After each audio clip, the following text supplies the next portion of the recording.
Town Council Recording in meeting progress. to order, July 22nd, 2026. Can I have a moment of silence, please?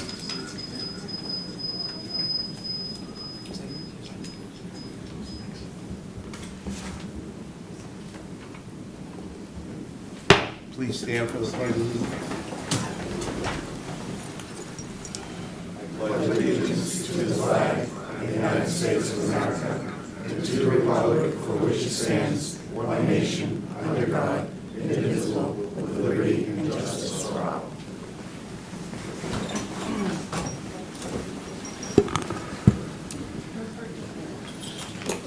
Note to residents, all citizens are welcome to attend the public meeting in person. To view the live meeting remotely, citizens are encouraged to watch the live stream on Franklin Town Hall TV YouTube channel or live broadcast on Comcast Channel 9 and Verizon Channel 29. To listen to the meeting remotely, citizens may call in using the number 1-929-205-6099. To participate in the meeting remotely, citizens may join a Zoom webinar using the, using the information I provide below. Meetings are recorded and archived by Franklin TV on the Franklin Town Hall TV YouTube channel and shown repeat on Comcast Channel 9 and Verizon Channel 29. The Zoom webinar detail ID number is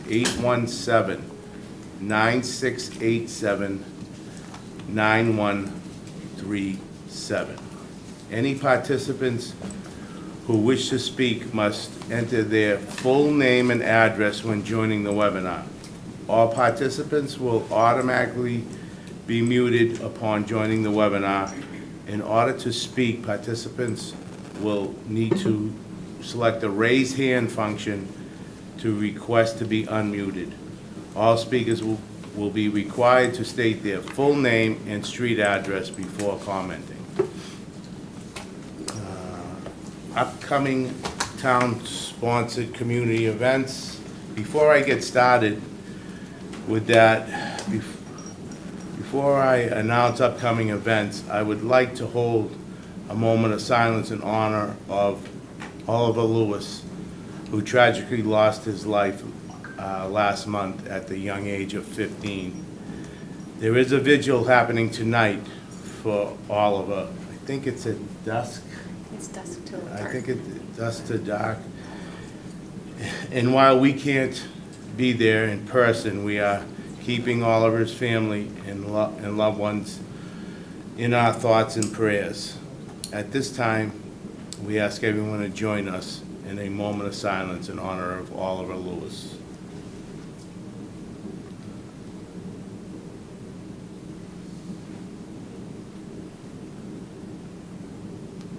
May he rest in peace. That's a tough one. Upcoming town sponsors community events. 3 Century, the exhibition now through August 22nd at the Franklin Historical Museum.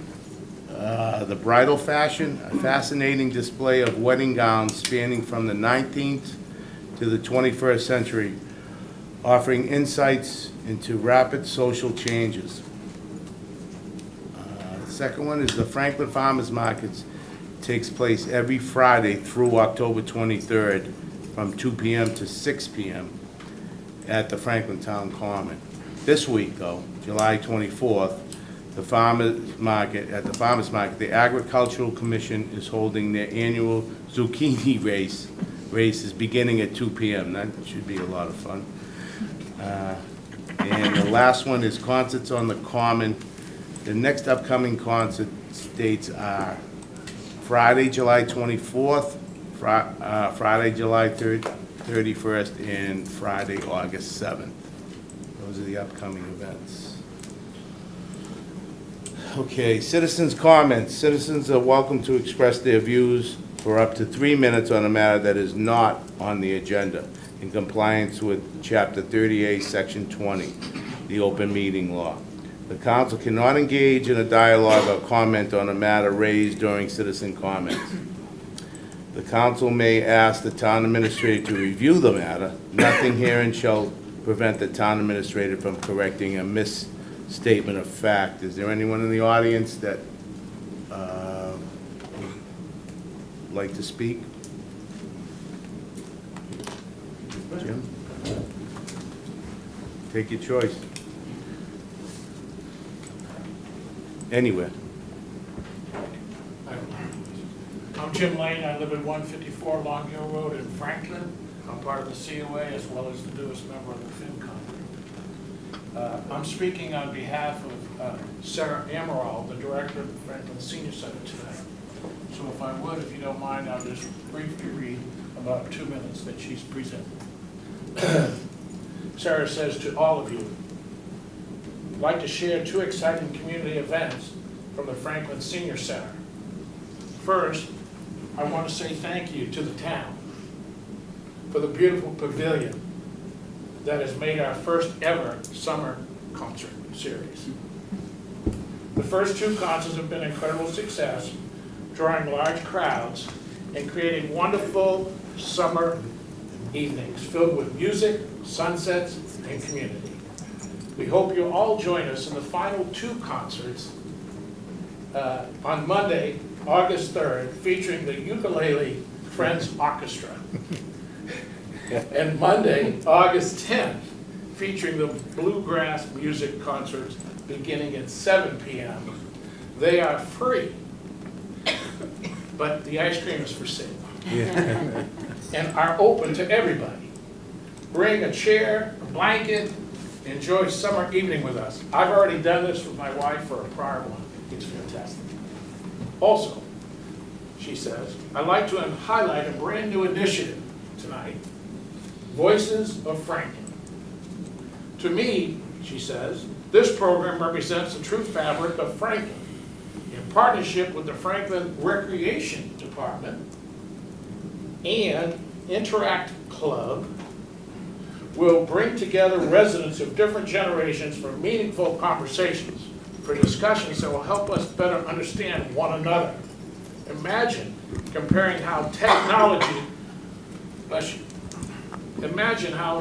comparing technology from when you were 16 to 76, or discussing what matters most to you as a Franklin resident at the Franklin as such a special community.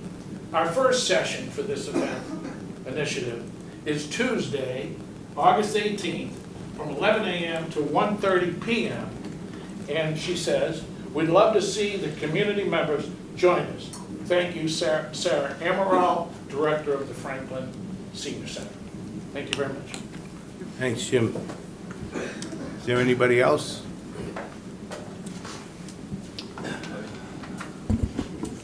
Kim Mew Chow, 4 Briarwood Road, and I have several things, one of which you can probably tell by what I'm wearing. What can I say? But first, you already mentioned it, but my deepest condolences to the Oliver Lewis family. That it was a horrible tragedy. I am happy that the town was able to help meet with Mass DOT and that they're taking steps in order to fix that intersection. As a bike rider, I avoid that area with a 10-foot pole for that exact reason. But you know, it's just real difficult. But I'm going to segue to something else, and then I'm going to end with the PMC. So this is going to be a real surprise for everyone. But you know, 36 years ago, my husband and I moved to this town, probably for the wrong reasons. We were working in Boston, and it was the farthest we could go at the end of the train line, and that we could afford the house. We are so happy that we ended here, and this has been the best decision we ever made, even though we were totally clueless when we actually moved here. But I wanted to thank Jamie and Karen for the thoughtfulness and the time that they spend in hiring employees. I am so impressed with the caliber of the vast majority of the town employees. You know, it's really exciting because Kaylee Keaton was named the 2026 Commonwealth Heroine from the area. I actually saw her in action one day when I was at the library, She is so incredibly talented with the children that we are so lucky to have her. And with Felicia, who would have thunk that the library, you know, they always do summer reading programs for kids. Well, who would have thought they would have done a teen and adult reading program? And not only that, they brought it to the senior center at the senior closing ceremony of the Senior Olympics to try and get the seniors to sign up. And not only is it reading books, but you can explore places in the library. You can visit the farmer's market, the sculpture garden, kayak at the Beaver Pond. So many different things in the town, not just the library. And you get points, and you get prizes. It's just so exciting in terms of things that they do. I think most of you probably don't know, but I do food rescue. And I also have this talent of being able to find homes for everything. And I don't necessarily just do it in Franklin, I also do it in Bellingham. So I had gotten a call from the Bellingham Senior Center from my buddy who said, I have a banana box full of floaty toys. Will you pick it up and find a home for it? I'm sitting going, okay, what am I going to do with this? Imagine my surprise when I talked to Kim Carney at the Recreation Department and said, I have these floaties. She goes, send me a picture. Sent her a picture. She goes, I'll take them. I go, really? And she goes, yeah, we have a preschool group that we do pretend swimming. It's perfect for them to learn to use a floaty, running around the gym with their floaties on. So, I mean, it's so exciting to be able to work with so many different people. And then whether or not it's like Ryan and Corey doing the FIFA watch parties, Lori Key and Alicia Sullivan, continually every month offering Stop the Bleed and hands-only CPR. That is so valuable to our community, whether they're doing it at the senior center, the fire station, etc. Kathleen Liberty being able to get the Dana-Farber, that, okay. And don't forget, the Pan Mass Challenge is coming through in a week and a half. And so there's going to be close to 6,000 riders around here, Norfolk, Rentham, etc. Please be aware, watch out for us, we will watch out for you. And also remember that just because the Pan Mass is over, the Fat Tuesday team is actually riding with Lester and I in the ALS ride, so there are rides going through October. We're still going to be on the road practicing. So just be aware of the cyclists on the road. Thank you. Okay, thank you. Is there anybody else? You go ahead, I'll go last. That's all right. His name and address. My name is Fran Yanuskiewicz. My address is 445 Beverly Road in Franklin. And I may be out of line here, and I apologize if I am, because it's concerning an agenda item. And I had a chance to look at some of the data, and it's regarding the town's transfer of sewer capacity to Millis and Medway. Yeah, you could come up when we do that. That'd be Okay, fine. all right. That'll be great, thanks. Okay. Good evening. Do you want to guess what I'm here to talk about? Elections, that's right. So I'm Nancy Dinello, your town clerk, and I am here to remind the voters of Franklin of the upcoming state primary, which is September 1st from 6 a.m. to 8 p.m. at the Franklin High School. We'll also be offering in-person early voting in the clerk's office starting on Saturday, August 22nd through Friday, August 28th. Weekend hours, both days, Saturday and Sunday, will be from 8 a.m. till noontime, and then weekdays are going to be during our normal business hours. And now, by now, you probably have all received that little card, the vote-by-mail application from the Secretary of the Commonwealth. If you've already applied through my office for a vote-by-mail ballot, you do not have to complete that card. Just totally disregard it. To date, we've received 2,500 vote-by-mail requests, and they're still coming in. Ballots have arrived. They came in this past Monday, and we're currently in the process of mailing them out to voters. Just a few reminders. If you are enrolled in a party, you cannot choose the opposite party ballot. So, if you're a registered Democrat, you cannot request a Republican ballot. You have to get that Democratic ballot. What you can do is you can come into the office by August 22nd. It has to be before the 22nd, on or before the 22nd, I should say, to change your party affiliation. And then you can obviously choose the ballot that you would like. Or you may want to opt to vote in person at that point. If you're an unenrolled voter, which is commonly referred to as independent, you must select a party ballot on your vote-by-mail application. Be sure to just check off one party. You can't get two ballots. Don't check off Democrat and Republican, and make sure you do check off one of them. We've received hundreds of cards from independent voters that didn't check off what ballot that they want. So we in turn have to mail them out a letter and ask them to make their choice. If we do not receive that letter back, we can't mail you a ballot. So please make sure that if you do receive that letter, mail it back to us or drop it off to us.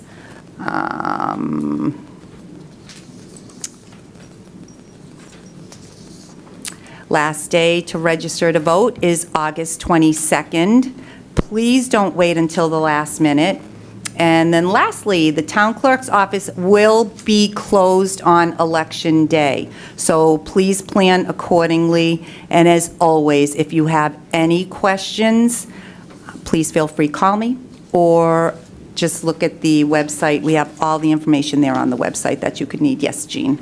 Yeah, just one question. So Of can course. you just explain the in-person rules? So if you're affiliated with a party, can you vote in the other party's primary?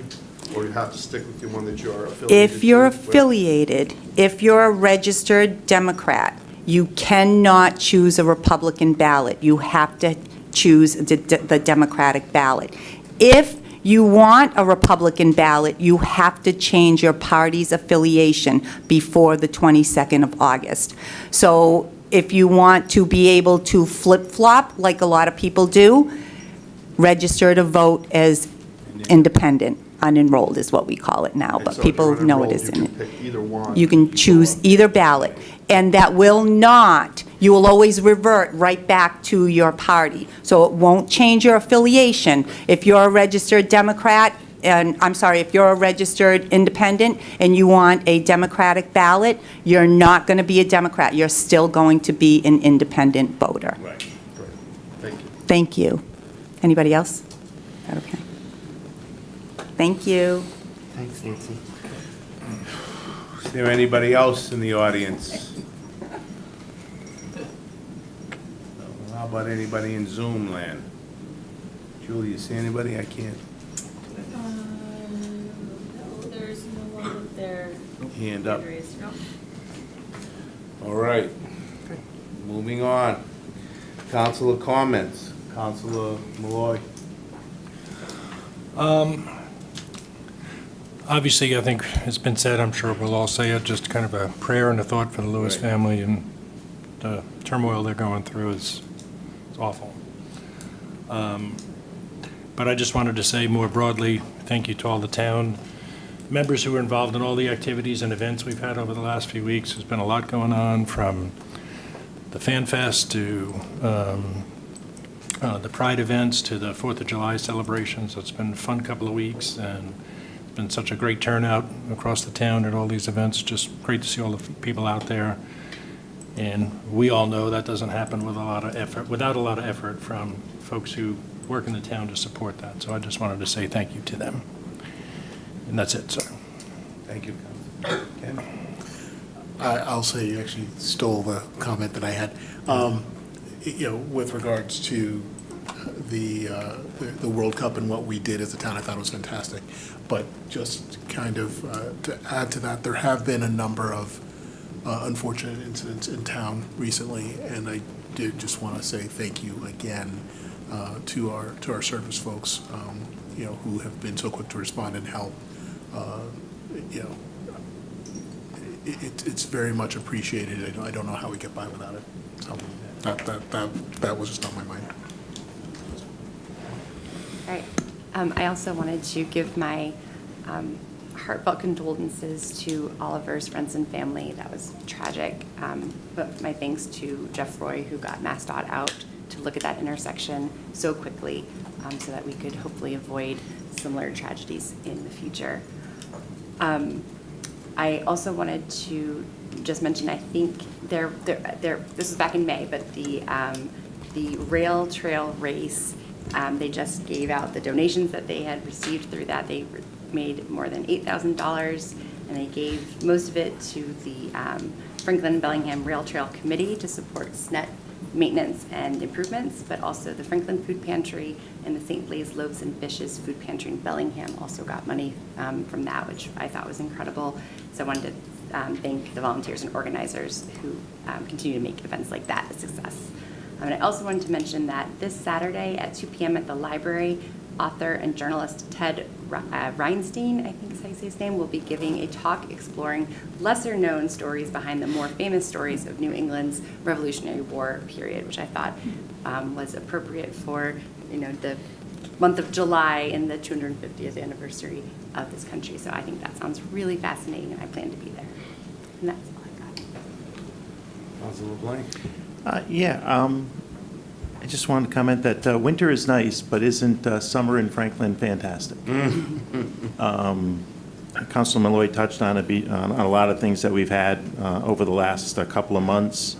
I applaud the town staff. I applaud the citizens, the residents who donate their time. It's been fantastic, and as a soccer lover, out of 104 matches, I think I probably watched 92 of them or something like that. So the FIFA event was fantastic, and it had residents not even from Franklin there. It was a great event. So I applaud summer, and I applaud everything we do in Franklin during the summer. It's wonderful. I just also wanted to bring, last night the process started for those who don't keep up with what's going on the town website or development, but the process started last night with the design review for a redevelopment of the Depot Plaza building in downtown off Main Street. So I spoke at that meeting last night, and I'll say it here, I'm a proponent for that development. It is, as I said last night, it's a game of chicken or egg. That is the egg that I think will get things started downtown for hopefully redevelopment of other parcels and properties downtown. During the meeting last night, the design review, they did say that they were going to take public comment around design for the next couple of weeks. So please go back and watch that video, and you'll get where you should send your comments in, or reach out to me and I'll get you an address. I don't have that address readily available, but please, if you're interested, attend the design review, planning board meetings that are coming up. But I do think that that's going to be a spark to get us going. And last but not least, we do have an Economic Development Committee meeting tomorrow night.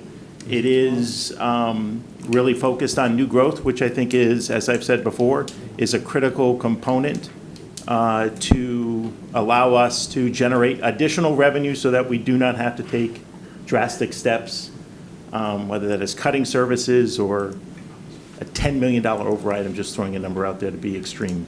But my point is that if you're interested in, that is going to have a big play over the next, I would say over the next 5 years and beyond, but definitely over the next 5 years for forecasting. So if you're interested, to tune in tomorrow night or even come and attend the meeting to hear more about new growth and how that will impact the taxes going forward. So with that, I'm done. Thank you.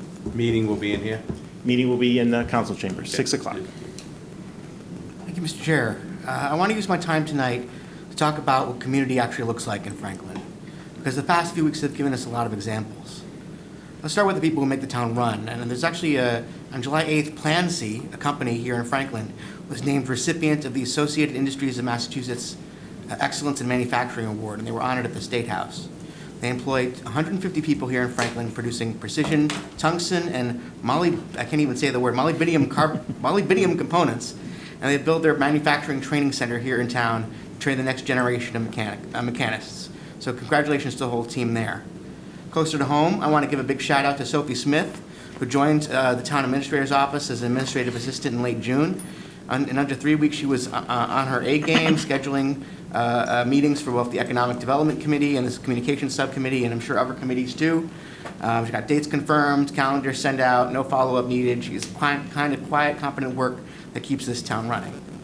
The same spirit showed up over the 4th of July. This year marked the nation's 250th birthday, and I want to explicitly recognize the Franklin 4th of July Coalition and its co-chairs Joe Carmignani and Paul Kordick by name. They've run to this event together since 2017, largely on volunteer time and fundraised dollars, and the town pays nothing for it.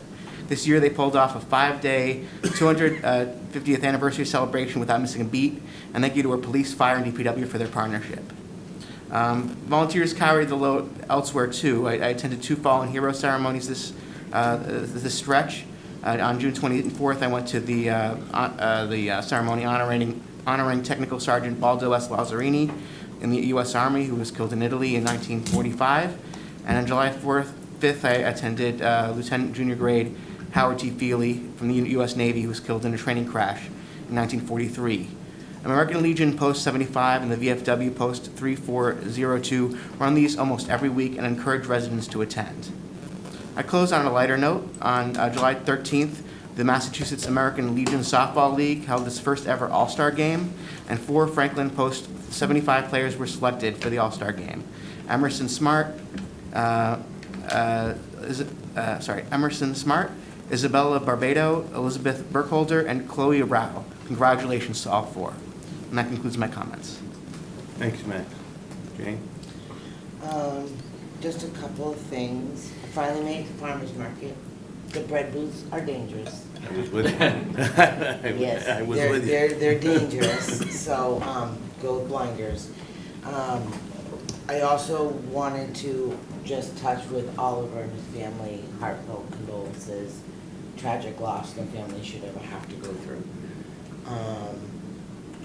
And I agree with Councilor LeBlanc with this project that's built uptown. I think people need to be paying attention. This is a 4-story building that they are proposing to put downtown, roughly 57 units, roughly 47 parking spaces. And if you don't want 4-story buildings in your downtown, then you need to be paying attention. You need to be going to the meetings. You need to be speaking up. This many parking spaces being utilized, this many more apartments downtown, we're actually gonna hurt businesses that are currently there because there's not enough parking downtown. And I know everyone says there is, but as someone who constantly has to circle the downtown 3, 4, 5 times, every time I try to go someplace downtown, I'm telling you, there isn't. So I think that, yes, we do need to be paying attention, though I think that renovating a building is great, and I'm not even against having apartments being put in there, because it'd be commercial at the bottom, but a 4-story building downtown center is not the look of Franklin, and I think that everyone should be very well aware of what's being proposed. Other than that, I don't have anything else. Thank you, Mr. Chairman. Certainly want to offer my heartfelt condolences to the Lewis family for such a tragic loss of a bright young man. Just know that we're thinking of you. And thank you to all of the first responders that handled that incident with such grace. Certainly want to say thank you to all of our staff and volunteers for all of the events, but particularly the 4th of July Coalition. It was hot as hell those 5 days, right? And it was great to see so many people from Franklin and surrounding communities out, but the volunteers that were out there making sure everything happened didn't miss a beat. Sales were down and attendance was down from everything that I've read, so it's important that we support those efforts going forward, and just make sure that they know that we are supporting them in everything that they're doing. Lastly, I just, on a personal note, want to say thank you to everybody that reached out to me when my dad passed away. There was an outpouring of calls and texts and Facebook posts in the hundreds, and cards and masses being said in his honor, and flowers, and people hugging me in the streets, and it was very much appreciated by me and by my family. So thank you very much for that, and with that, I yield. Yep, just a few comments. As everyone said tonight, my condolences to the family, the Lewis family, for the loss of their son, which is absolutely tragic. And then I just wanted to point out that in a news story, that Governor Healy is recommending that there's be $100 million of more local aid for the towns. So great to see it. It's a campaign year. I asked Jamie if he thought he had any idea of how much money that would come our way. And, he doesn't know. No one knows yet. But I'd really like to see this become a campaign issue, and that it's something that maybe going forward that we see more money coming in the form of local aid to the towns. And that's it for me. Thanks. So I would also, obviously, my condolences to the Lewis family, and also my condolences to the Pisani family. Steve Pisani passed away.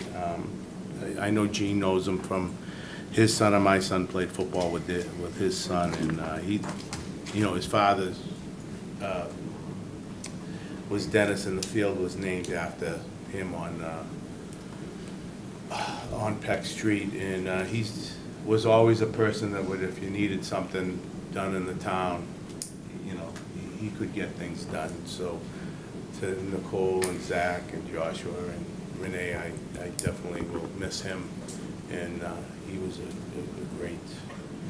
a great addition to this town, along with his father and the rest of the family. But and I have to give a special thank you to the Franklin Fire Department. A few weeks ago, I was coming off the golf course, and I see a missed call by Chuck. I said, "Oh, what happened?" This was right after poor Oliver passed away. I said, "What's going on in Franklin now?" He goes, "Well, I'm actually at your house." So my deck went on fire. The candles spilled over, and my son was inside getting food ready. Next thing you know, the flames were up. So he called 911, and I got to thank you guys, because you guys came in there, and I just didn't know how many trucks were there. They were all there, and like I said, I'm coming out around the corner, and I'm like, but they did a great job. They went inside, made sure nothing was in the walls or anything like that, and they blasted the heck out of it. It was just a deck, nothing really else. So thank you guys, because I know you guys do a great job, and you were right there. So that's a personal experience I had with them. But Glad no one was hurt. But nobody was hurt, and wood's easy to replace, and yeah, you guys teased me a little bit, but that was okay. I deserved that. But outside of that, that's it. So subcommittee reports. So the Joint Budget Subcommittee next meeting is August 13th at 6 p.m. Is that correct? That's correct. The EDC obviously is tomorrow night. Mike already said that. Communications, you had a meeting last week. Yep. Yeah, so we had two things that we worked on are actually on the agenda today for legislation that we will be voting on. And then the third thing that I wanted to mention is an additional office hours on Saturday, August 15th. We had talked a couple times about looking for times that were not Thursday morning during a work day. And so the library has time. Right now, I think they have 9 to 11:30 held for us. We need to narrow that time down. But so they're holding some time for us on Saturday morning so that we can meet residents and anyone who wants to come talk to us that can't make it on a Thursday morning. That's awesome. That's awesome. And the Town Charter Ad Hoc Committee, our next meeting will be September 3rd at 6 PM. We had to cancel it due to Council Cormier Ledger's father passed away that day, I believe, so it wouldn't be right, so. And then the Police Station Building Committee, the next meeting is gonna be September 2nd, right? Right in Council Chambers. And at this point, Brian Chandler resigned, so I need to announce another, do we have that? It's on this resolution tonight. Yeah, I didn't know if you wanted me to announce that or not, but, so, Jamie, it's the Town Administrator's report. Yeah, through you, Mr. Chairman, just a few updates. First, I know a lot of folks in the community are asking, or they've seen some of the improvements, but just here for the record, and there'll be some more coming out this week. I just want to thank Rep. Roy and Senator Roush, and I have been obviously working with MassDOT on the King Street 495 intersection. First, I want to thank Rep. Roy and Senator Roush for just pulling a meeting together so quickly. I do want to thank MassDOT for their incredible diligence quickly. For folks that drive on that intersection, you've already seen some of the brush cleared away, some of the trees taken down. They're putting up new signs. They're trying to do a lead-in off the highway with some signage to make sure people are aware of pedestrian crossings.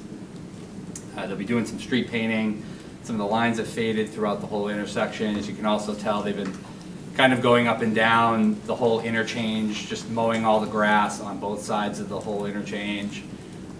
We have put in a request to try to have them up on exit 17 or 43, I'm sorry, I still call it the old numbers. But I think we did put in a request. I know there's some folks on Facebook that have been asking for that, so they'll get there at some point. And I think most importantly, one of the things that the public should be aware of is that MassDOT is committing to a full 90-degree stop light at the end of that intersection.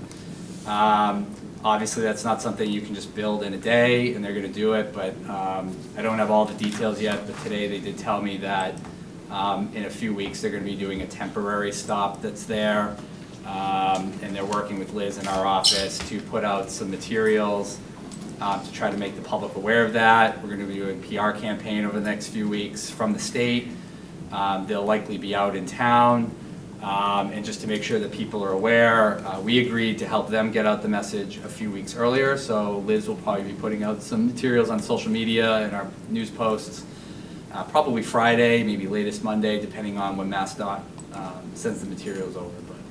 But to me, that is the most crucial element, is to force and mandate that people have to stop with a stoplight at that intersection when they come out. They will certainly be some sort at key times, obviously some traffic that'll back up the interstate, but that pales in comparison, obviously, what this community's experienced over the last month. So we will have some more formal, I think, materials to distribute. We'll keep everybody in the loop, but I thought because we had a council meeting tonight, just letting all you know all of that and letting know that MassDOT has been out here, probably for people that drive by, I've seen some trucks out there, and they have been doing their best to try to make as many improvements as possible over the last few weeks, and just want to appreciate particularly Barry at District 3, who's their head chief, has been in almost daily contact with either myself or Rep. Roy, and Senator Roush, and Rep. Roy and Senator Roush have also been doing a great job keeping the Lewis family in the loop,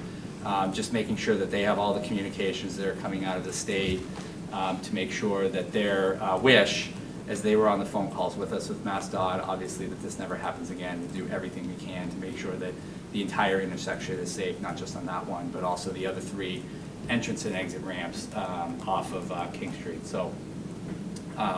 For those of people that ask, maybe online, just reassure people that they are going to be redesigning that intersection to a 90-degree pure stop with a light at some point in the future, and there'll be some temporary measures put in to have people stop here in the next month or so. So hopefully that's good news for everybody who's been asking a lot of questions.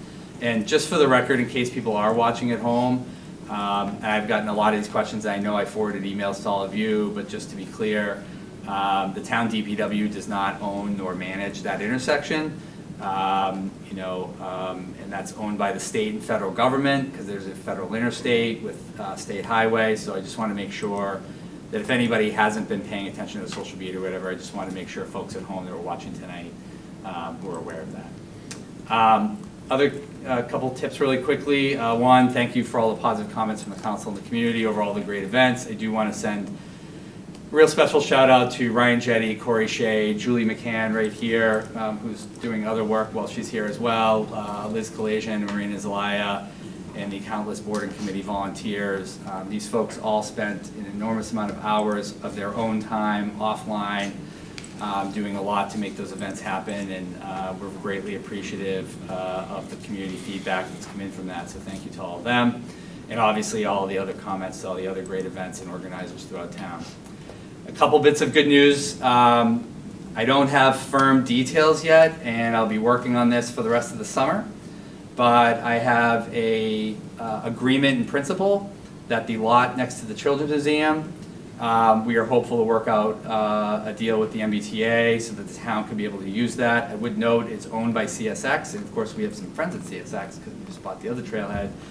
I have been working on this for many months. It's hard to always put out an update, but I did get confirmation from the T that the proposal the town put forward to trade some property off of Grove Street, which ironically, by the way, the state already uses for a staging area. So I'm working with the T over the next few weeks to start understanding what that process looks like and how we can transfer those properties. It may require special legislation. It's certainly going to require some cleanups and some easements and some rights. There'll probably be some votes that may have to be taken by the council. But I'm hoping to do this without any financial transactions, which would be really a positive. But for us to be able to use that 1.25 acres next to the Children's Museum for municipal parking, we talk about parking downtown. The real trouble area of parking is really in the crossing area. There's really no parking, there's no municipal parking, there's no town or state parking, so that's really good news. I made a lot of progress on that, and happy to report that they're willing to move forward on a conceptual deal. How we get there, I'll have some more updates in the future. And really quickly, a few grants. Huge shout out to Bricolai, Goodlander, and the Conservation Commission for getting a $1,200 grant for the Riverbend Conservation Area. Huge shout out to the Senior Center, Samer Amaral, that was being discussed earlier, $20,000 grant for accessibility upgrades down at the Senior Center. And while this may sound boring to some people at home, it's very exciting for us.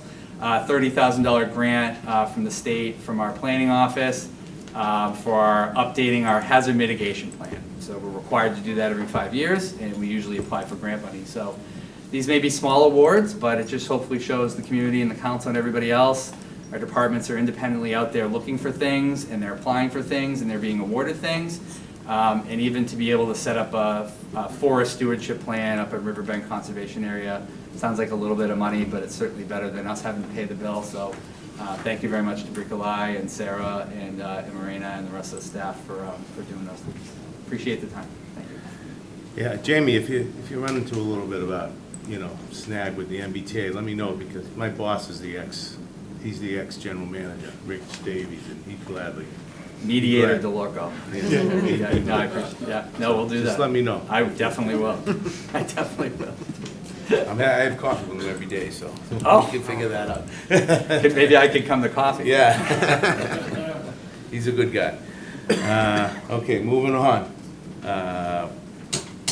Proclamations of recognition, the fire department. We have a swearing of a new firefighter, paramedic. Good evening. Members of the council, it gives us great pleasure to introduce to you and present for swearing in the newest member of the Franklin Fire Department, firefighter paramedic William Santa Fe.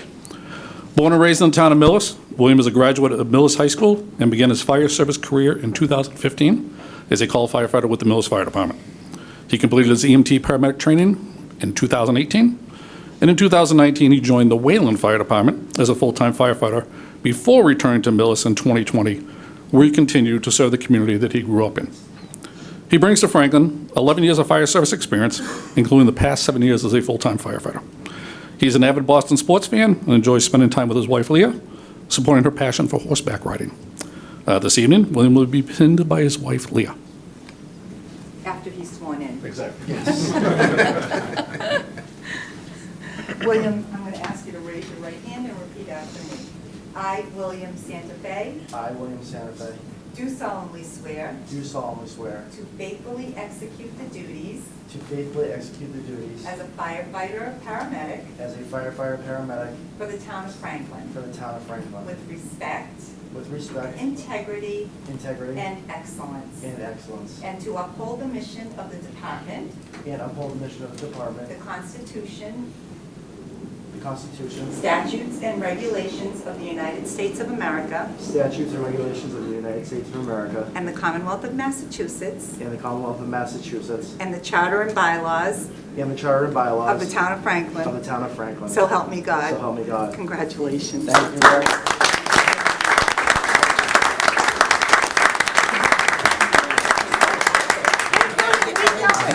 William. Who's supposed to meet you first? Shake our hands. He's going home, the Red Sox are on. Yeah. Yeah, they did. They did. Yeah, 15 in a row. Now you can go.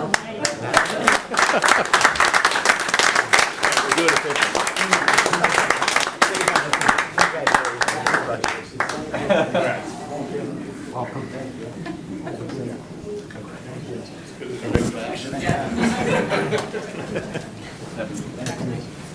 Hope we're running into the burning building. Yeah. Too.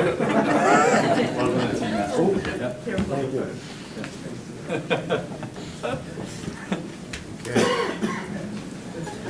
All right, moving on. Get approval of minutes. I attain a motion to approve the minutes of June 10th, 2026. So, Second.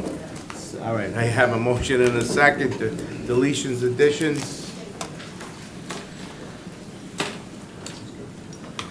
All in favor? Aye. Motion passed. I'll attain a motion to approve the minutes of June 17th, 2026. So moved. Second. All right, I have a motion and a second. Additions, deletions? All in favor? Aye. Opposed? Motion passed. Okay, appointments. Annual reappointments and new appointments of board and committee members. Clerk will read the appointments. thank you, Mr. Chairman. This is committee appointments dated July 22nd, 2026. The town administrator has appointed the following individuals to serve on town boards and committees with terms effective July 22nd, 2026. I'll read the committee name and the member. To the Agricultural Commission, Robert Archie Acevedo, 64 Maple Street. His term will expire June 30th, 2027. For the Community Preservation Committee, these are all renewals. Chris Feely, who's also on the Housing Authority, from 17 Tuscany Drive to end June 30th, 2027. Richard Johnson from the Conservation Commission, 394 Coronation Drive, will end June 30th, 2027. Phyllis Malcolm from the Historical Commission. She lives at 37 Uncas Avenue, June 30th, 2027. Jay Mello from the Planning Board. He lives at 15 North Park Street. That term will end June 30th, 2027. And Wayne Samarian from the Recreation Advisory Board. He lives at 204 Jordan Road. That term will end June 30th, 2027. For the Design Review Commission, these are both new. Tahani Alkalani lives at 29 Saxon Street. That term will end June 30th, 2029.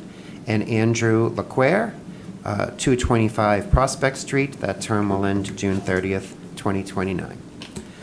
A Metropolitan Area Planning Council representative. This is a new appointment, Marina Zelaya, who is a town employee, so we're using town address 355 East Central Street. That term will end June 30th, 2029. This is a new appointment, replacing a former council member with a new council member. For the Police Station Building Committee, Jane Calloway Tripp, who resides at 607 Maple Street. This will be upon substantial completion of the project.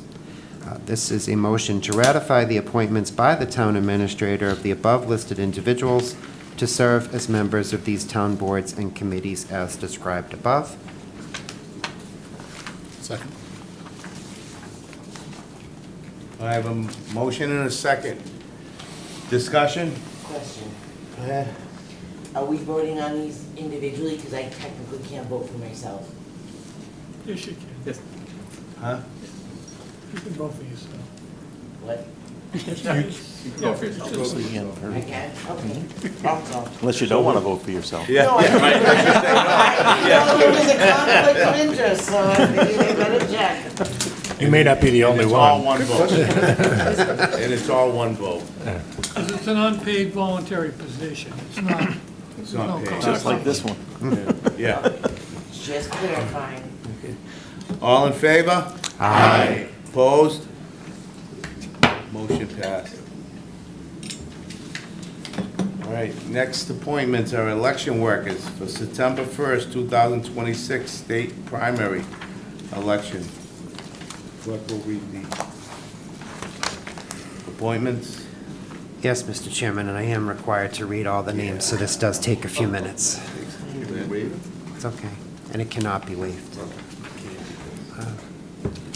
So this is appointments for election workers that will be dated for September 1st, 2026 for the state primary election. The town clerk has recommended the individuals listed below to the town administrator, and the town administrator has then appointed these individuals listed below to serve as election workers for the September 1st, 2026 Mass State Primary Election.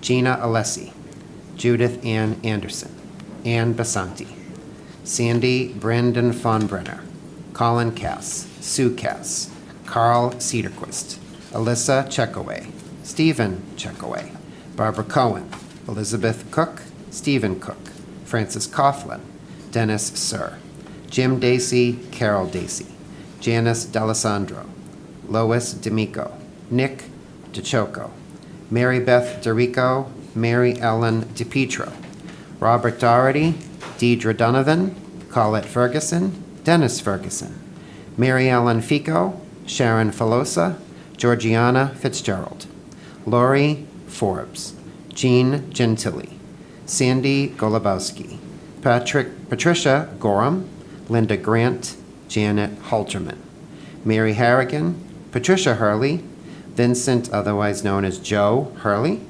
Carla Kasabian, Kevin Kearns, Karen Kearns, Linda Kelleher, and Eileen Kelleher, Linda Kelly, Barbara Ann Kelly, Mary Kinney, Marilyn Klauber, Nancy Clarkson, Diane Lind, Sharon Lindstrom, Marianne Lenati, John Lepresti, Maria Lucier, Paulette Mabardi, Elizabeth McMillan, Phyllis Malcolm, John Mans, Andrea Marseglia, Heather Martin, Gail Matanas, Leslie McCaffrey, Andy McKim, Russ Merriam, Maureen Malloy Galaire, Patricia Morrison, Marissa O'Donnell, Joanne Osborne, Martha Pepe, Patty Phillips, Christina Pino, Kimberly Pradko, Nancy Rappa, Jim Santoro, Teresa Zborden, Stephen Schulteis, Joanne Shanahan, Roberta Trahan, Gail Vieira, Lois Welch, Sharon Whalen, Nancy Whitehouse, Marissa Weich, and Patty Wiley. This is a motion to ratify the annual appointments by the town administrator of the individuals named above to serve as election workers for September 1st, 2026 Mass State Primary Election. Second. I have a motion and a second. Discussion? Questions?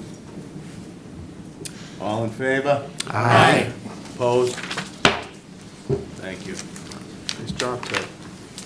Nice job, Ted. All right.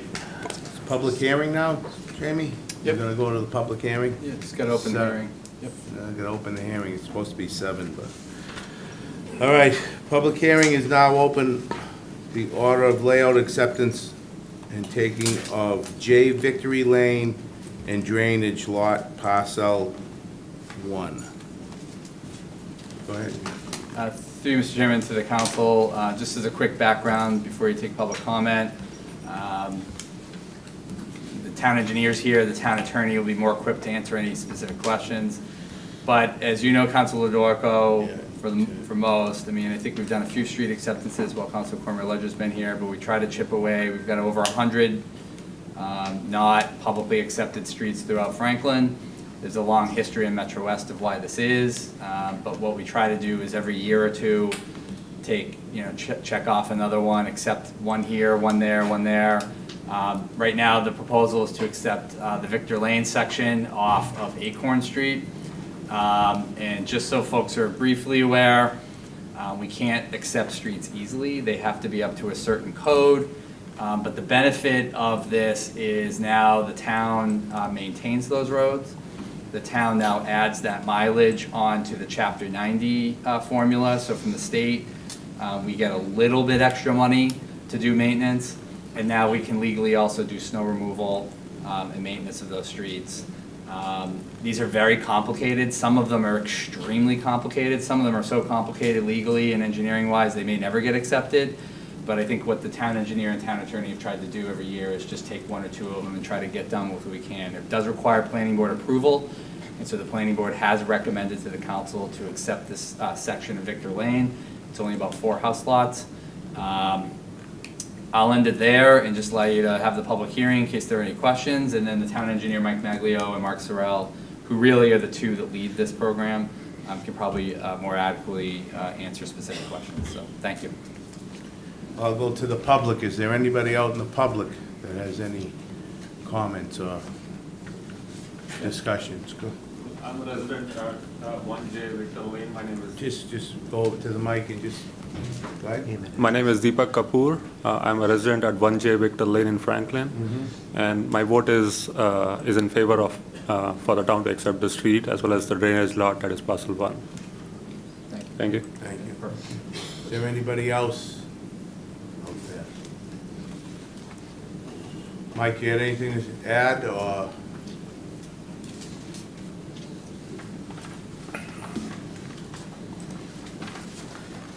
Thank you. Mike Maglio, town engineer. This is one of a newer subdivision that was started probably around 2018 or so. Developer built it all out. Everything's been done and approved by the planning board, so this is just part of the normal progress to actually have it accepted. It was always intended to be accepted when it was originally approved, so it's just a matter of course. And there's nobody on Zoom, right? Nope. There's nobody on Zoom. So I'll declare the public hearing closed.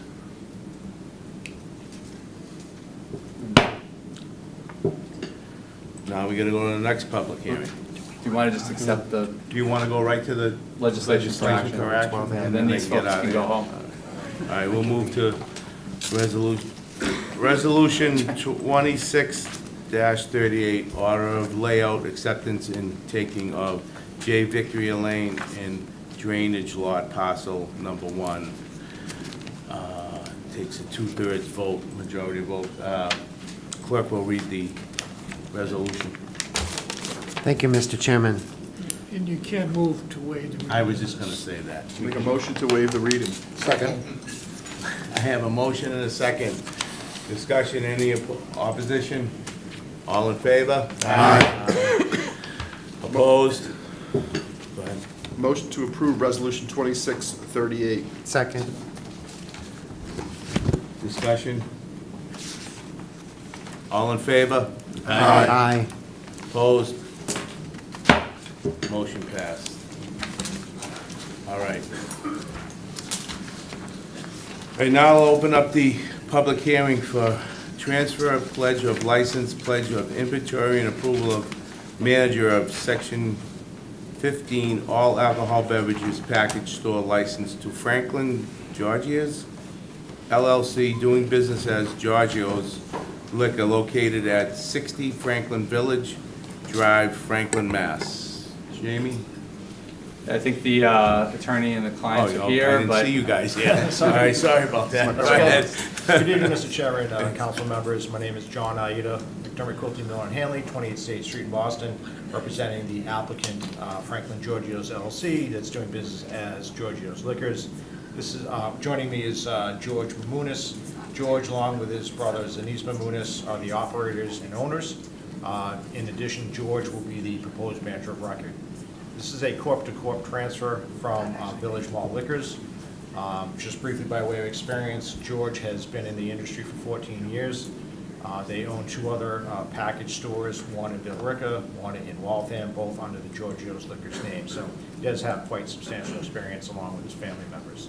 This is going to be family-owned and operated, this store. They're looking and excited to get in there, do some remodeling, refreshing, and excited to join and become part of the town. George is tip certified. All the staff members will be tip certified. He's familiar with the rules and regulations of this council, ABCC, and the laws of the Commonwealth as it pertains to sale and service of alcohol. In addition to the straight transfer of this alcohol license, he'll be financing part of the purchase of the assets, which include the license, borrowing money from Rockland Trust. So part of the vote tonight is a request for a pledge of the license as well as inventory to secure that collateral as a request from the bank. Other than that, it is pretty straightforward, change of ownership here. You'll see new faces hopefully in the next month or so. I'm happy to answer any questions you may have, and George is here as well. He can answer any questions. Do we have any questions? And I just want to confirm, the locations remain the same. Same location, absolutely. Yep, same footprint. We're going to have the same hours of operation, so it'll just be new ownership, and you'll see a new name on the sign. Go ahead. So George, you have multiple package stores. Are you going to be managing this one personally? Yes, that is the plan. That most of my time for the week is going to be on Franklin. And other family members are managing the other stores? Yes, my brother. His brother, Zanis, is, the manager in Waltham and Billerica, so. Any other questions? So, how about to the audience? Is there anybody in the audience that has any questions? Or on Zoom, please No raise one your on hand. Nobody? No? All right, I declare the public hearing closed.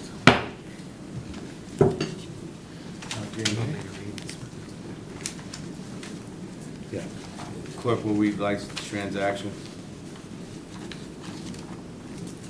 Thank you, Mr. Chairman. This is a license transaction for transfer of license pledge, a license pledge of inventory, and approval of manager for Franklin Giorgio's LLC, doing business as Giorgio's Liquors, located at 60 Village Drive in Franklin, Mass. 02038.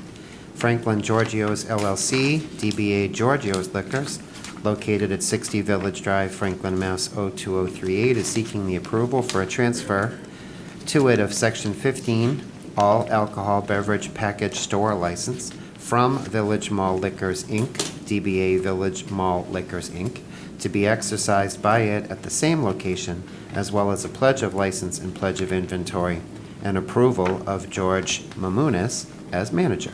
All departments have approved this application. The motion this evening is to approve the request by Franklin Giorgio's LLC, DBA Giorgio's Liquors, located at 60 Village Drive, Franklin, Mass. 02038, for a transfer of license, pledge of inventory, and approval of George Mamunis as manager. I have a motion. Do I have a second? Second. Second. I have a motion to discussion. Okay, all in favor? Aye. Opposed? Motion passed. Good luck. Thank you very much. Appreciate your time. Moving on to another public hearing.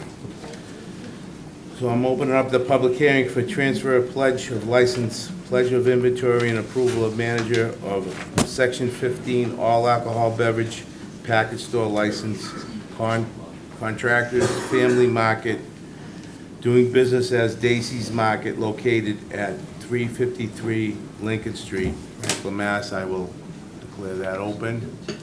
I will go to you guys. Thank you. Good evening. Can you hear me okay? Sydney Prokos, an attorney from Viera and DJ Filippo, and I represent Contractors Family Market, Inc., which is purchasing Dacey's Market, located at 353 Lincoln Street. I'm here tonight with Mr. Krunal, contractor, and his wife, Hiral. who are two of the buyers of Dacey's. They are buying the store and the real estate. Krunal is the proposed license manager as well. Krunal owns several liquor license stores across Massachusetts, so he is an experienced buyer for sure. He has more than 10 years of experience responsibly selling alcohol throughout Mass. Once approved by the ABCC and this transaction is closed, Krunal will be the on-site full-time manager at this particular location. He has been alcohol tip certified for several years, making sure they're constantly updated for best practices. And he has that ideal blend of experience and education, which is what the ABCC likes to see in its buyers.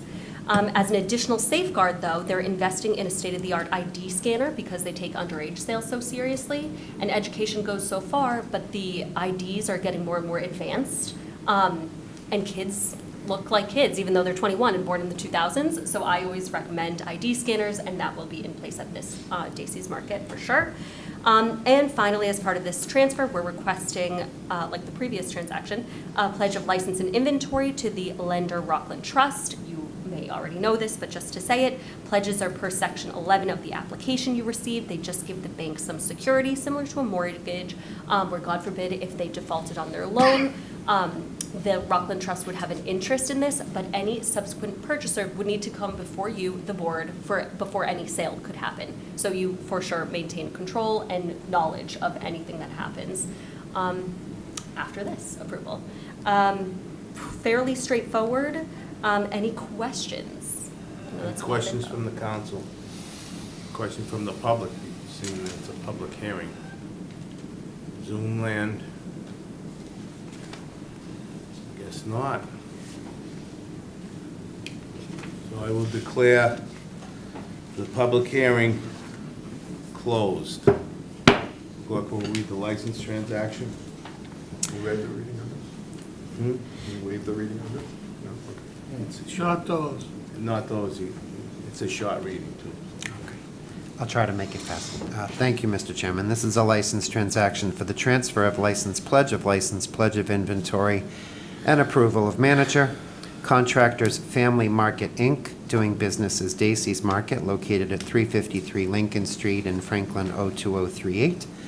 Contractors Family Market, Inc., DBA Dacey's Market, located at 353 Lincoln Street, Franklin, Mass. 02038, is seeking the approval for a transfer to it of a Section 15 all-alcoholic beverages package store license from Shikshapatri Corporation, DBA Dacey's Market in Delhi, to be exercised by it at the same location, as well as a pledge of license and pledge of inventory and approval of Krunal P. Contractor as the manager. Issuance of license will be withheld until all departments have approved this application. Tonight's motion is to approve the request by Contractors Family Market, Inc., DBA Dacey's Market, located at 353 Lincoln Street, Franklin, Mass. 02038, for a transfer of license, pledge of inventory, and the approval of Krunal P. Contractor as manager. It's a motion, right? Yes. Do I have a second? Second. I have a motion and a second. Discussion. All in favor? Aye. Opposed? Motion passed. Thank you. Good luck. Good luck. We're also here for the second one Yeah. as well. Oh, you are? Yeah. Yes. maybe- Don't move.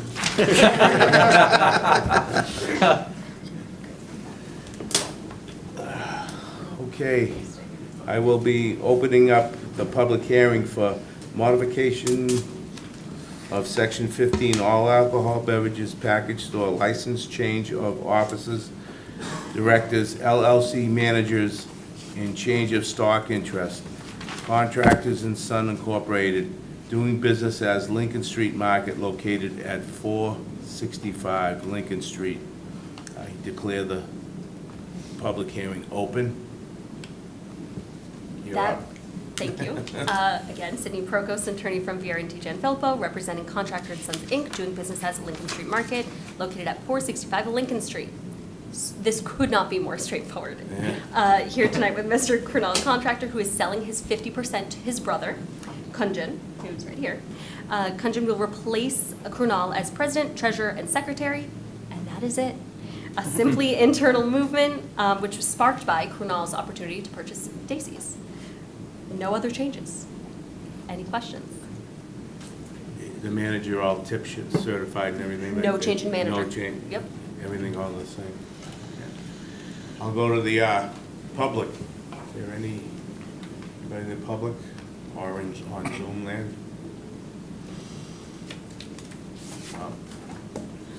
Okay, I'll declare this public hearing closed. Clerk will read license transaction. Thank you, Mr. Chairman. This is a license transaction for multiple modifications of a Section 15 all-alcoholic beverage package store license, change of officers, directors, LLC, managers, and change of stock interest. Contractors and Sons, Inc., DBA Lincoln Street Market, located at 465 Lincoln Street, Franklin, Mass. 02038.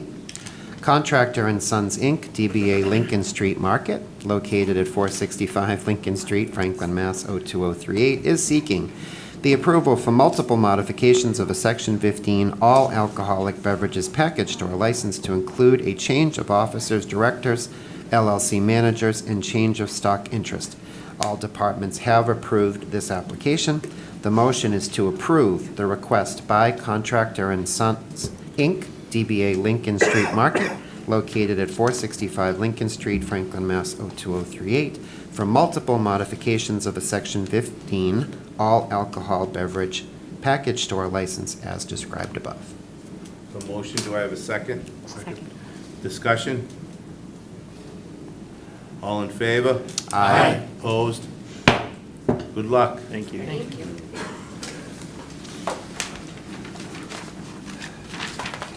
All right, moving on, presentations and discussions. Thank you.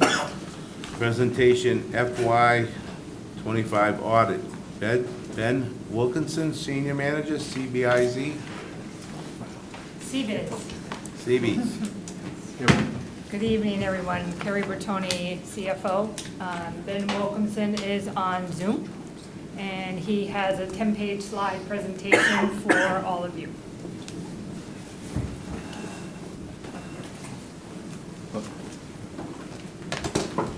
Just getting linked up on, getting Okay. him on Zoom. Thank you. Ben, as you're presenting, Kerry's going to move the slides, so just acknowledge when you want the slide moved, okay? Sure, sounds good. Can everyone hear me? Yep. Yeah. Yep. Perfect. Good evening, everybody. My name is Ben Wilkinson. I was the senior manager on the town's audit for the year ended June 30th, 2025.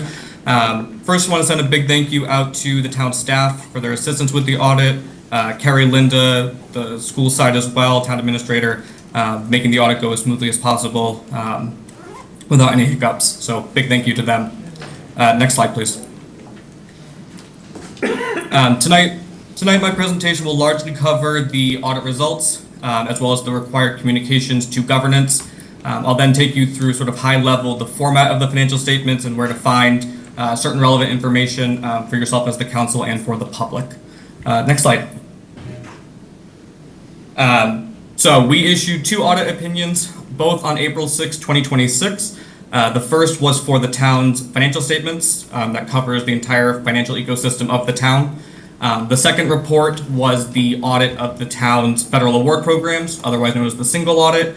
Testing over major federal expenditures and reporting to the federal government. Both opinions were unmodified or clean, which means there were no deviations. A clean opinion is the gold standard in the audit world, so the town achieved that ultimate goal. Next slide, please. In terms of our required communications, there were no instances of fraud or illegal acts. There were no material uncertainties. At the beginning of our audit process, we go through a robust planning and risk assessment process.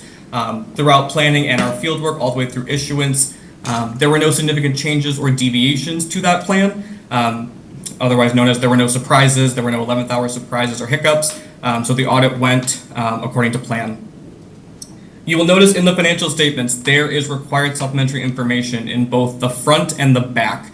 In the front is management's discussion and analysis, which is about 10 pages that lays out management's snapshot of operating results, budgetary results, goes over the debt landscape, any major capital projects. and kind of goes over, for the next fiscal year and fiscal '26, any changes that are upcoming.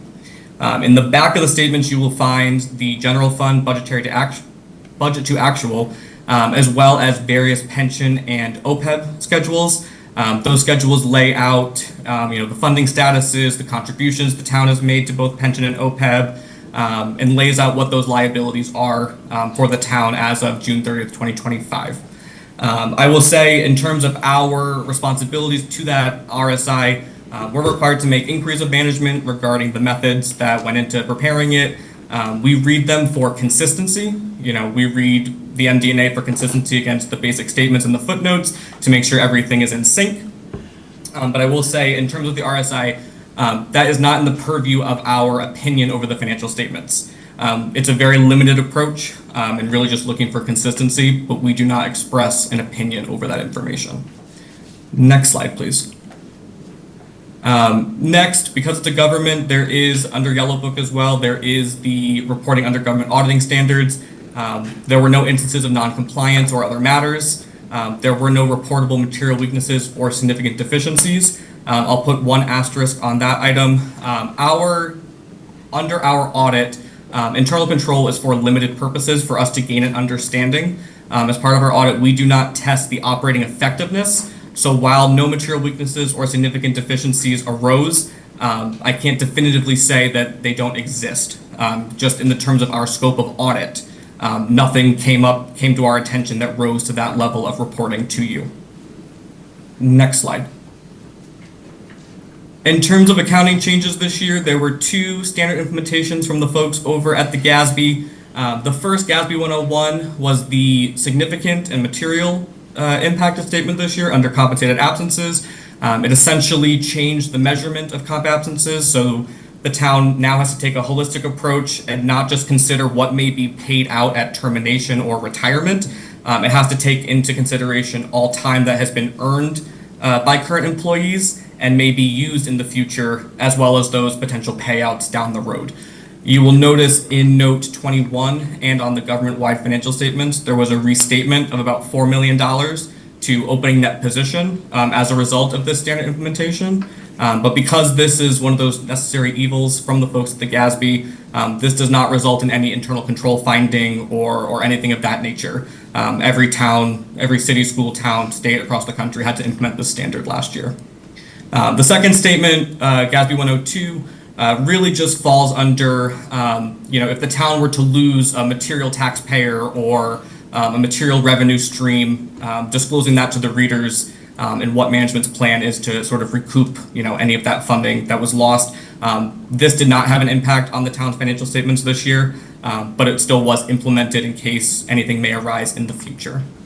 In terms of our audit throughout the planning and the field work, there were no significant or unusual transactions noted. Based on our audit, there were no alternative accounting practices discussed with management.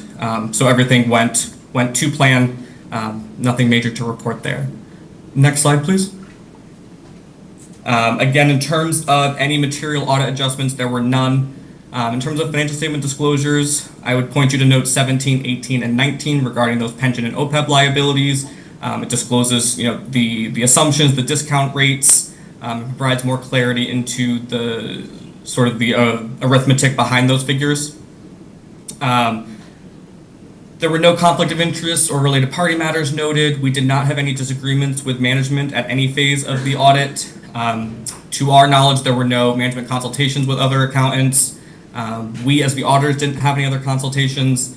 And again, no significant difficulties were encountered throughout, from planning all the way through issuance. Next slide, please. So I'll just take you high level through the financial statements. I'm not going to get into too much of the nuts and bolts. Just the general form. The first pages is the audit opinion that lays out the responsibilities of ourselves, management, and ultimately that opinion that was unmodified or clean. Next, we go into the management discussion and analysis, which I mentioned earlier, followed by the basic statements. Of note, the general fund is always a major fund, so that's standing out there. Goes through the operating results of all the funds and the opinion units of the town. Followed by those statements, you have your enterprise funds, sewer, water, stormwater, trash, going through the results of those funds and operations. And then the largest chunk really is the notes, which gives more of the backstory and more of the clarity to the reader about what's behind the numbers that are in the front. And again, as mentioned at the end, is those RSI items related to pension OPEB and the general fund budget to actual. So that's just high level, kind of where to find, find key details from the statements in terms of navigating them to learn more. Next slide, please. And with that, I'll open it for questions and discussion. Questions? Mike? Thank you, Ben. Ben, on the $4 million adjustment that one time, I'm assuming it probably was predominantly sick time. Is that correct? Correct. Okay. Correct. When did the 2025 audit start? We started at the beginning of November. Okay. And it closed in April? Correct. Any way, and this is for Kerry as well, any way we can tighten that up? It is July, whatever, of 2026, and we're talking about 2025, June, so we're coming up on 13 months. How do we tighten this up so that it's a little closer to the close of a fiscal year?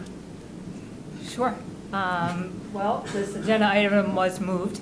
It was scheduled sooner to be presented to the council, but it was moved to this I'm not even date. talking presentation to the council, Well- but even to have it done before April. I mean, it's still 9 months post a period. That's pretty, that's Yep. it's so pretty that- long. So how do we close that gap, So I I'm going guess? to refer back to Ben from CBiz on that, because I have to wait for the draft of financial statement, and then it goes through many quality control with the partners at CBiz. Correct. Ben, any suggestions Yes. on how to tighten the gap up? Yes, I mean, we can definitely look at the timeline in terms of, I mean, the town is pretty ready at the November. There's some odds and ends that may come later, maybe an OPEB report or something that pushes us into the new year. Historically, the job has issued in the middle of March, early March. But that's definitely something that we can commit to working on, accelerating that timeline forward. There's no reason that we can't tighten that. Great, I'd appreciate that. I mean, obviously, there's nothing material here, but if there ever was something material, Understood. it'd be greater to know that sooner rather than later.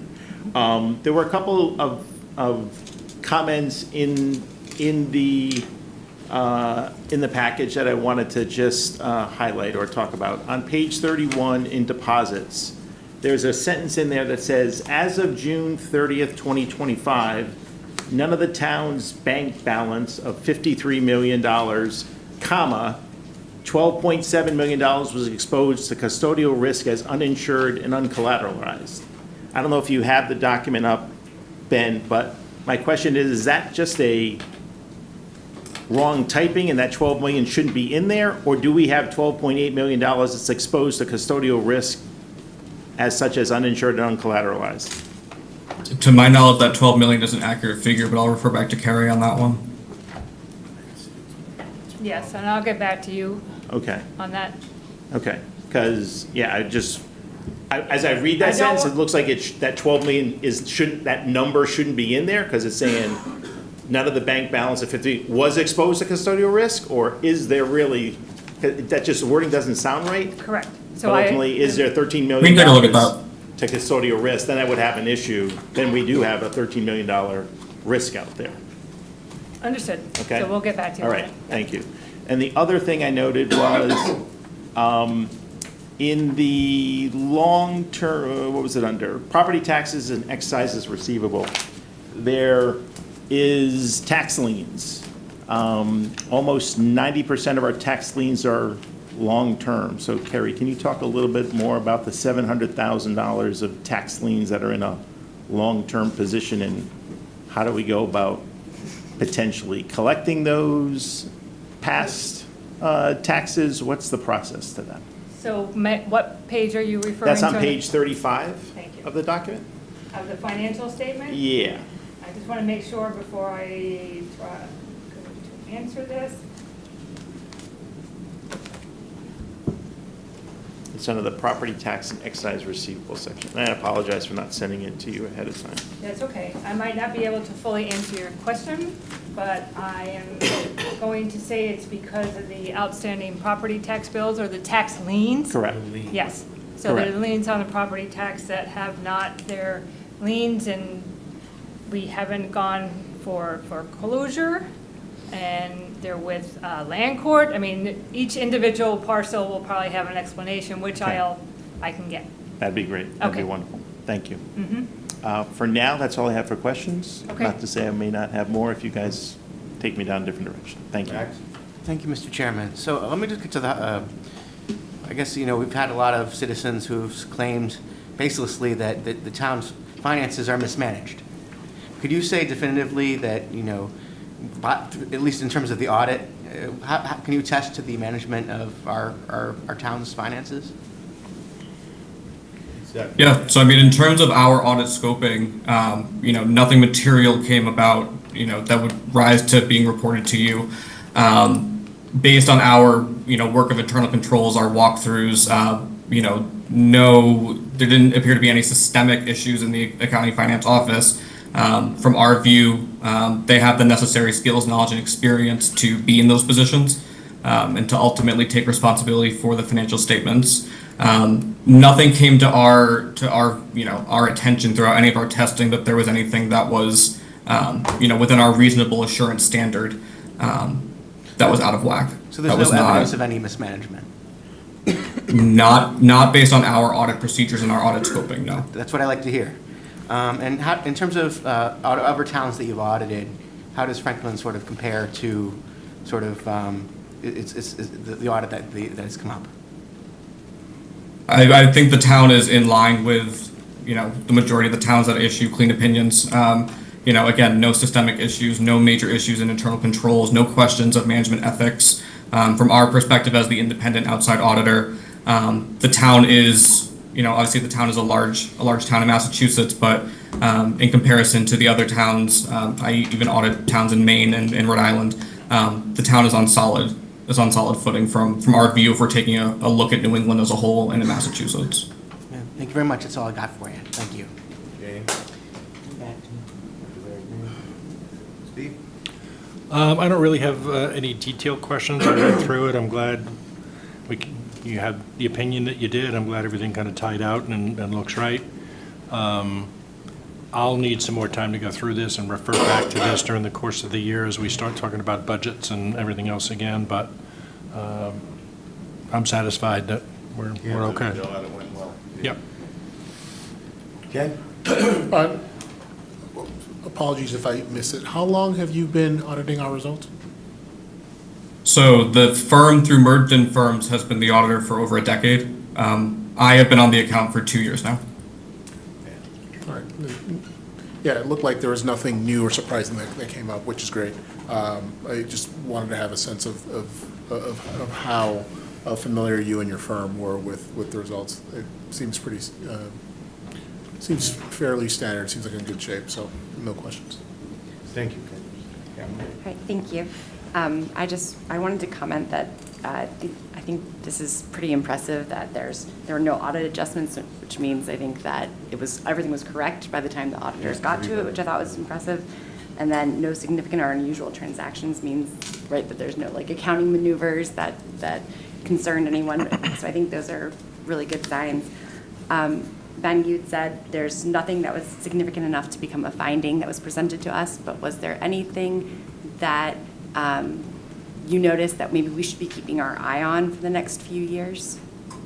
I mean, I think in general, seeing my view of governments across the region, and, we see in the news all the time about cybersecurity, information technology, the rise of AI, definitely keeping a pulse on those items, making sure that, training continues at the town, just so you don't get into situations where, you may be hacked or anything like that. I think that's the biggest area we as auditors see as potential weaknesses for, a large amount of municipalities, whether that's through budget restraints or, other things like that. But I think that would be my biggest critical thing. As we move more into the digital world than we already have in the rise of AI, just ensuring that those bad actors, the town doesn't fall suspect to any of those potential hacks. So definitely I would take a look at that. Based on our audit, the town has sufficient policies, procedures, training in place for all of that stuff. But just always, my biggest recommendation is continue to be vigilant about those rises. Excellent, thank you very much. Gene? Yeah, just going down that path of cybersecurity, have you seen in some of the towns you audit where they've taken maybe a different tact on that as far as maybe hiring outside consultants or, do you have any recommendations to make on that path? So the biggest thing, and I think one of the weaknesses that I see in other clients, is the ability for the town to produce a risk assessment, to have an assessment of any potential vulnerabilities that may be out there, just to get a basic survey of, hey, we think we're doing a good job, but where can we improve? I have some clients that work with DHS at the federal level to come in and do screenings. There are many vendors, CBIZ as one of them, can come in and do an IT assessment based on, what we see the industry moving towards and having those appropriate safeguards in place. The other thing, I think also the rise of cyber insurance, taking a look if, making sure that the insurance policies are up to date, up to, any potential exposure, taking a look at all that kind of stuff. Do we have cyber insurance? We do. Yep. We Yeah, know we do. that. We also have a training program. It's been going on for about 6 years, mandatory for all school and town employees, where we put out, it's called Know Before. Some of you may be familiar with the company. Yeah. But they do surprise emails and test everybody. You get a score. We see where areas are. And our staff have been improving significantly. And I think that's probably not from the training too, but also just seeing things in the news and being more aware of stuff. So we do a lot of on this issue. No further questions. Thank you, Mr. Chairman. Ben, I don't remember you presenting to us last year, so are you new as the team lead? So this is my second year on the team. Scott McIntyre, the shareholder, has done the presentation the last many, many years. So I was tagged in for tonight. No, I think it's great because I remember in the past, it was reported to us that you, to keep fresh eyes on the process, you guys kind of moved around with who was going to be the lead. And I see Carrie kind of nodding her head, right? I think that's great. It's impressive, once again, to not have a management letter and to get a clean audit report. I think it's important to note to the public, Jamie, correct me if I'm wrong, but we're not required to do this, right? No. No, we choose to do this. Yeah, this was, I think, a thing, yeah. We choose to do this, and we- Which I think is important for the public to see that this council and this administration for years has chosen that this is a priority to make sure that our finances are clean and that there aren't any issues. You can go through audit reports online going back many, many years. You won't find a management letter, and I praise to the staff and to all of the boards that contribute to making sure that that happens, and to our friends on the school side for managing the money correctly and accounting for it correctly. It's very, very impressive. So thank you for your presentation. You good? Yeah. Yeah, thanks, Ben. The cybersecurity stuff is very important, as we know. Kerry, we know. So, but that's awesome. And I have talked to a couple employees. They do get the funny emails, and they pick up on it right away from their training. So that's excellent to know. You know what I mean? They get tested, and it does work out good. So Ben, thank you, because you talk a lot faster than the other guy did. So I do appreciate that. So I hope to see you back next year. I'll second Awesome, that. thank you, everybody. Hold on. I didn't know if the finance committee members had any questions, because this is their first bite at the apple. What's it? You're good? I thought, they didn't raise their hand, so I didn't All think. nodding okay back there. They're all nodding okay. Thanks, Ben. Thank you, guys. Have a good night. Thank you. Thank you. Carrie, can you just get the 300 up? Sure. So we're going to, 300 Fisher Street.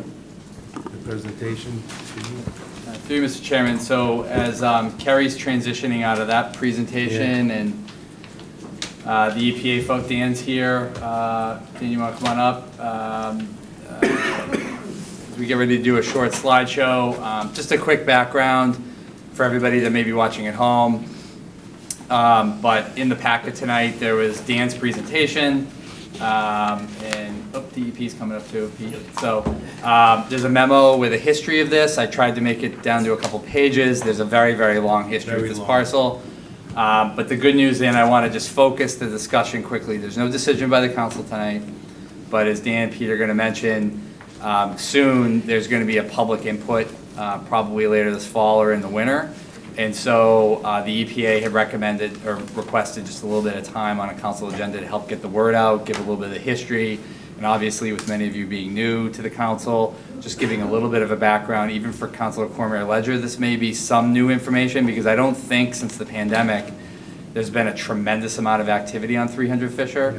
Prior to the pandemic, Councilor DeLorco will remember the structure on the property was taken down, a lot of earth material was taken away, and there was actually really good progress happening.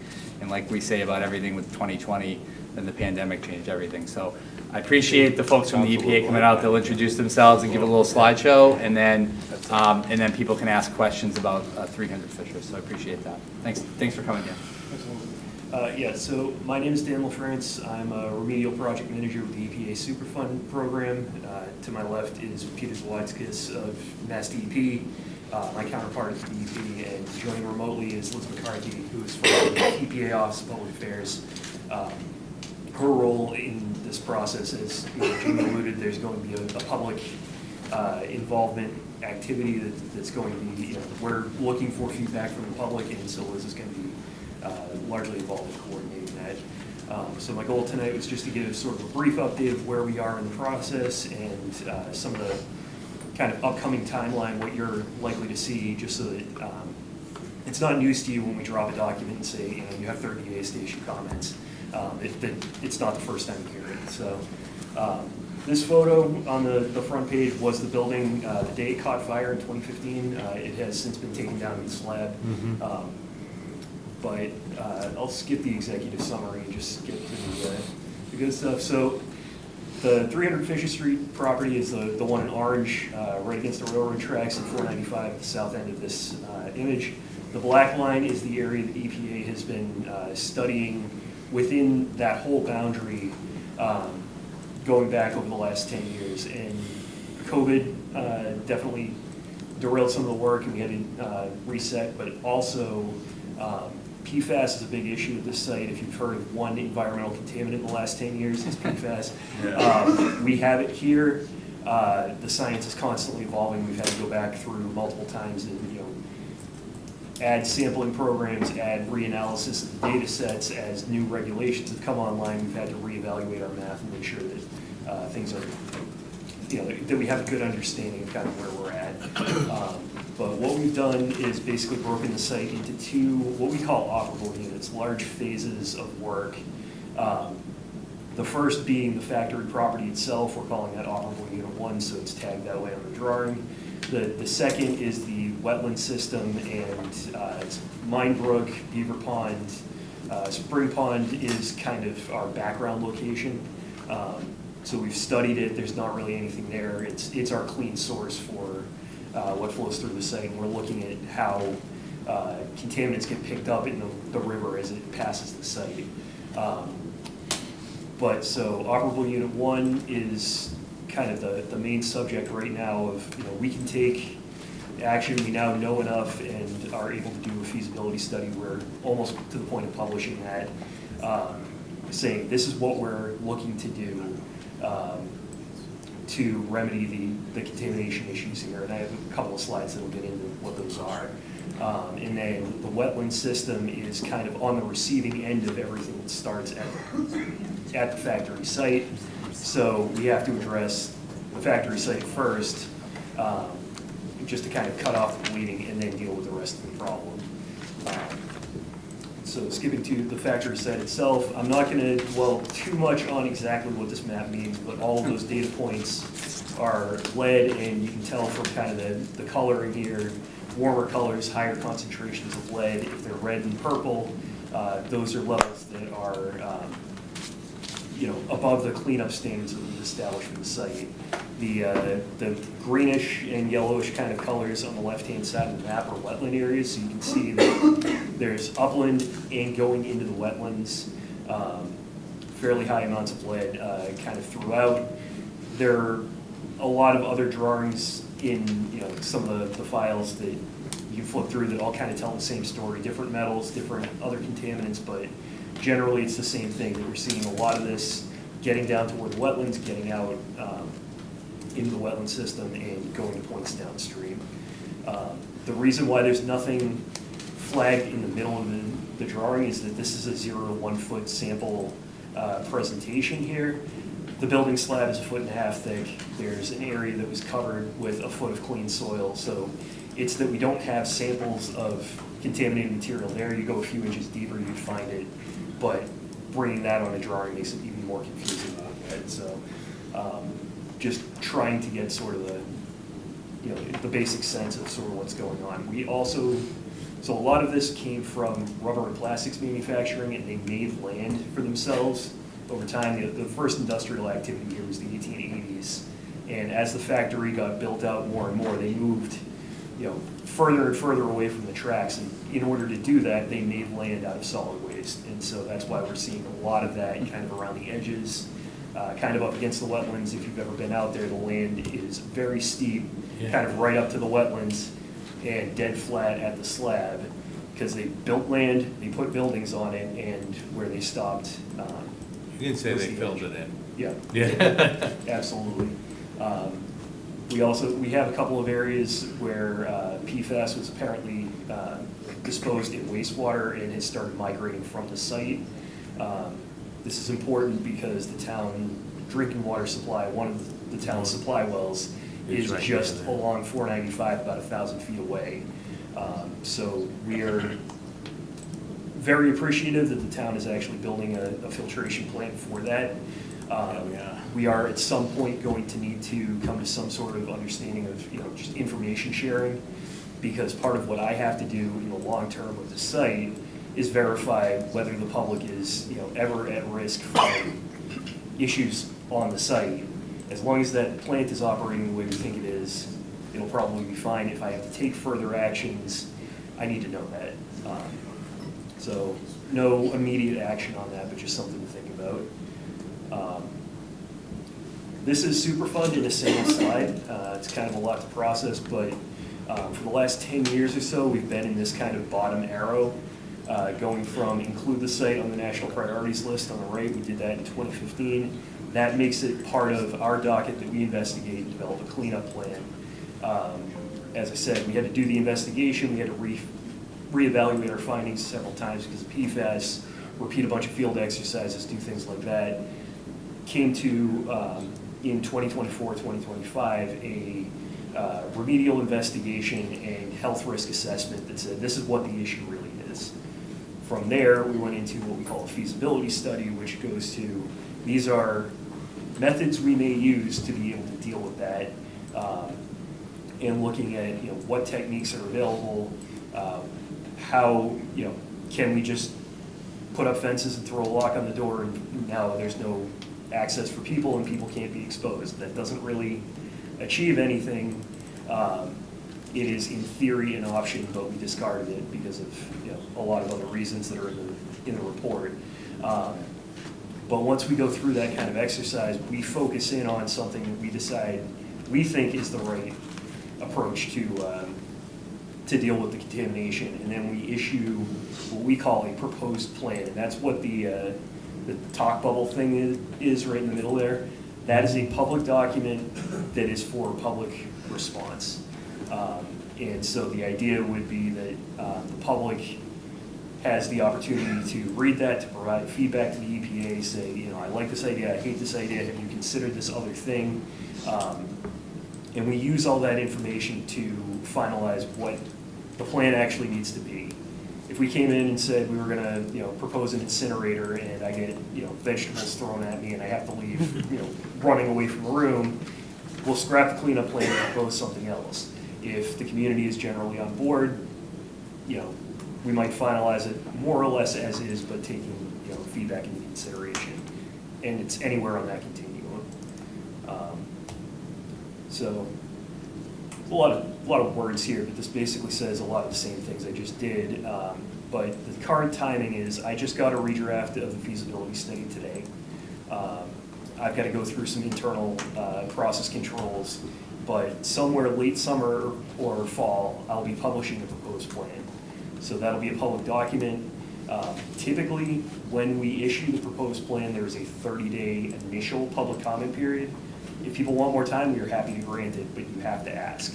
No, it's good to know. Yeah, so, you know, we are happy to grant that, and on top of that, because this is, you know, a complex, dense topic, and, you know, 10 minutes here is not enough to dive into the weeds, Liz can talk a little bit about some of the opportunities that we have for kind of demystifying the process. We have ways of trying to help make it a more accessible document. But, you know, part of the way that it works is, you know, there's a public hearing where I can't really say anything other than thank you for your time. Next person to speak is, you know, as you're all familiar, we are thinking about doing some sort of, you know, more accessible, you know, post up at a coffee shop or the library or something, and, you know, just have an informal meeting with whoever wants to show up and ask whatever questions. So Liz is going to work on trying to sort of set that up. So these are some of the things that we looked at in terms of what we are likely to be doing at the site. You know, the high level issues are, we've got, as I showed on the earlier slide, we've got soil, high levels of metals. That's a direct contact risk if people are walking around in it. If somebody's doing utility work and trying to set utilities in it, they're down in the trench, they're breathing in dust. That's one of the major risks that's here. The soil's all shallow, it's accessible, we can excavate it. We can send it off to a landfill, we can consolidate it on site and cover it. Different activities cost different amounts, they leave different giant holes in the site that may need to be dealt with in different ways. They may present other opportunities for building a parking lot on top of the cover. And, you know, various reuse options. So we're looking at different combinations of things there. PFAS is tricky. I am leaning in the direction of just trying to get rid of the soil-containing PFAS from the site altogether, because sequestering it isn't really a proven technique at this point in the long-term scale of our program. And then finding a way to treat it on-site so that it stops seeping into the groundwater and stops getting away and stops going toward your well. But we've got a couple of different methods for looking at that that we're working through. So kind of the key things for the board to be considering, and that I'm happy to take, you know, any feedback, whether now or during the public comment period or anywhere in between. Future land use, it's privately owned. The reason we call it BJAT is that's the name of the holding company that owns the property. I don't know that they have a plan for, you know, reuse. I don't know that the town has, you know, really looked at anything to do with it. I know, you know, Jamie and the tech review folks have looked at it a lot lately, but you know, anything that deals with the future use kind of affects how the cleanup needs to proceed. So any comments on that would be appreciated. And then, you know, anything that we can do to establish eventually an understanding about the water treatment plant and the operations there, data sharing. I have an open line with DPW on that, so I don't think it's going to be an issue. But and then the last closing point is what we call the technical assistance grants, and these are, EPA can do one of two things. One is, and the tag is, we give you a check and you hire your own consultant to get involved in the process. I know the town has done brownfields work in the past. You probably have engineering consultants you've used. So you could hire somebody that you trust to speak to the public on matters like this so that the public feels informed, or we have a program where we can hire one of our contractors to do that as well. But I don't even have control over kind of who we get. It's luck of the draw who we wind up with. I find that sometimes towns are more likely to want to use people they know. So just something to throw out there. And so I will open it up for questions. I got one. Sure. Do you know if we start digging down there, how far down we have to go? Do we know that? Because I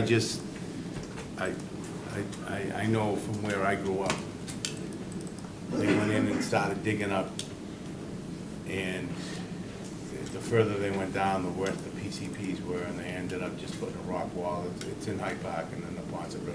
Oh, yeah. It was. That's one of ours too. Yeah. No, so actually, this is, I kind of flashed ahead to this slide anyway, but this is from the forthcoming feasibility study. Basically, within that document, we've kind of narrowed this down. A lot of these areas are 4 or 5 feet deep. Okay. There are some areas where it does penetrate, more like 15 feet in a couple of spots. It's mostly kind of along the edge of the building, the northwest edge, where it's got the steepest drop to the wetlands. That whole thickness is fill. But yeah, a lot of it's 4 or 5 feet. Okay. No, that's fine. I just remember, because I'm on that committee, and then, the further they went down, the worse it got, and they haven't even got into the real bad part, as you know. But Next thing is the river. We're working on that. But no, this one is a lot more kind of shallower superficial contamination. It's really sort of ends at the elevation of the wetlands, and it was just they built on top of the wetland block and built their way out. okay, good. No, that was just a question I had. Anybody else? So is this in the Zone 2 area for the well? It is, yes. And that's our concern, is that it's part of that aquifer that the town well draws from. So we need to basically figure out a way to eliminate PFAS in the groundwater. You want to speak? Yeah. Doug Martin, Town of Franklin Water and Sewer Superintendent. Like you said, it is within our Zone 2. Those wells are currently offline. They've been offline since end of last summer for the upgrade of our Hayward water treatment plant.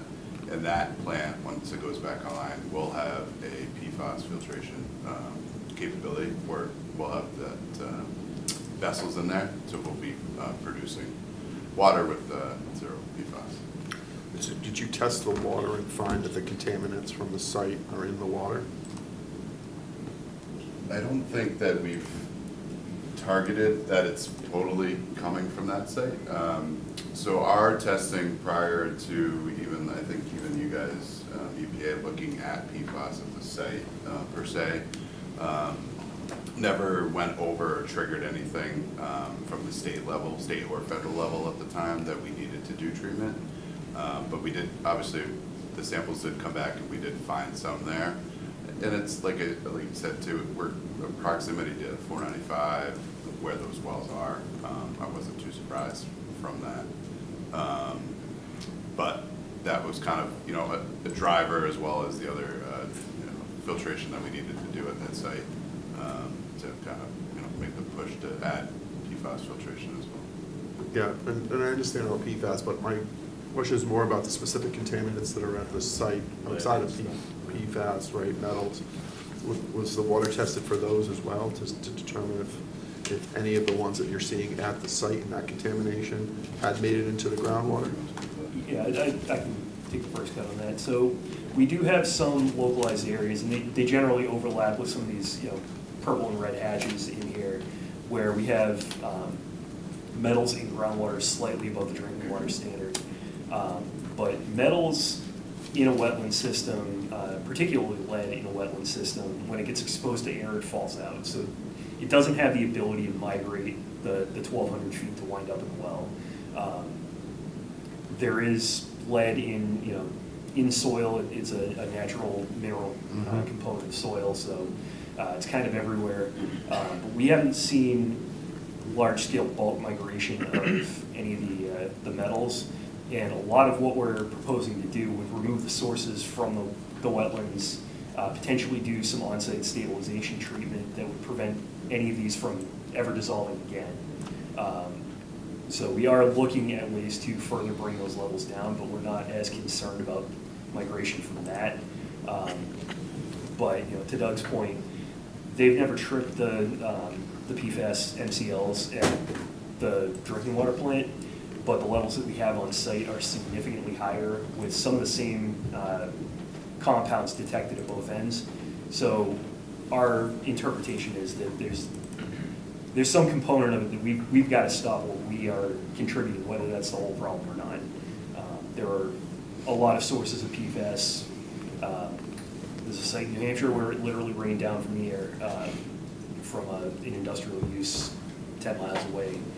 We've seen things like that all over the place. So I can't say that it's everything, but we are looking at how we control what we know that we can control within our program. And I'll just add too, from a heavy metal perspective, none of our testing has ever tripped any MCLs or SMCLs from a water quality standpoint. Okay. Any concern that the work you do to mitigate the situation and clean it up might make it worse? So one of the things that we have to look at in the feasibility study is the short-term impacts and whether some of those things could happen. We're not going to select a remedy that we think is likely to have major negative impacts in the short term. And the idea is that once we clean up and finish up and are done, we're restoring wetlands. We're putting the landforms back together in a way that are physically stable. So we're trying really to select a remedy that doesn't do that. There certainly are ones, when we start getting into chemical treatment in the groundwater, there are ways to break down PFAS, but they involve a lot of heat and very low pH. They turn your groundwater acidic. We don't want to do that. There are a lot of different technologies that start to get into those. You could be doing more harm than good things, and so that's why the feasibility study takes as long as it does. Is we have to start looking at all of those conditions in totality. I think what we're going to come away with is really unlikely to have those kind of knock-on effects beyond the end of the project. Last question, are you looking for the council to eventually approve a plan that you recommend?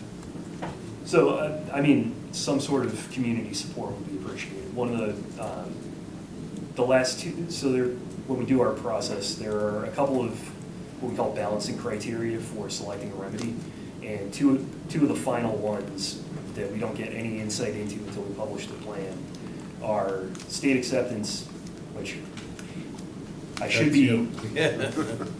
Pete and I get along, so I shouldn't be blowing them away with what I propose, and then community acceptance. And as I said, we've had sites where we propose an incinerator and we get chased out of the room. If the community is in support of the remedy, that helps us to finalize a remedy. If you don't like it, say so. It doesn't help anyone for you to smile and nod and actually dislike what we're doing. But honest feedback. But if you do support it, we would appreciate hearing that. Further questions? Thank you, Mr. Chairman. I guess my first question is regards to, there was a thing in the memo about housing versus commercial use, and that housing would require more cleanup than commercial. And I just wanted to get some clarification on that. If the council wanted housing, would there be any more cost to the town? Or I know there'd be cost to you probably, and like diminishing returns. So I just wanted to get some clarification as to future use of the project and how that impacts your cleanup. It's a good question. So we did look at whether or not housing might be viable as a use for the site, and this is more just we kind of default to the assumptions of the site was industrial, it's zoned industrial, it's kind of locked off by the railroad tracks, and I understand there were some interesting covenants written into the railroad land transfer that you can't actually build a road across it or anything like that. So it's a tough parcel to actually set up for housing. If if you can get enough housing in there and the numbers work and things like that, we're not opposed to it. But in terms of, does it require more cleanup, the answer is typically yes. The reason being, in simple terms, you know, I have gardens at my house. This time of year, I am, you know, digging things up by hand every single day. If that's contaminated soil, I'm breathing that in, I'm getting exposed to that. Whereas something like an office building, you might park in the parking lot and walk over, you know, soil that's buried underneath asphalt, and you know, there's a lot less contact there. So it's a less sensitive use, and so we can be a little bit more relaxed in how much we clean up, because there are other ways to manage the rest of the exposure that would go along with it.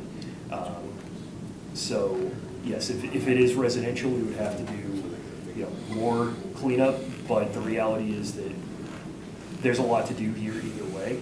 And I wouldn't say that that is a reason to write off housing. It was just when we met with Tech Review, we talked about that a little bit, and you know, just the amount of available space, the amount of wetlands in the area, the slopes, the access issues, things like that.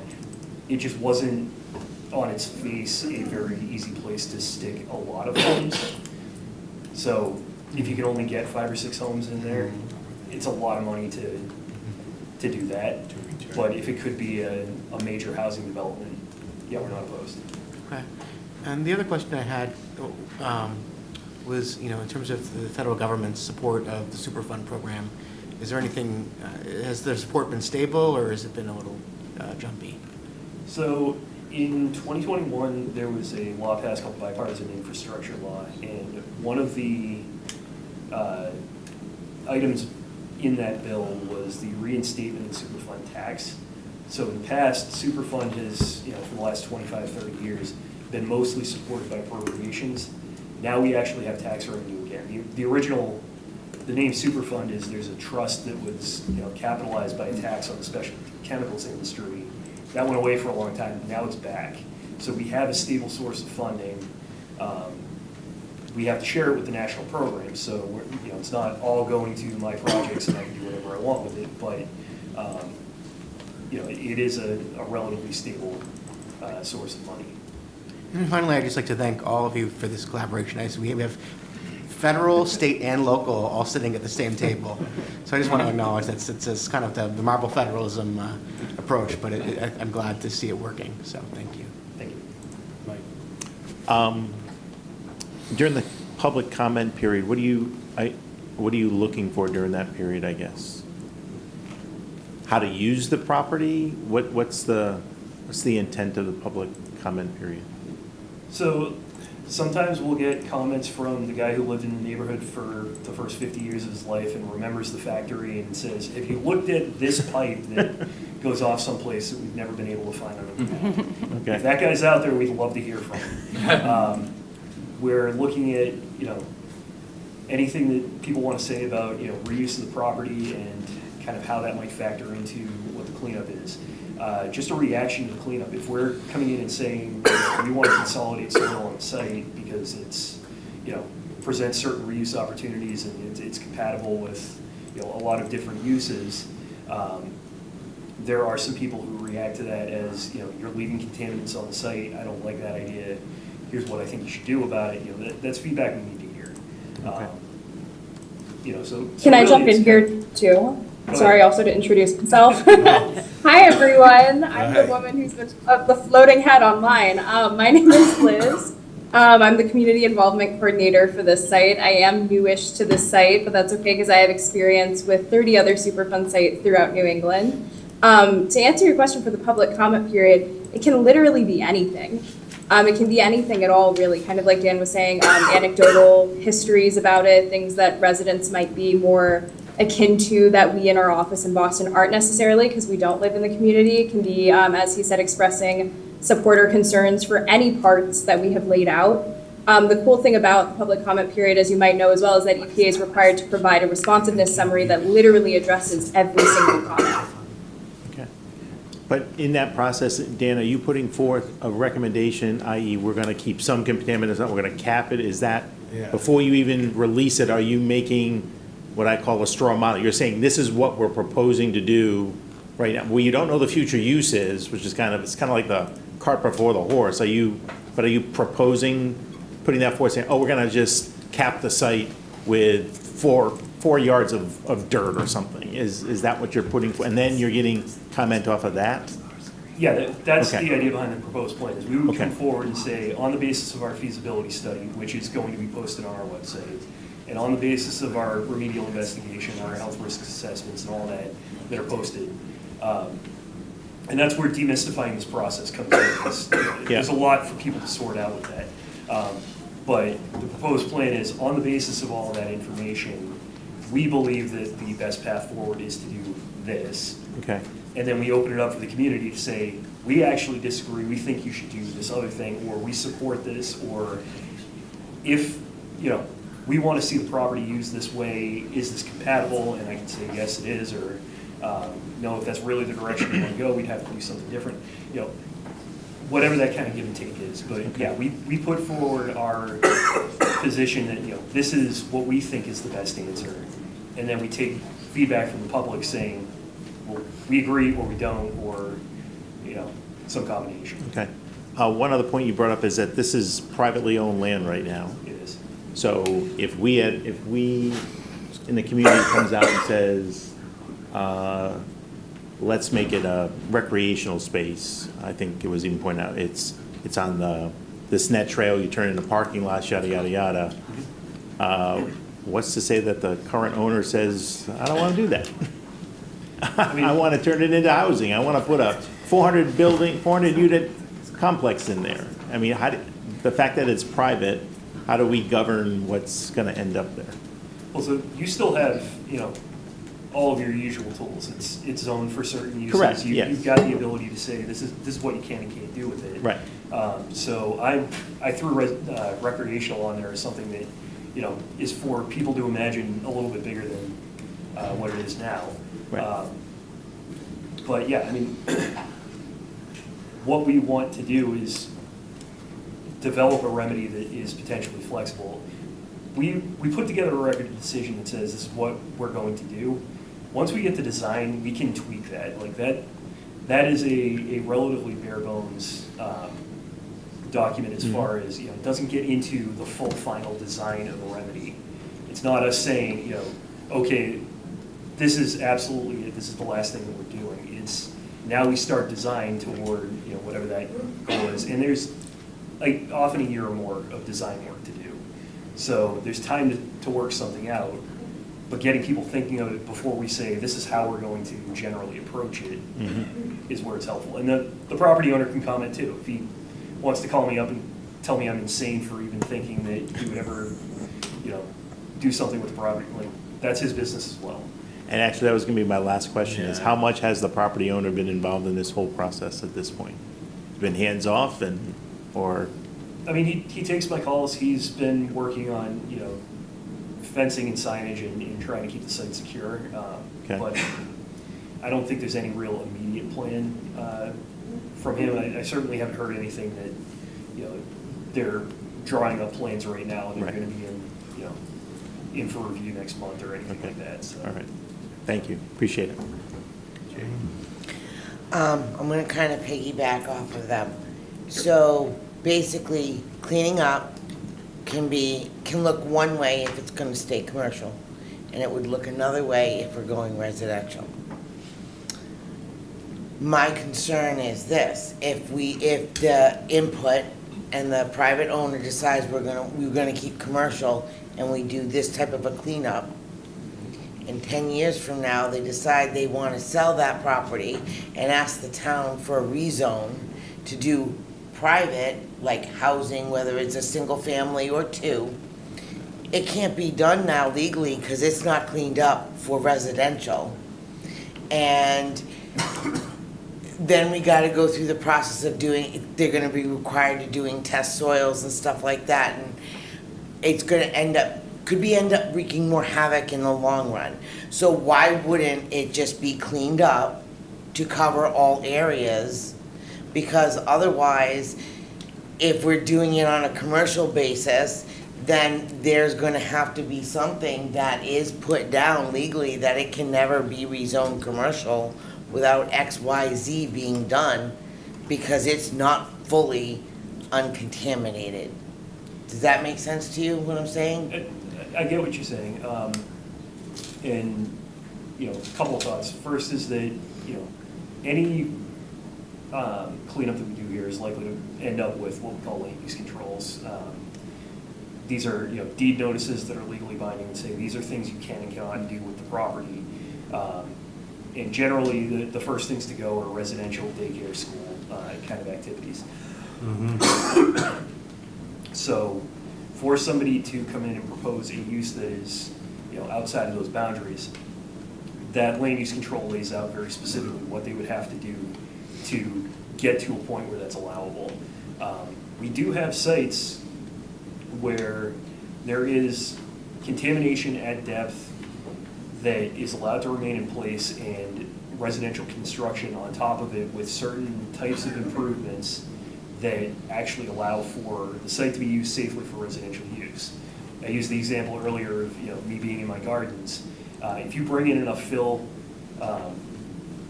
and you create a thick enough cover over contaminated soil, it's unlikely that a person gardening is going to run into that contaminated soil. And that is a relatively common approach for developing in contaminated areas.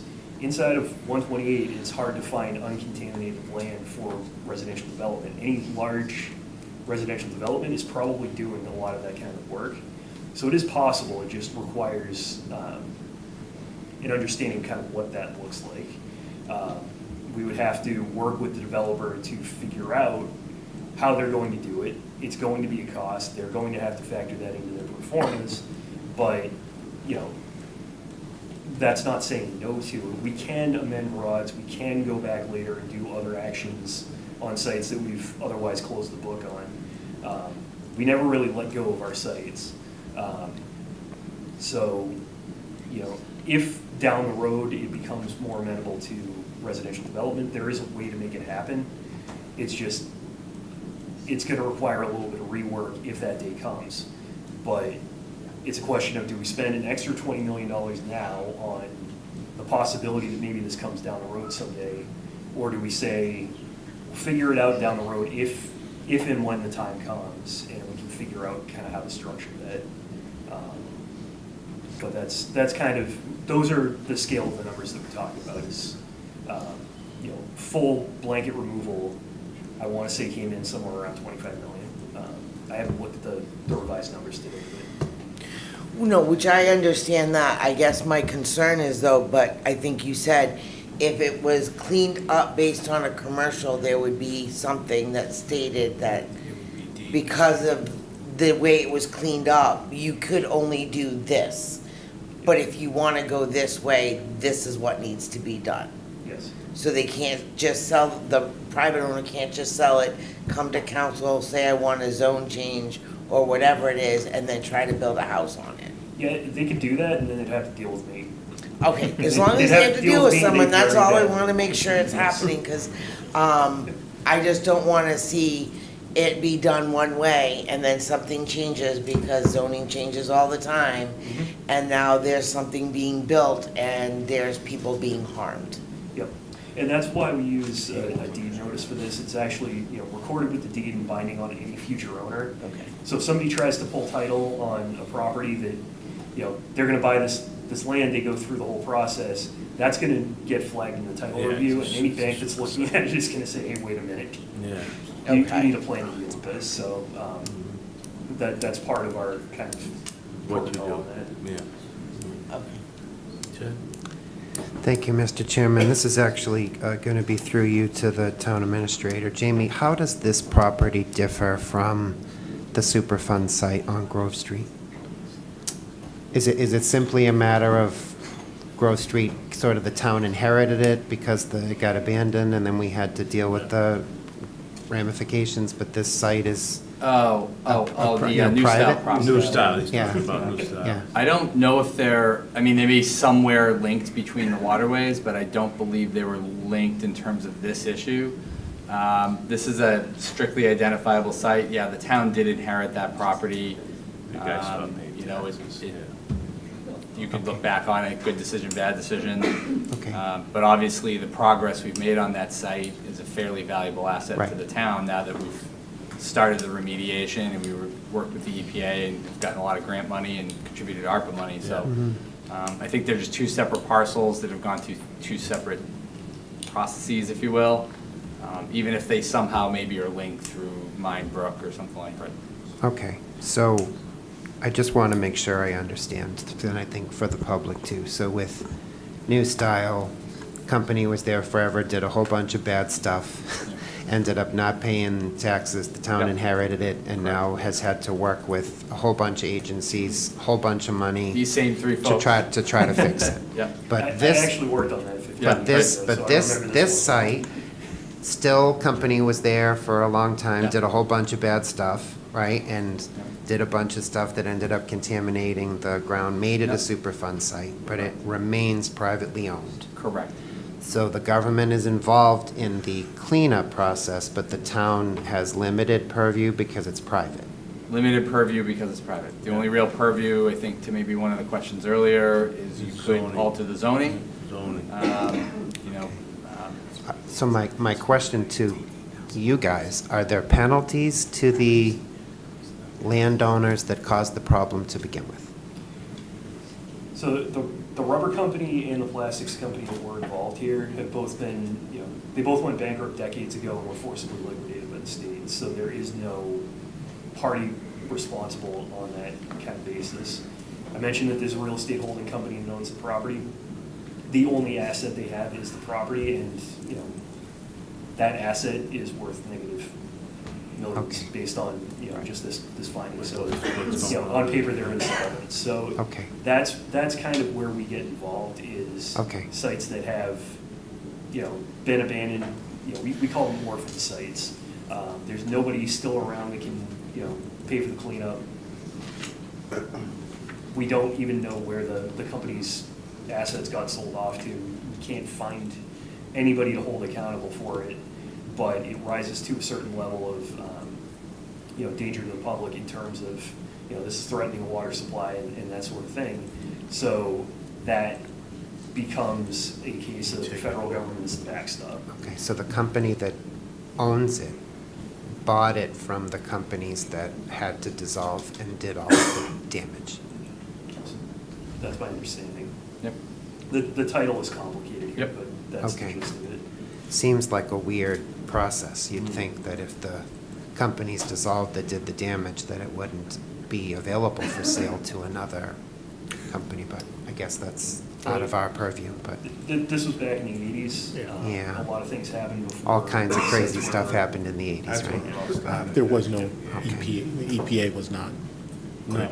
Yeah, Like in the no, I mean, 1980 is when- I appreciate the fact that we even have an agency that's trying to look out for this stuff, and that it maddens me that it's now the second time that we're talking about a Superfund site that the town has to deal with, and that the EPA has to deal with companies that face no penalties whatsoever for doing these egregious things, right? It's maddening, but I appreciate all that you're doing and all that you're going to propose to us in the future. Thank you.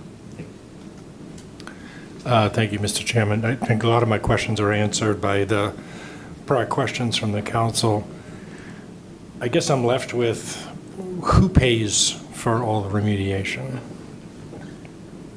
So right now, what we've been doing is, a fund lead remedy. So this is financed out of the Hazardous Substances Trust Fund. So that was the fund that I mentioned earlier that's capitalized by a tax on the Right. chemicals industry. So basically, the thinking behind that was that, today's chemical industry is paying a top-line revenue directly to this fund that is paying for the sins of the past. Makes sense, yeah. So that, thus far, that's where we're going. Now, if we find out that, the rubber company ended up being sold to, Goodyear or Firestone or somebody like that, we do have the ability to then hold those companies potentially responsible, but at this point, we don't have any information about the assets being sold. And those names are just for, household names in reference, but. I get it, yeah. We've tried to look at what happened in bankruptcy, and as best we can tell, these companies just got liquidated and sold for scrap. No, that's good, and Ted's questions kind of brought that out, because that was my first question. Well, who owns this? What do they want to do? Like, what's their role in all that? So the EPA somehow will pay. Is there a budget? If we say we want $60 million to fix it, and you guys say you'll have 3, I mean, how does that work? So what we end up doing is, in the record of decision, we identify a remedy, and we've gone through in the feasibility study a cost estimating exercise. So if you ever read one of the press releases on one of these, and we issue a few of them a year, you'll see, EPA has committed to an $80 million remedy at such and such Superfund site. That's a number that comes straight out of the record of decision, that, we've selected this remedy with these components, that our cost estimate is this. And that's after the public hearing, and you've addressed the responses from the public, and you publish a report and say, in our opinion, we think the right way to treat this site is by doing X, Y, and Z, and the cost for that is $80 million, and that's where we're going to contribute. The town or the county that's impacted might say, we want 90 or 100, but you're going to call the shot on that. The EPA is, yeah. The payment part comes from EPA and to an extent the EP as well, and that's part of Pete's role, is to hold me honest on the cost of things, and then anything that ultimately goes to some sort of long-term maintenance, DEP picks that part of it up, and that's all directly out of the statute. So it's not, if we come in and say we're going to commit to an $80 million remedy to do X, Y, and Z, we're going to do X, Y, and Z. And if it ends up costing $90 million, it is what it is. Okay. It's not that we're going to sit there and say, well, we only had $80 million, so this is it. You'll complete what you're committed to do. I got it. That's the way we operate, Okay. yes. No, that's helpful. I appreciate that. Thank you. And just to be totally clear, there is a certain amount of cost sharing with the state throughout the process to keep us involved. Going to be seeing the plan before it goes out for public comment. That's the way the state operates. We work very well with Region 1. We're not always in lockstep, but we work well together. As far as costs go, EPA will commit to doing a cleanup to get this site into a certain amount of shape, as Dave was saying. If following that period of time, they just have completed their cleanup, needing a certain amount of groundwater monitoring, whether that's for 5, 10, 100 years afterwards, to make sure that their remedy is working, that is on the state's bill. We pay for that, not the city and not the private owner, unless we can find one. Thank you. I'm good, Bobby. Thanks. Any other questions? So just one question. Apologies if I missed it or just didn't hear it. And I know that the remediation plan is, you haven't made the recommendation yet. How long does remediation actually take? What would be the timing on this? So I am assuming, based on the fact that we have groundwater remedy, it's going to take probably about 1.5 years to design, because there's going to be some level of field work that needs to happen that will probably be next baseball season, call it. Spring to fall is the time when a lot of that field work gets done. And then, the rest of the design takes another year from there. And then it'll probably take, 6 months or so to go through procurement, hire our contractors to do it. And ideally, it's the following, construction season, which is, again, from March or April through roughly the end of the year. We can build the kinds of things that we're looking at here in roughly a year. The thing that's going to be the very, very long part to the whole thing is groundwater recovery. So we can put in, if we are putting in some sort of groundwater treatment system, it only takes a couple of weeks to install that component. But there are two different ones that we're kind of looking at. One is extracting the water and treating it and recirculating it. I have a site that's been doing that for 30 years now and is not much closer to done than they started. So we're looking at other alternatives. One of the things that we're looking at here with PFAS is putting basically an underground wall in place of activated carbon. It's a carbon filter much the same as the town is putting in, but it catches the groundwater as it moves through and it strips the PFAS off of it. That's gonna just stay in place until the groundwater source is exhausted, and that can take decades. And it requires sort of long-term monitoring to verify it, but actually building it is a matter of a couple of years. Okay. It's that is a long timeline, yeah. It'd be even longer. Yeah. No, every single one of my questions was asked already. All right, well, thank you for all you do too, because Yeah, no, that's a appreciate hard it. job, both of you guys. 'Cause I know that from the other Thank you. situation. And if someone gets on the wrong side of the environment, we send them to you. Thanks, guys. Thanks, Dan. Thanks, Pete. Thank you. Thank you. Doug, I think you're going to be sticking around. Yeah. Okay.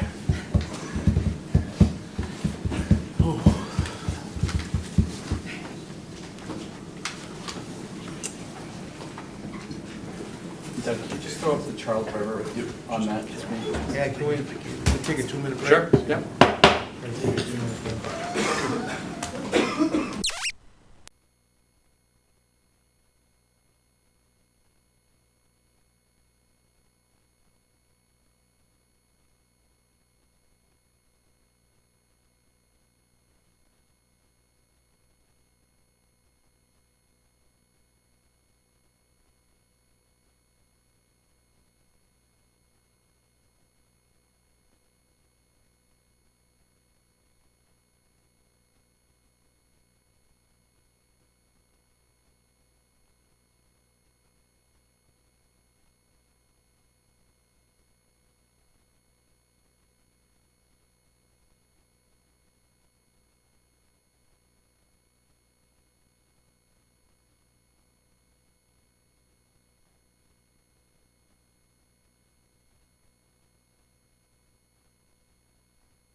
Back on. Okay. The next is the Charles River Pollution Control District. Charles River Pollution Control District overview presentation. Town administrator memo and sewer transfer. Go ahead. What, go ahead. Let me just give a quick overview here. Go ahead.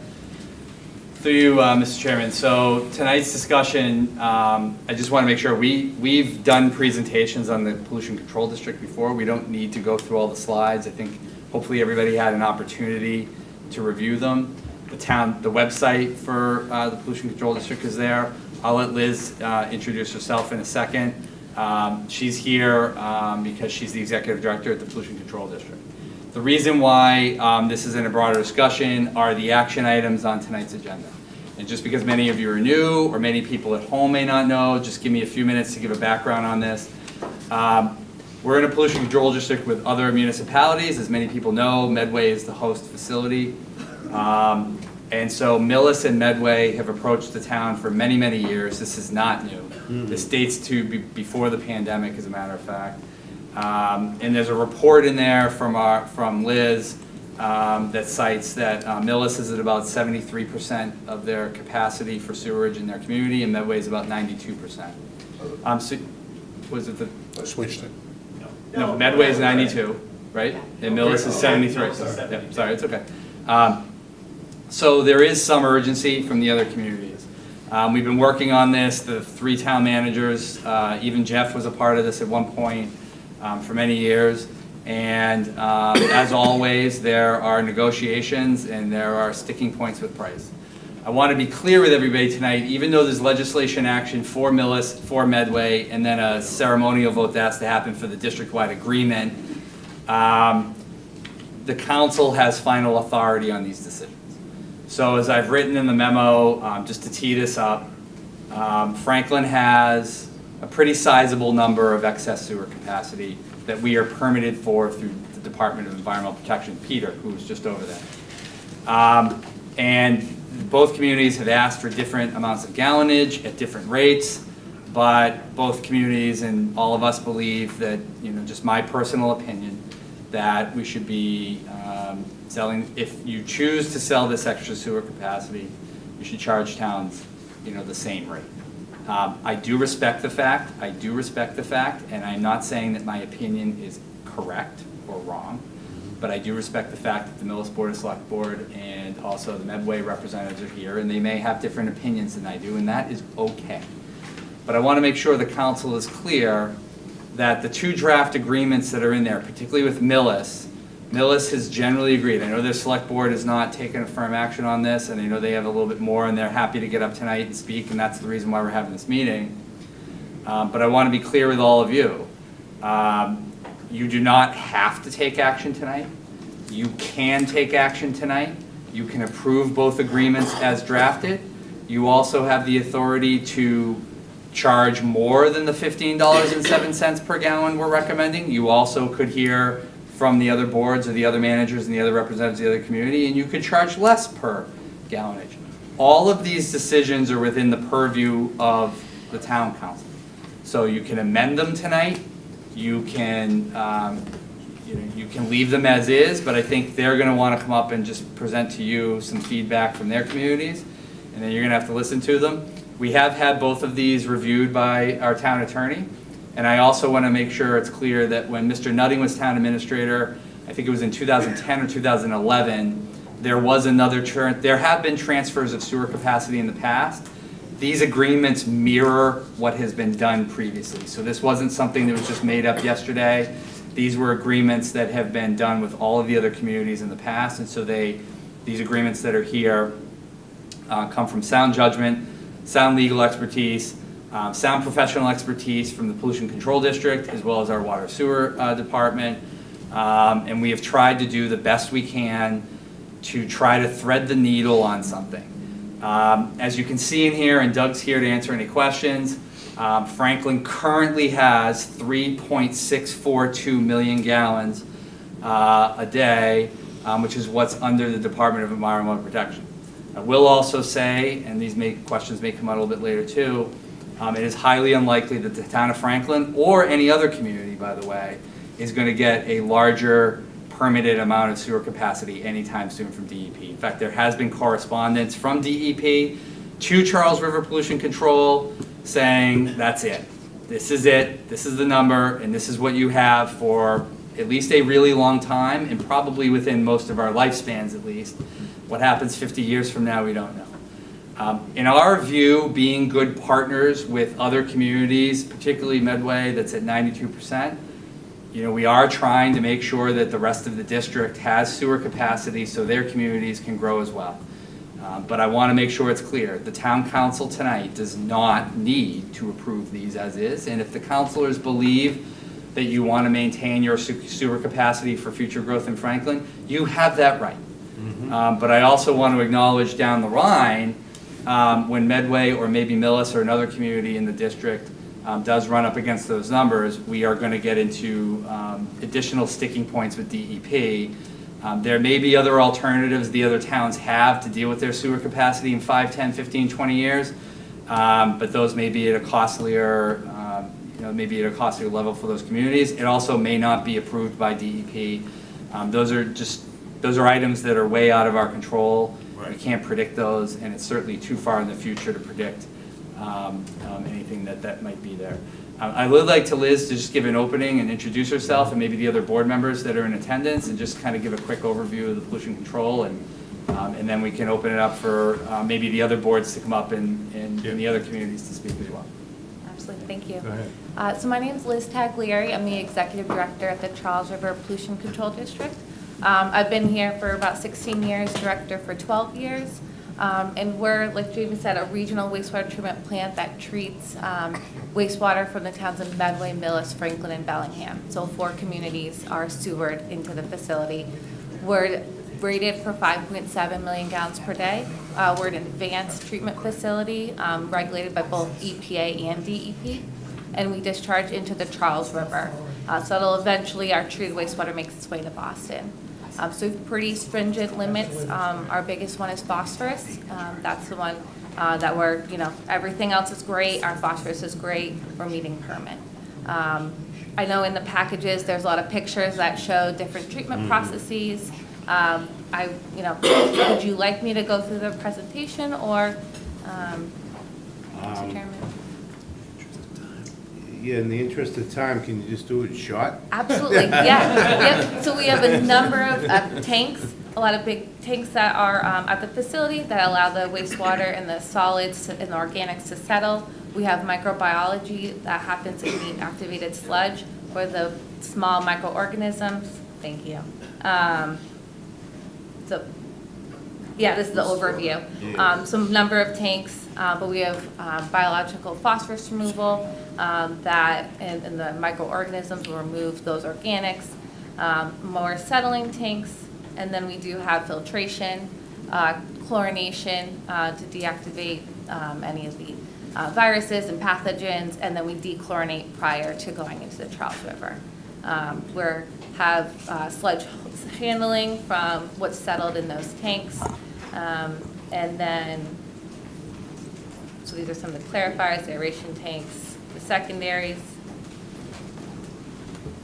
And then this is the treated wastewater. So very clean, very clear, and that goes into the river. You can see the stairs there are to add some dissolved oxygen, so that way we have enough for the fish life. That's just some of the solids.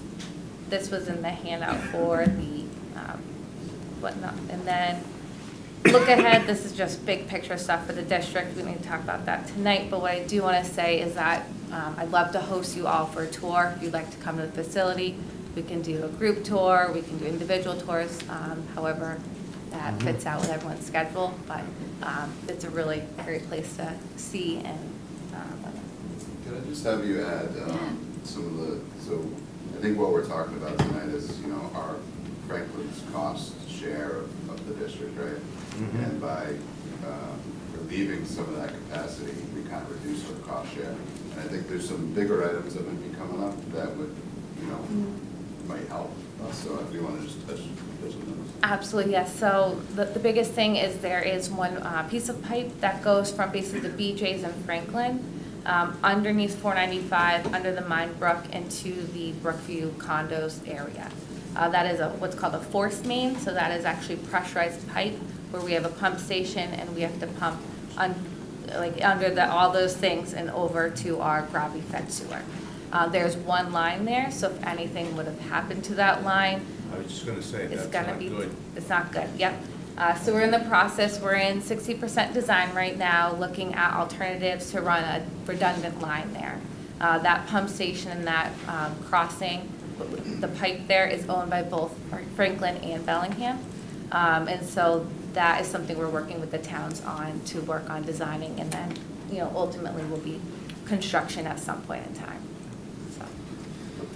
The sludge removal costs, I think that's more of a. Yep, and then on the operational side, we have our 10-year contract is up for renewal in July 1 of 2027, so we'll be going out for bid on that.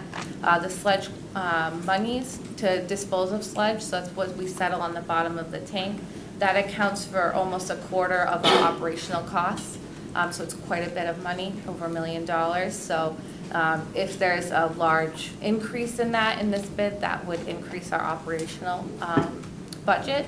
That has been increasing based off the CPI, the Consumer Price Index, so we're hopeful that we have kept up with the times and price increases, but that is just a big unknown that we don't have yet.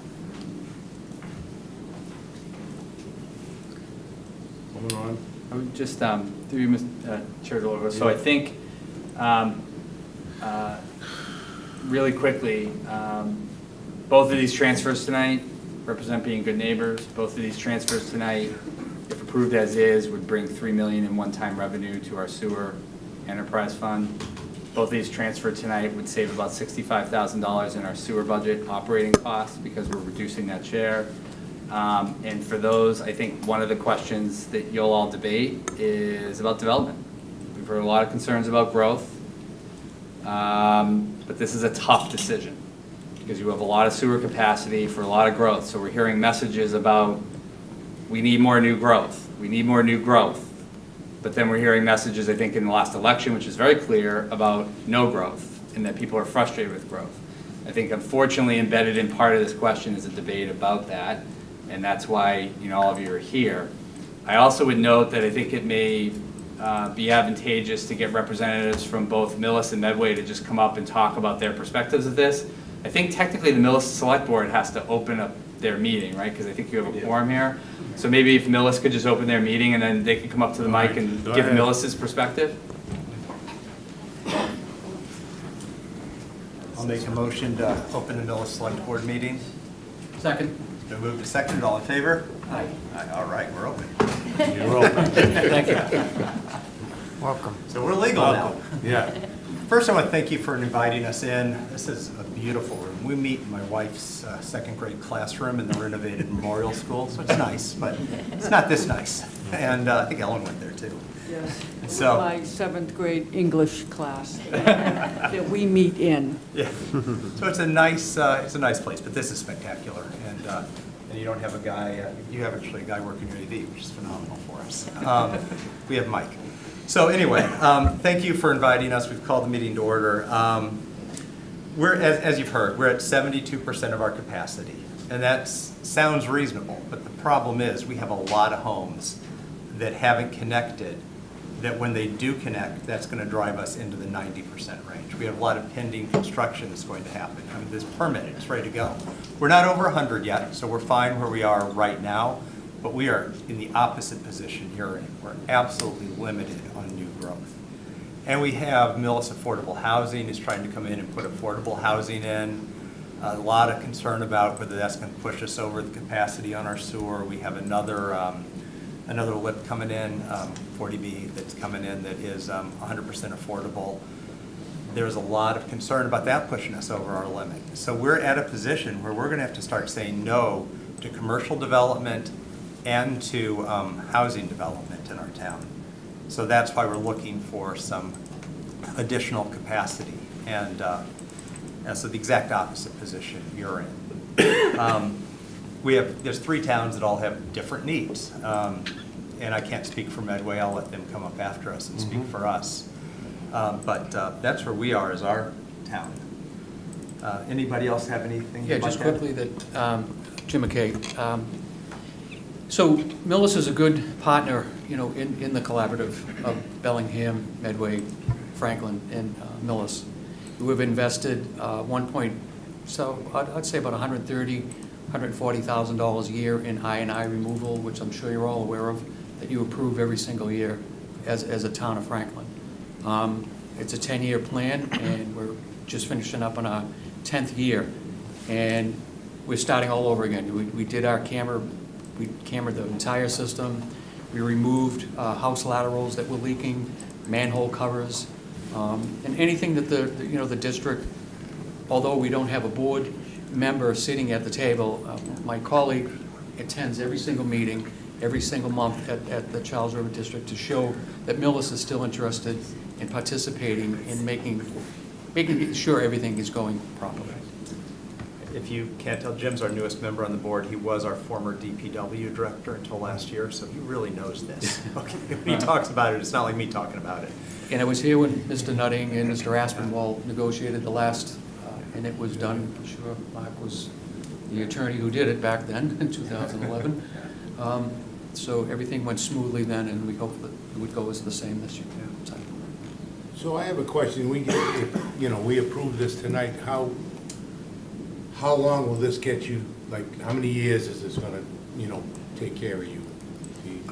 Without saying, I would say just a rough, almost forever. I mean, there's just so much. Millis is a lot smaller than Franklin, and most of it's wet. So there's only a certain amount of properties that are still left open.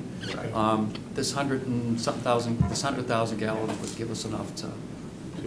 Yeah, and we have homes that can tie in that may never tie in because they have a 400-foot driveway and they're not running in the street. They'll just keep working septic, so. We have a significant, is this thing? Yes. We have a significant amount of homes that paid a betterment. So we have pulled that out of, when you say 72%, we calculated higher because we're holding that for them because they paid a betterment. And they may never hook up, but we'll see. But we have to hold it, so. So this will get us at least until I'm off the board and probably much, much further. I get you. That's all we care. I get you. All right, so, and again, it's because we really have developments we want to push through, and not crazy developments either. We want to do some commercial, some mixed use, some, and affordable. We've got these large parcels we want to put affordable housing onto, but without sewer capacity, it gets very difficult to do that. And there's such a need for all of that right now. We're looking over the price, and we can't sign anything tonight. We haven't even talked about it in our town, so if anybody's watching from Millis, we'll be having this on our next agenda item, but we want to come in with a proposed contract.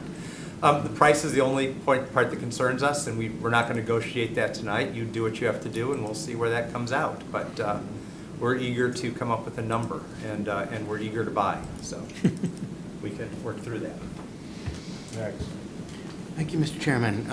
So I'm all in favor of helping out a neighbor. You clearly need the supply. My question more is I'm trying to figure out the pros and cons of our approach of doing half now, half later.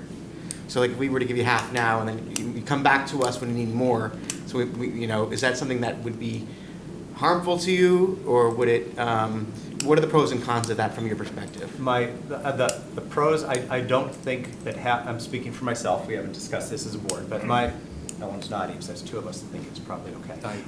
There's three. Okay, so having polled the board, we do believe that, I believe that would work well, as long as we didn't have, I'm going to use probably the wrong word, price gouging on the second half. If we could come up with an agreement that locked the price, half now, half later might even be better for us, cash flow wise.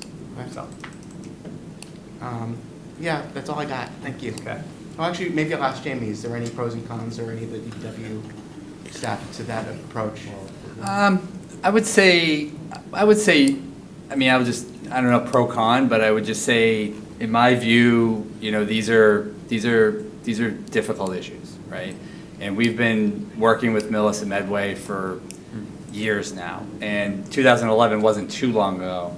From my standpoint, doing it all now sets them up to be, quite frankly, I know the rate right now is a little more inflated than maybe some would want, right? The price is always going to be a point, but 10 years from now, it's going to be more. It's not, sewer capacity is not going to become less valuable in the future, it's only going to become more.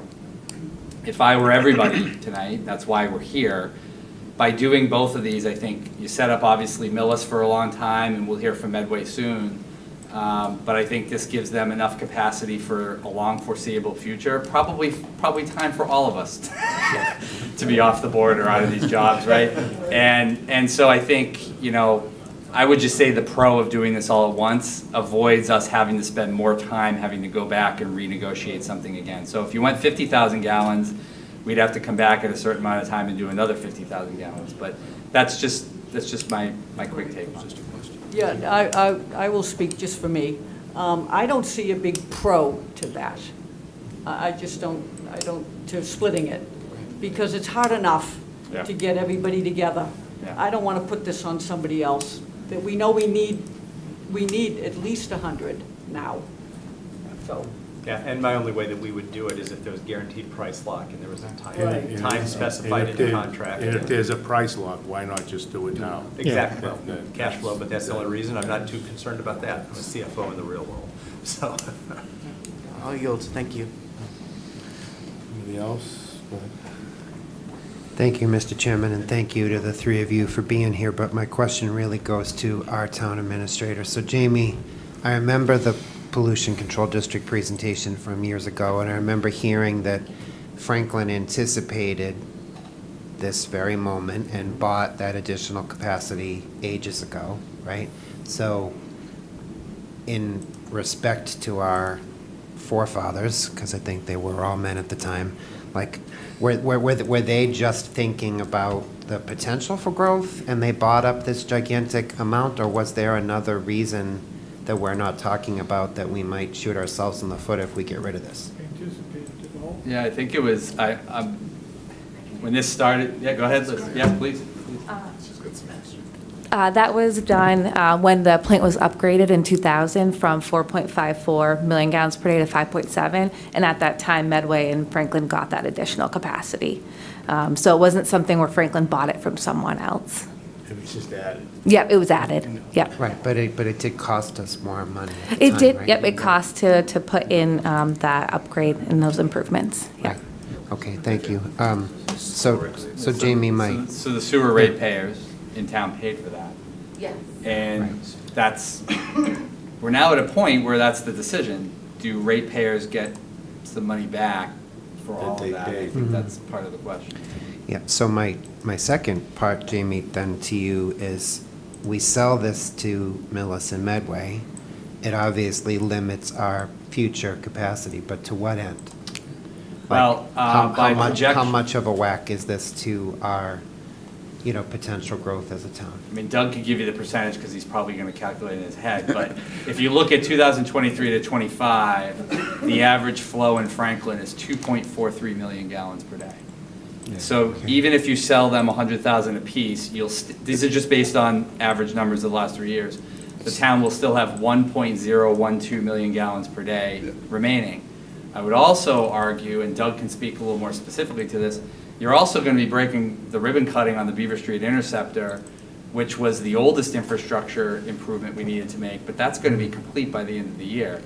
I don't know what the percentage of sewer pipe that we've replaced in the last 20 years has been, but it's been fairly significant. We've done a lot of upgrades to our system.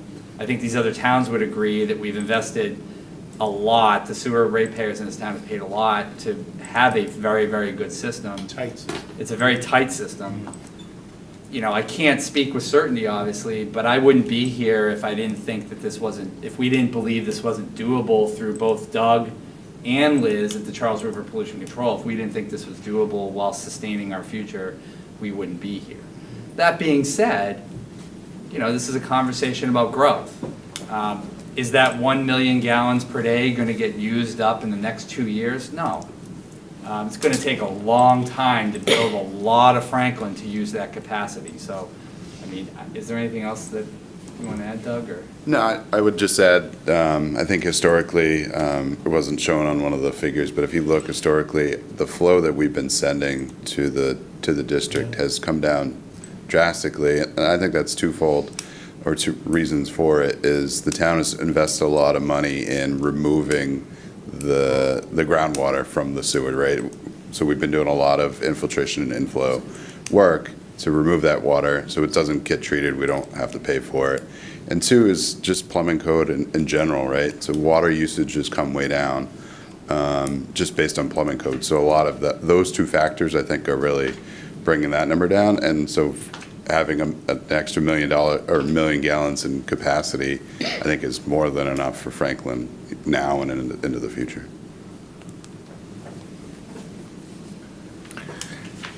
Thank you, Mr. Chairman. I guess my questions are all about, I mean, on the surface, it sort of makes sense. It doesn't look like it's a lot of water based on our capacity. I think you just mentioned, you know, how we got the capacity to begin with, because I'm thinking to myself, well, we have all this capacity, we're paying for it somehow. Why are we paying for all this capacity we're not using? Does it make sense to sell? Maybe. I'll be perfectly honest, though. I don't feel like I know enough to say yes or no tonight. And I don't know what more I would need to consider that, but my concern is I just don't know how to quantify 200,000 gallons now over a period of how many years? Like, what's that equivalent to? Like, how much does a Taj across the street, what's the a million gallon, you know?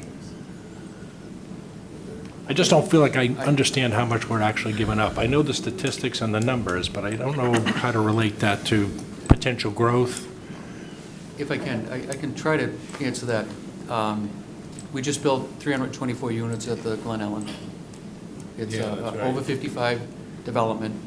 We actually permitted them originally for 85,000 gallons. We know that they're pumping on an average of daily, depending on winter, summer, because most of them are snowbirds, so they're not there for the winter. So during the summer, Dave, I believe it's like 50-something thousand gallons at the most. So I mean, if you take like a unit like you just asked over there, so it's not that it's half, but it's, you know, it's originally permitted. Because when we first file with the Charles River District, we have to use 110 gallons per bedroom. I think 55 is 70, 80-something gallons, because it's a senior Right. development. So what's permitted at the beginning is the 110 gallons per bedroom, but then actual usage is usually either almost half that, because of, like Doug just stated, with Right. new plumbing codes, toilets, faucets, and things like that, it's much less, and they haven't changed their rates. Yeah, those numbers that you were talking about, that just comes right from Title V Right. regulations. Right. I don't remember the last time those were updated, but yeah. they're, you And I know, talked to it's Bruce always, about it it's recently, and very he said the same conservative, thing, and yeah. we're never going to use all of that. But it's just in the aggregate, I don't know what that kind of means or what that translates into, or does that prohibit us from even a larger commercial development one day? How much Taco Bell do you need to fill that capacity? Not as much as it used to. I'm sorry? No. Oh, okay. So I just don't know that I really know well enough to understand how to value this. I would add too to the commercial aspects, a lot of commercial properties or that are going to be bigger users of water and sewer are going to look for ways to recycle Yep. within their process, because that comes off their bottom line, right? I've seen that, these closed loop systems. that Close, they go yeah, through I mean, we today. see it with some of the grow facilities, even Grolic. They kind of do some of those processes because they don't want to have to pay for it. So it's a hard question to answer because every commercial property is going to be different. I think from a residential or that kind of standpoint, we know what that number is based on Title V. And we can assume it's almost going to be like about 50% of what Title V says. But commercial is different. I mean, intuitively, it feels like we have enough. I just don't know how to make that more than an intuition. Yeah. And the other question I would have, maybe it's more for Jamie, is how did we arrive at the $3 million? So we arrived at it because it's 100,000 gallons per agreement at $15.07 per gallon. which is the 1.507 amount. So each town under each of these agreements, if they were agreed to by the council and agreed by their select boards, in the agreement, there's a payment schedule, and so they would make that one-time payment. And then the operating costs would be, I think, probably through our assessment, annual assessment through Charles River Pollution Control. So that assessment for us would go down a little bit, and we wouldn't be obligated for that capital expenditure. And more so over time, based on what you said in Correct. the memo, the operational costs would So continue to go down. right away, we would come down, I think it was 65,000, that's our capital assessment, right? That's right off top. And then the O&M, which is based on the flow that gets sent to the district, would come down over time as the other communities started flowing more. Right. And I do want to ask too, because I did read in the attachment that that price of the $15 price was based on a survey that one of our consultants did 6 years ago? Yeah. Is that $15? Well, the one they did, and this one was done earlier this year. It was done in June, or April. But April or May, this calendar. Was the pricing done in 2000? Some of them, were they different years depending on the Yeah. municipalities? Yeah. As you can imagine, this is not something that happens every day from a capacity sale standpoint. I remember really in Massachusetts alone, I don't think it happens that often. So what they looked at was really the cost to build a new treatment plant or add capacity. So that's kind of how we really get to that number. More. As I read through it, it was based on a region-wide kind of a survey of different municipalities and what they would charge. Yeah. But I thought it was produced in 2020. My only question is that that's When they looked at, 6 they also years looked ago. at the connection fees from the different communities as well, to kind of, ballpark and kind of get. I get it, makes sense. Yeah. I'm just saying, is that the current number? It's a 6-year-old number. Yeah, I would say it is. Are we sure, I guess is my question. Mr. Chair, could I- Maybe, I don't know, yeah. Not to hurt our friends and neighbors, but, Mr. Chair, just. Go ahead.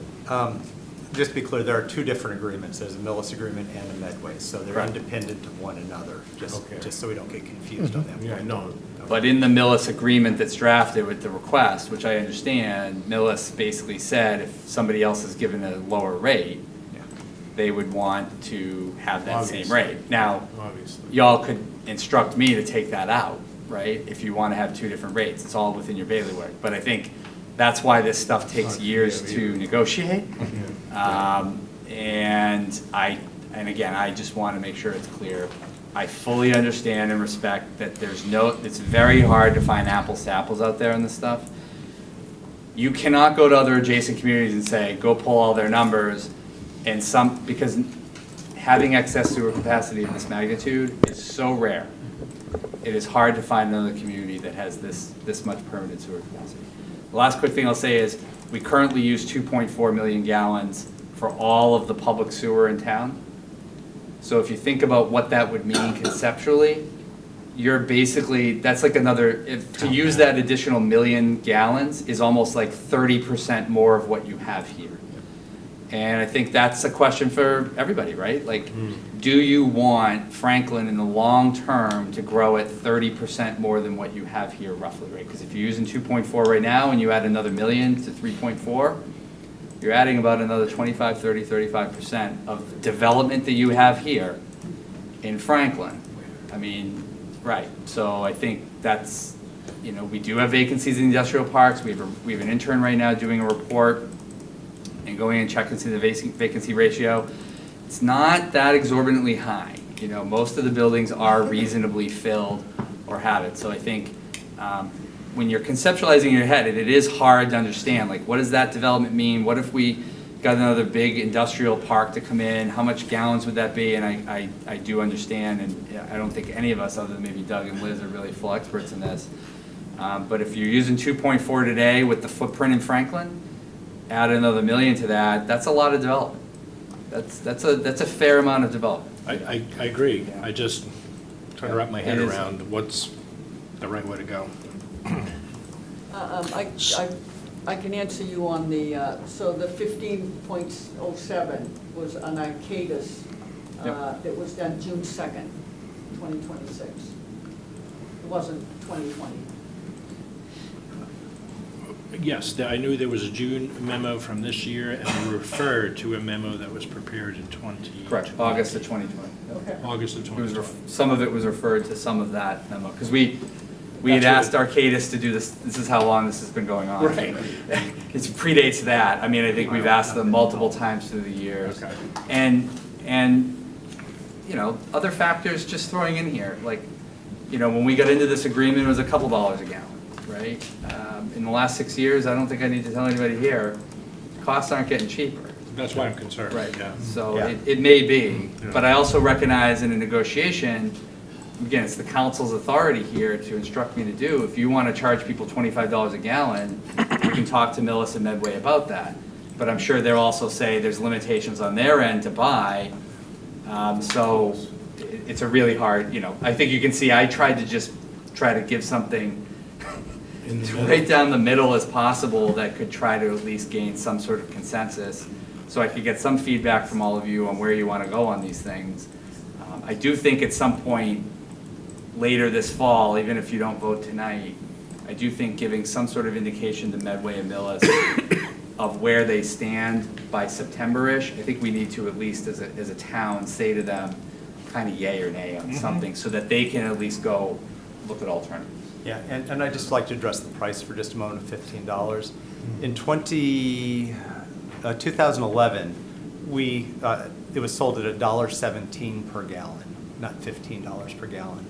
In 2019, it was sold at $2.44 a gallon, again, not $15 a gallon.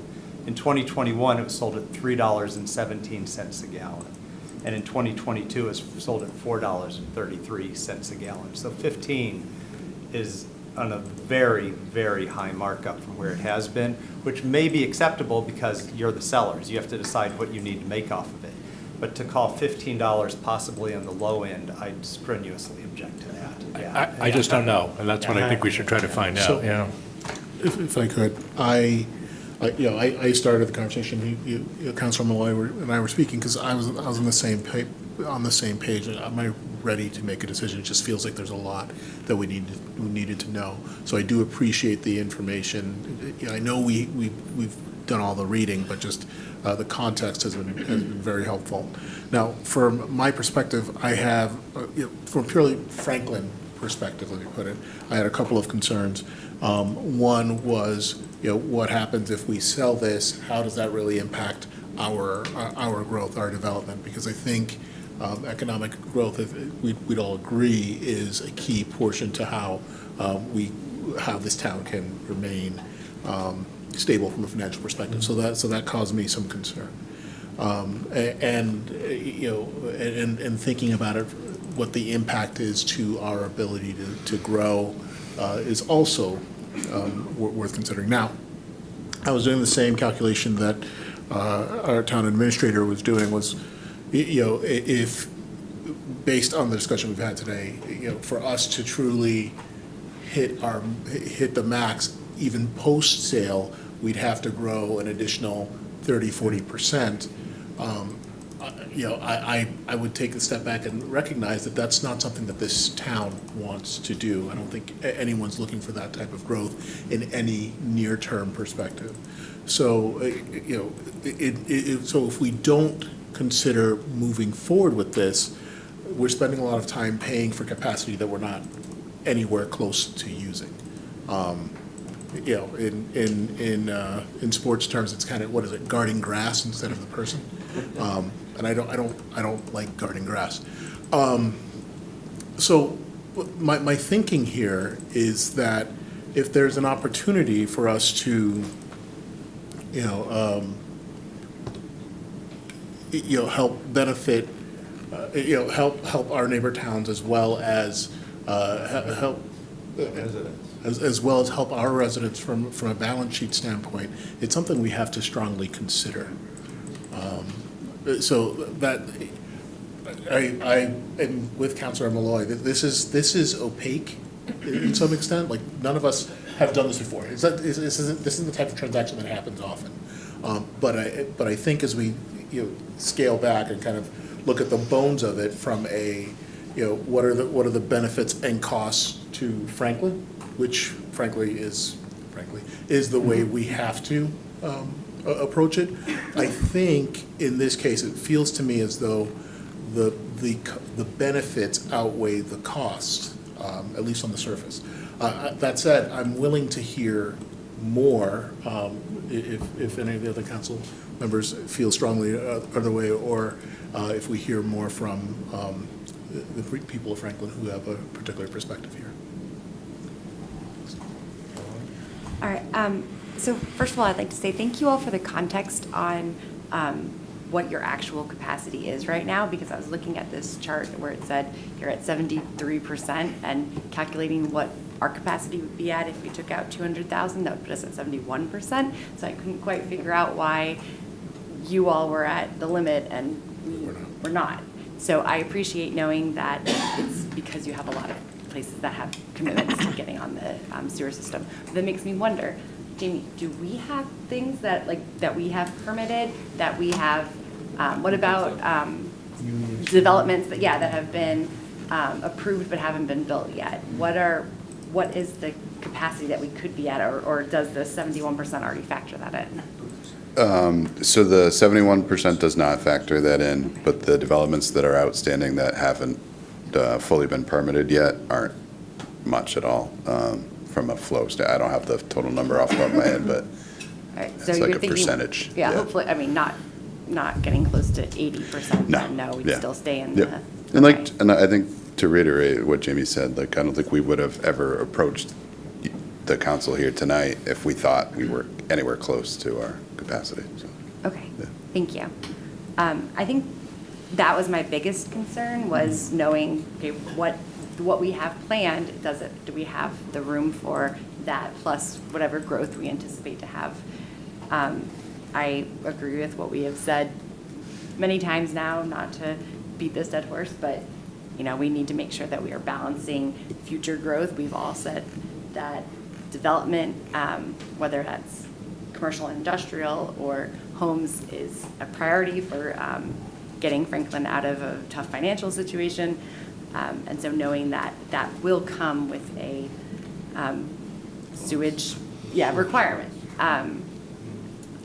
At the same time, I agree very much with Ken that I think this is I think it's a good option. I have two questions for Jamie, and one is, and I don't even know if this is possible, but is leasing that, does that change anything if we're leasing it? No, okay, I'm seeing no's, I mean, I guess, okay. So, never mind, that was an easy question, thank you. I'll stop shaking my head. Yeah. I know, but yeah, no, thank you. Once you connect the house to it, you can't tell them they can no longer use it. Yes, I'm sorry. Correct, yes, I realize. And then my other question for Jamie was, if things have, I understand that got the 15.07 number from this, but if things have been sold for $4 recently, what is the discrepancy in that number? Like, what is if it's being sold for $4, where did this $15.07, $15.07 figure come from? It's really a middle ground of what generally, and again, I think there could be critique, and I understand those opinions, but Arcadis is an extraordinarily reputable firm. The town's been using them for decades, certainly a lot longer than myself or even other employees been here. And it's just looking at a general market basket from around the country and East Coast and saying, okay, and I think Doug explained it earlier, maybe Liz did, when you're looking at new development now and you're looking at new capacity, you're generally getting up around that number. Those numbers that are in there. And the 1507 is just smack dab in the middle of the data points from on that spectrum of 907 to 2348. It's just right in the middle. And it was just a place for me to start where I could get support from, at least conceptually, to start talking to Millicent Medway without having other public input from the council and others. And it was just a starting point to say, there it is. Also, part of this is one of the select board members just mentioned, we're in the seller capacity. we have a responsibility to do the best we can for Franklin residents. And the sewer ratepayers have paid a lot of money into this system over a long period of time for, quite frankly, a near A-plus system. You know, if we've got additional capacity and we can sell a little bit off to help our neighbors and help their issues, you know, I think that the ratepayers of Franklin should be, you know, reinvested in some sort of way. And I think that money coming back to Franklin will help alleviate, you know, you'll have a chunk of money in a sewer enterprise fund that will grow with interest. And if there are repairs down the line, or we need to pay debt exclusion payments, or we need to do other things, we're now taking that money from other communities and now putting it back into the system and hopefully stabilizing sewer rates for a while. And if we have another capital improvement or another emergency, we can use this money without having to go to ratepayers for an increase. So honestly, I've probably heard 150 different opinions in the last 7 years from people in everywhere about this issue. And as you can imagine, someone in my shoes, it's really hard to thread the needle on those 100 opinions of where everything is. And I still feel like I have to do the best I can for the sewer ratepayers, but not also put other communities in a position where it's just like almost insulting to say $25 a gallon, $30 a gallon. I also think that this number of 1507 is affordable for Medway and Millis. You know, and I say that because the way Medway and Millis, and we should ask Medway to maybe come up and do a short presentation as well, you know, I think the way, you know, they'll have, you know, a plan on how they're going to deal with these issues in their own communities, right? And so if you're going down to 907 and you're kind of selling it a little too cheap, maybe. Also, since 2020, the cost of this stuff has gone way up. So to build a new sewer plant or get new capacity through DEP today, good luck. You ain't paying anywhere near this. You're paying way more money per gallon to build a new plant, to build more capacity, to do more. You're going to pay way more than this. And I think that's what this study looks at, is if you're looking at other modernized plants like ours around the East Coast and some of these other cities that are referenced, you're going to see that they're paying a lot more money than 1507 per gallon. So it's an imperfect thing. I'm not going to sit here and not admit that, but out of all of this negotiation for the past 7 years, I personally felt, and I think the DPW also, and I think Doug and Lit, we just feel like this is doing the best we can given all of the factors here. This is a doable number for both towns. It's a good reinvestment for our ratepayers. Whatever the analogy Ken used about the grass on the field, I don't know exactly what it was, but it's kind of perfect because we are paying a lot more money and our ratepayers are paying money into a system where they're not really getting that much. Yeah, I don't I hope that's a little bit helpful. I'm just looking for clarity, so I appreciate that. And where were the $4 and something, where was that figure coming from? So if we know. The dollars I quoted? Yeah. Prior contracts that were signed by the town to other towns. And I think Medway, the people from Medway can explain how those were arrived at better than we can, because a lot of these are their contracts. We've been to the well once. I think you got to close your meeting so we can get Medway up there. Trust me, I know that. We're going to recess. I declare the meeting, I don't have a gavel. That is going to change by Monday night. I declare us a recess. Thank you. Come on up, Medway. Mike, Dennis? Three-way meeting. And they only brought one select board member, and everybody probably knows Mike, the town manager, grew up in Franklin. So you're going to get a history lesson, right, Mike? You got it. Thank you very much. You'll be a test. Yes. Oh, Yeah, boy. former town councilor, Mike Boyd. Oh, boy. There's a lot of reading we don't expect to read tonight. Historical.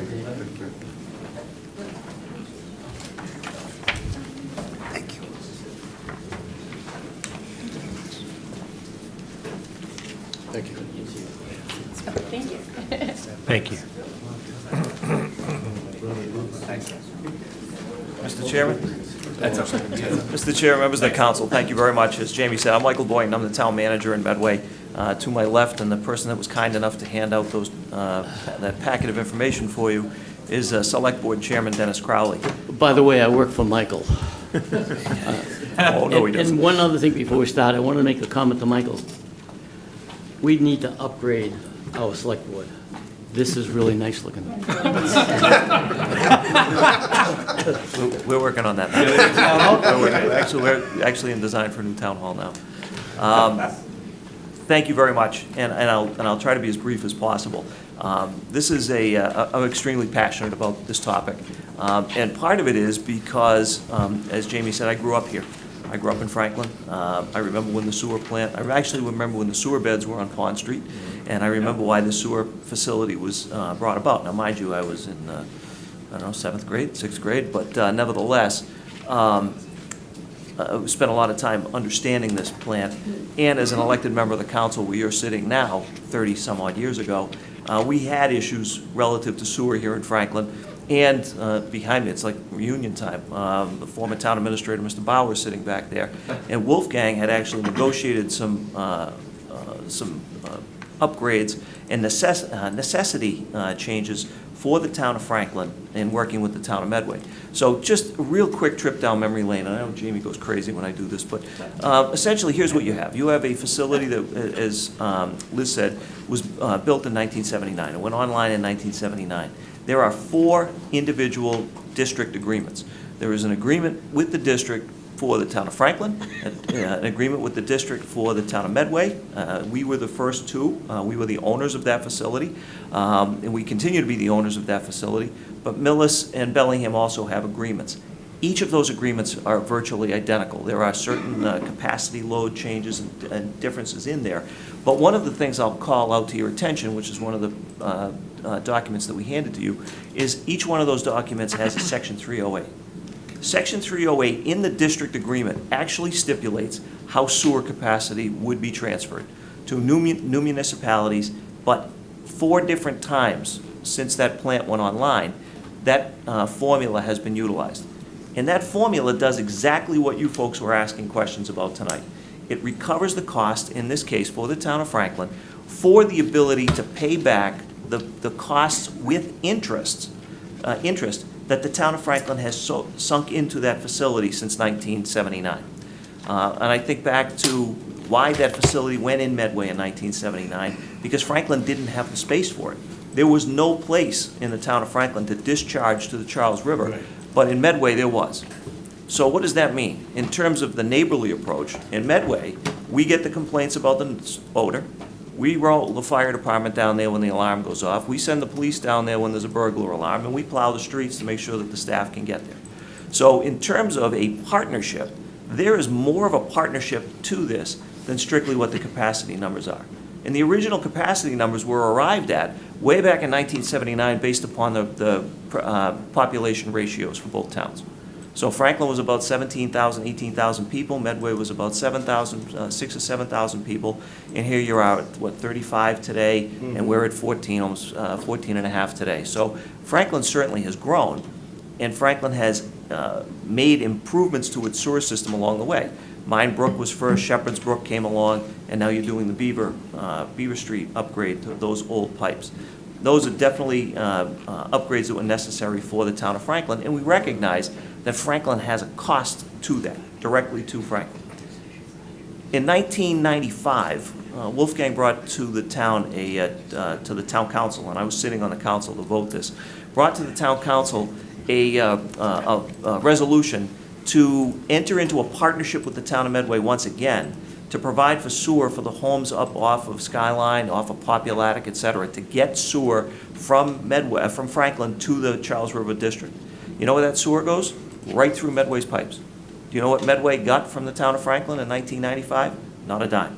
Do you know what Medway gets today? Not a dime. But we service, with our pipes, between the town line and the district, we service that sewer line. So why are we here tonight? Well, Medway certainly is at 92%, but we are, as we continue to monitor our numbers on a monthly basis, we look and see where we are in terms of inflow and infiltration I&I. And we've been working very hard, like Millis has, and certainly like Franklin has for decades, to improve our I&I flow, reduce it, so that we are not paying to treat clean water. When we do that, and when you look at the numbers during the dry seasons, we are well below our 955,000 gallon capacity. So Medway is the second largest capacity holder to Franklin, but clearly over the years, development has extended the, or challenged that capacity limit. And that's why we're looking to this. In 2019, before Jeff had retired, we approached the town of Franklin and said, you know, we want to do this. We would like to purchase additional capacity. The number went from 33,000, we were ranging from 33,000 gallons to 100,000 gallons. Jeff looked and said, you know what, we have a formula, let's get CDM involved. And CDM came to, at Franklin's dime, did a look and said, okay, based upon the agreement, Medway's agreement, Franklin's agreement, based upon the agreement, and that's in your packet, the 2019 cost was just over just about $2.50 a gallon. I forget, what was it, $2.40? $2.40 a gallon. COVID hit. Jeff retired, COVID hit, and started working with Jamie on the same process. And we tried to regroup, and we had, and Franklin had, Franklin had, CDM, again, look specifically at the agreement. Again, keep in mind, this facility was 90% paid for with federal funds back in the 1970s. And when you had federal funds back in the day, there was a requirement that communities, individual recipients of federal dollars couldn't profit from those dollars. So I would suggest to you that the crafters of those original agreements actually contemplated that scenario where somebody's going to have more capacity someday. And on 4 different occasions, in 1983, capacity was sold to the town of Millis. In 1985, capacity was sold to the town of Bellingham. And in both of those circumstances, Medway and Franklin contributed, excess capacity at the time to those towns. So we partnered together and contributed excess capacity.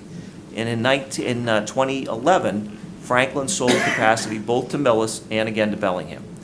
In all 4 of those circumstances, the district agreement was utilized to make the determination as to what the payment would be back to the town of Franklin, essentially to recover the cost with interest of what Franklin has paid since 1979, and more specifically, since they started incurring debt in 1999. At section 308, if anybody's that first document, section 308 is the formula for calculating, and that's exactly what CDM did when they went back and did it in 2019. In 2021, we did again see the results of CDM's analysis. And CDM said, listen, you know, you've added a couple of more years of payments on there, the interest has gone up, so the new cost is $3.17 a gallon. If you're going to buy 100,000 gallons, it's $3.17 a gallon. And the price per gallon actually fluctuates based upon the amount that you buy.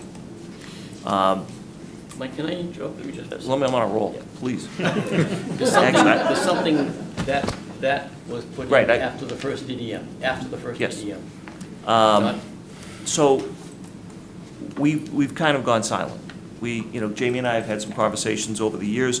There's a document in there that was a draft agreement that we thought we had after the 2021 report. That is it was actually the same format. So to Jamie's point, the format that you see, and he made this point, that the format of the proposed agreements for Millis and Medway that are in your packet are identical to what was done in the past.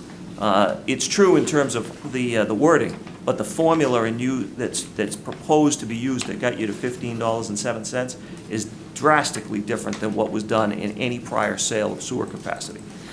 Make no mistake, I believe Millis recognizes this, and Medway certainly recognizes this. Franklin is under no obligation to sell anybody sewer capacity. We get that. Totally understand that. But we also know that we've worked together in the past on things to try to bring this together. The Arcadis report and our position from the town of Medway is flawed, because the Arcadis report that was done just recently, I believe it was May or June of this year, referred back to that letter that Dennis talks about from 2020. And that was talking about sewer connection fees, i.e. you're an individual customer that wants to connect to the Franklin Public Sewer System. What should the town of Franklin be properly charging those individual users that want to tie into the system? And there's so much that goes into that, because you've got infrastructure fees, you've got cost factors, DPW's time, all of that goes into that.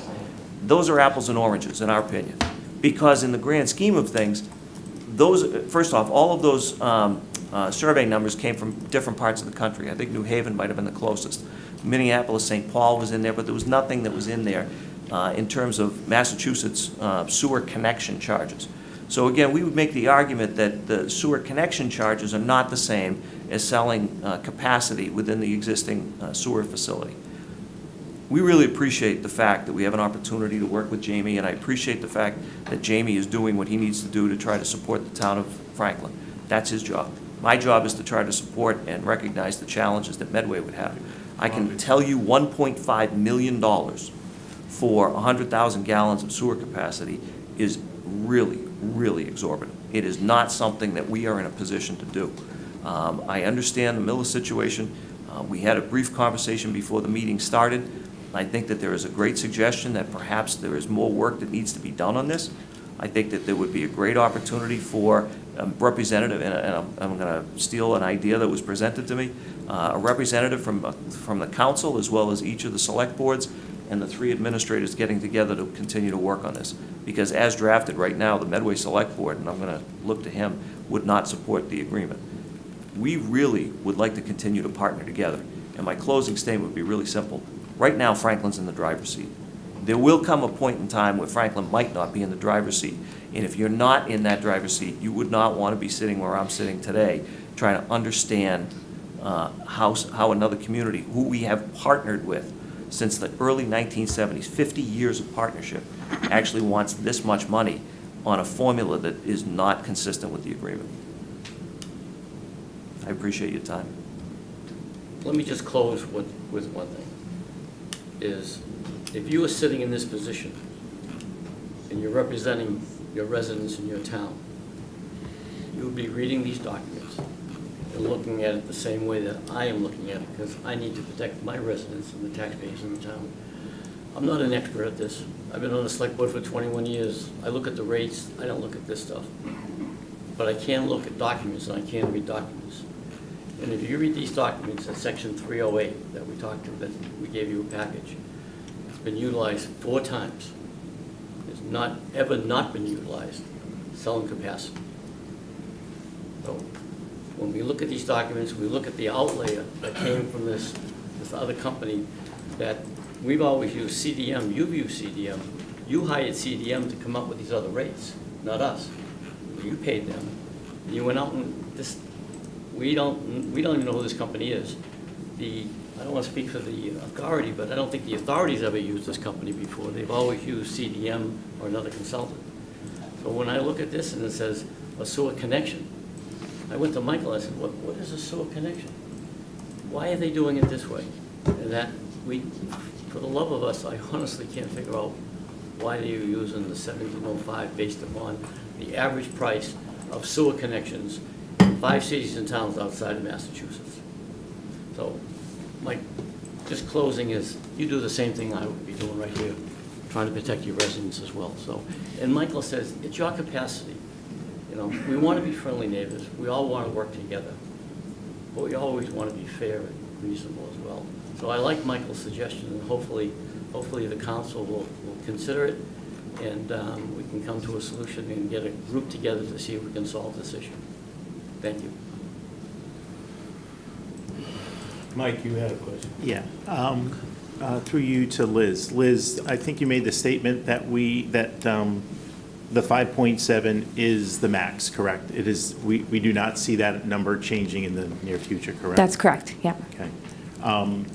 If Medway's capacity is just under 1 million gallons a day, they're at 92%. Tell me what happens when they get to 1.1 million and we haven't done this agreement. What happens if they bust their ceiling and we haven't sold them the 100,000 gallons? What happens in the agreement? Yep, we would have a lot of discussions before we'd even get there. We'd have a lot of discussions on removing I&I. I would say that the DEP and EPA would be asking the district questions about that, and then they would be asking Medway, how would they come down under their capacity? Okay. Yeah. So you'd be talking about how to do that, but in theory, Medway's response to that probably would be, we have to stop all development. Yes, yep. Okay. Yep, so there would probably be discussions on moratoriums, and that no sewer connections can be put in until they're under capacity. Yep, and those would be things that DEP would be looking at. Okay. Has the board itself agreed, or are they in agreement with selling the 100,000 to each of the municipalities? Have they weighed in on that? No, the board obviously supports this. We think that it would be great to see the towns be able to grow and be within their capacity. As far as, the mechanisms, that's for the towns to decide upon. Correct. Yeah. But the board does agree that Millis needs 100,000 and Medway needs 100,000. We really do push that back to the towns each town's responsible for maintaining their capacity and being under it and doing what they need to do to stay under. So the board's taken no stance as to the amount of what should be transferred between the two? That's correct. Yep, that's for the town's planning. Okay. Yeah, for their sewer. But wouldn't that be part of the privy of the board to make a suggestion that you need to be you cannot exceed any more than 90% capacity? So, yeah, I would think that the board would be giving a recommendation as to what they believe the amount should be, to almost to Councilor Morangello's. And in fact, I'm kind of hesitant with Millis selling 100, because it changes the equation. They actually end up having, when you talk about percent, granted it's much smaller numbers, but their capacity goes to 63, ours goes to 70. Yeah, I know. It changes the form. Now, granted, we're talking 2.6 million versus 4.46. It's a different capacity, but that's a pretty big swing. So I'm surprised that the board doesn't have a recommendation to what that amount should be. Just more of a comment than anything else. Yep, I don't, yeah. So, I'm gonna say it publicly tonight. I'm certainly, as a good neighbor, we'll figure a way to sell something to them. I don't think I'm in a position, to Councilor Malloy's point, and actually to the three councilors over there, to make that decision to do it absolutely tonight, because Councilor Malloy brought up a good thing, and it is always my pet peeve with this stuff. We don't have all the facts, meaning, and it's very easy to get, Doug, which is, we can look at, over the last year, what the average commercial building uses for sewer capacity, what the average home uses for sewer capacity. Because you said that you don't expect much. Well, a couple things jump out to me. If you look at the high point, we actually got the 3.11 8 years ago. 3.11, if we drop down to 3 means we get to 90% capacity. And that's with no growth. It hasn't taken into account the Grove Street. It hasn't taken into account East Central Street. Right. It hasn't taken into others. So there is going to be 500 new homes, apartments, whatever bedrooms, however we have to calculate it. There is a way to project out what we need for capacity here. If we say we have the potential to build 2,000 more bedrooms, what does 2,000 bedrooms use for capacity? So there's a way for us to, I believe we're gonna have enough, but I do think we need some more facts before we just willy-nilly sell 100,000 here and there. But I will promise you, my promise to you as an individual, it's just my promise, that we will come up with something to sell you. Now, I agree with Jamie, and I understand what your methodology you used, but we have an asset. If you are a man crying for thirst in the desert, you'll pay whatever you need to get that water. And I agree with you, Jamie. I would hope that the intention of doing this, of bringing in $3 million, we could then promise, again, very similar to what we talked about, but we could then promise the residents of Franklin, you're not going to see a rate increase on your water and sewer bill, or your sewer bill, for 3 years. So in some ways, we're giving it back to the community for all the time, all that investment, so we're giving it. So there is a value. But we are in the driver's seat, and I will say this, 1507, I hate 07. I hate cockamamie. Round it up, make it $15 for crying out loud. But my point is, we're in the driver's seat. And I know you mentioned section 308, and I was reading that section. That section talks about selling to municipalities outside the plan, not in the plan. So it is, if someone else wants to buy in, that's what they pay. It has nothing, now that may have been what we used in the past, but I can tell you that agreement, that wording is only for someone else who wants to buy in. If you're in it, there's a completely, show me in the document, and that's actually poorly on the design of this agreement. It should have already had that outlined. If you have to sell it, what the price is. But this is only for outside, not inside. So as it relates to the price, we'll figure that out. But my point is, we're gonna say it's something because we don't want you to stop development. But also at the same time, as you've heard, I'm a pro-development guy. Within reason. I'm looking at Mark over here. We're not gonna build a 70-story building, blah, blah, blah. But we do need new growth to pay for taxes. So I need to make sure that if I'm gonna sell 200,000 gallons, that I'm not gonna be in the same position 10 years from now, coming back to you to buy 25,000 gallons back. So, so as it relates to Medway, my comment is, we'll figure it out for Millis, kind of like your suggestion, Max, 50-50, blah, blah, blah, but we'll figure that out. But with that, for now, I'll yield my time. Thank you, Mr. Chairman. I think I prefer to decide something tonight, whether it's, I think that, you know, we have a limited capacity as a council, and the more we kick this around, the less we have time for other things. I'm also concerned about, you know, sometimes you have to make decisions with the information you have, even if you don't have all the information, and you just got to make a decision. That's just the reality of things. In terms of how we, you know, negotiate things, I think we should let Jamie take the lead. I think we should let Jamie take the lead as our lead negotiator.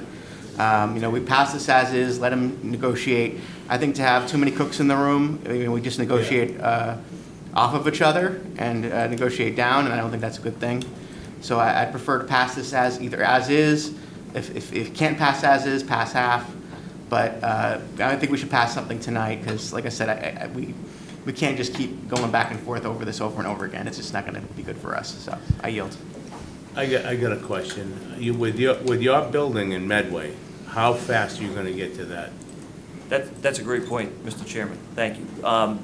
Right now, we believe that continuing to reduce I&I is going to keep us pretty constant.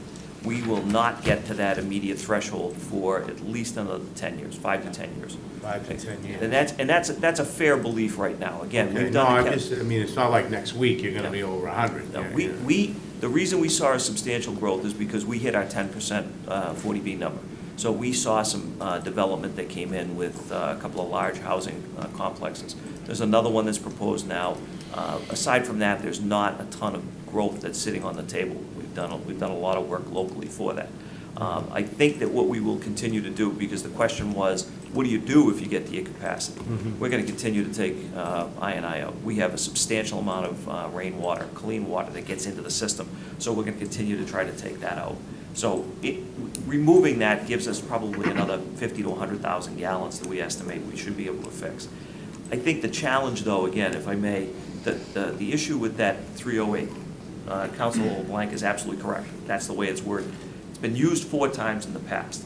And I think the problem gets to, and Jamie alluded to this earlier, that if there's an ultimate dispute as to somebody that has to come in from a legal framework, you know, legal minds that get together to have to weigh in on this, that's the only thing we can go back to and point to, is that that's been the process. We would be willing to have, again, we would be willing to have another engineering firm. If you want CDM to do it again, we'll chip in on the cost and have another firm come to the table and continue to take a look at, hey, what does this document mean? How do we do this? Because again, there is a legal document that each of the 4 towns has. And that's the piece that we're so hung up on. Mike, to your point though, those 4, you're absolutely correct. 2 of them were new buy-ins, Millis and Bellingham. But 2 of them were additional buys afterwards that they used the small mill for. Mm-hmm. So the precedence was set for those 2 as well. The way the document is written, Norfolk could come to you And you would have to sell, if you wanted to sell Norfolk capacity, being a good neighbor, you would be selling Norfolk capacity at probably $4, $5. And you're turning around and saying Medway, whose plant is in the facility and providing all the services, no, you're not gonna get that. The other thing is we're spending an awful lot of extra money on I&I. So that keeps our sewer rates. We'd love to be able to reduce the sewer rates as you would like to reduce your sewer rates. But we keep pumping money into the I&I system to try to keep our capacity on down. I have just a quick question because Mike brought it up and I'll let you have your time to talk. But it was, Doug was going to answer and he didn't really get a chance to answer, which was around the projects that are on the table right now. Did you factor those other projects in to the numbers that you're presenting for our percentage? Yeah, so I think Carolyn kind of asked it before, so the percentages that are laid out on the paper that you have in front of you are just current day, right? Okay. But didn't account for that. Okay. And back to Mr. LeBank's point, we can look at the developments that we know that are coming down the line and get you a number based on Title V of what that additional capacity is going to need. And like I said before, that those Title V numbers are going to be way higher, more conservative than what we'll actually realize once those developments are put in. For instance, I looked on, while I was sitting over there, 121 Grove Street, I think there's 556 bedrooms, if I'm right. Then there's some other criteria for Title V. They're projecting 61,000 gallons per day. So if that kind of gives you a frame of reference. Yeah. Yeah, but I would like to understand those numbers. Yeah, no, before we understand make a that. decision. Can I just, a real quick follow-up, sorry, Jane. That's fine. Real quick follow-up on that. You said, so it's permitted, right, the Title V is at a certain, but the usage comes in lower. But we still have to permit at that higher number, right? So even if we had more things come on, we'd still have to be factoring in that higher usage, Correct. right? Yeah, so we permit at that number, but what we actually realized, and I think Mr. Blank indicated, like I can actually pull data of what different developments are actually producing. You know, we have data from the Taj. Yeah. So that would be a good, more relevant, newer construction. We have data from commercial developments. So I can pull that in and present that to you so you have a better idea of, there's the Title V number and then there's what actually happens. Reality. Yeah, thank you. And I appreciate it. I just feel like They're two different things. right. But I just feel like we have to be, we would limit our permitting capabilities, right? If we have to permit at a higher rate, no? Not necessarily. Okay. Because you're dealing with that, this is where this stuff gets a little sloppy. It's just, you're permitting in one thing, but in reality, you're using less, and I think even Mike said this for Medway, out of all the I&I work that's been going in, all technology that's going in, we're using less capacity today than we were several years ago. So even though you're permitting more, and you theoretically are having more sewerage, but ratepayers in Franklin are using less, it's really because the system has become far more tight, technology's gotten better, and I think when you look over 10 or 20 years, obviously engineering and technology is just gonna get that much stronger, so in reality, even if it's permitted at 61,000, they're not using anywhere near that. So Doug's numbers in the memo are based on actual usage. Yeah, actual usage. So, but we can pull, I'm not arguing by the way, we can pull all those numbers together, we can get a list of the at least permitted developments, and we can try to at least, do some sort of scoping out to see what that is. And we're happy to also get some trends over the last 15 years and say, on average, each year, what is it? So we can show, that even over a 10 or 15 year time frame, and I'm sure the numbers in Millis and Medway are probably the same because all systems are getting stronger and investing a lot more money and time into these things. So everybody's systems are getting tighter and more efficient, right? So they're gonna ask, that's how Millis is saying, well, we only need 100,000 for almost forever, because their system's gonna tighten up much more as well, and they're not really gonna need, far more than that within some sort of time frame that's reasonable of 20 years or so, right? After that, the world's gonna be different, and who knows what that comes, but at least the next couple decades, Plus, if you, just to jump on that, if you think about what we've done as a Commonwealth over the last probably 10 to 15, 20 years, with the infrastructure that's going into people's home, the new code requirements that are in there. Right. You're not selling as much water as you used to sell because you're not, the toilets are low flush, you have better faucet systems. So consequently, you're not actually having as much sewer flowing down the stream too. Sorry. Now, if, I was just saying, sorry to James, cut her off. but what I'm saying, did Medway sell Millis sewer? In 1983, yes. So how many gallons did you sell them? I think Franklin and Medway sold. Yeah, that's when we came online, so as each of you sold us sewer at that Each point. of you- Yeah, oh, it was that's when equal you amount, I came believe, or online. maybe proportional. 400,000 Franklin gave, and I think Medway gave 100,000. 128, yeah. 100,000, yes. So it was, Millis got 500,000 on the first go-around, 400 from Franklin, 100 from Medway. I wish I had it back. Yeah. Mr. Chair, I'd like to make a motion regarding adjournment. I'd like to make a motion regarding adjournment. And not, because it's coming up, so I'd like to make a motion regarding. Well, we gotta finish this. Well, I need to prevent that. Yeah. I think it's at the end of the topic. It's the end. We haven't voted on anything, so. When this topic is ending, When we this need to topic do ends, that. then we do it. If I could just make one comment, because Mr. LeBlanc said that maybe we don't need it because we're at 72%. Unlike Medway, and we're in a rapid growth stage right now. We have permitted projects that are going to put us into the 90% range as soon as they build. And we're trying to be proactive so we don't hit that 90%. So right, today I'm at 72. 3 years from now, I'm close to 90 if we don't get this extra capacity. And we are taking our capacity number very seriously. We're not planning to exceed No, I it. We agree. want to hit it. And that's part of being proactive today. So we may not need it on paper today, but as soon as shovels hit the ground, we're going to absolutely need it. So don't cut us back to 50.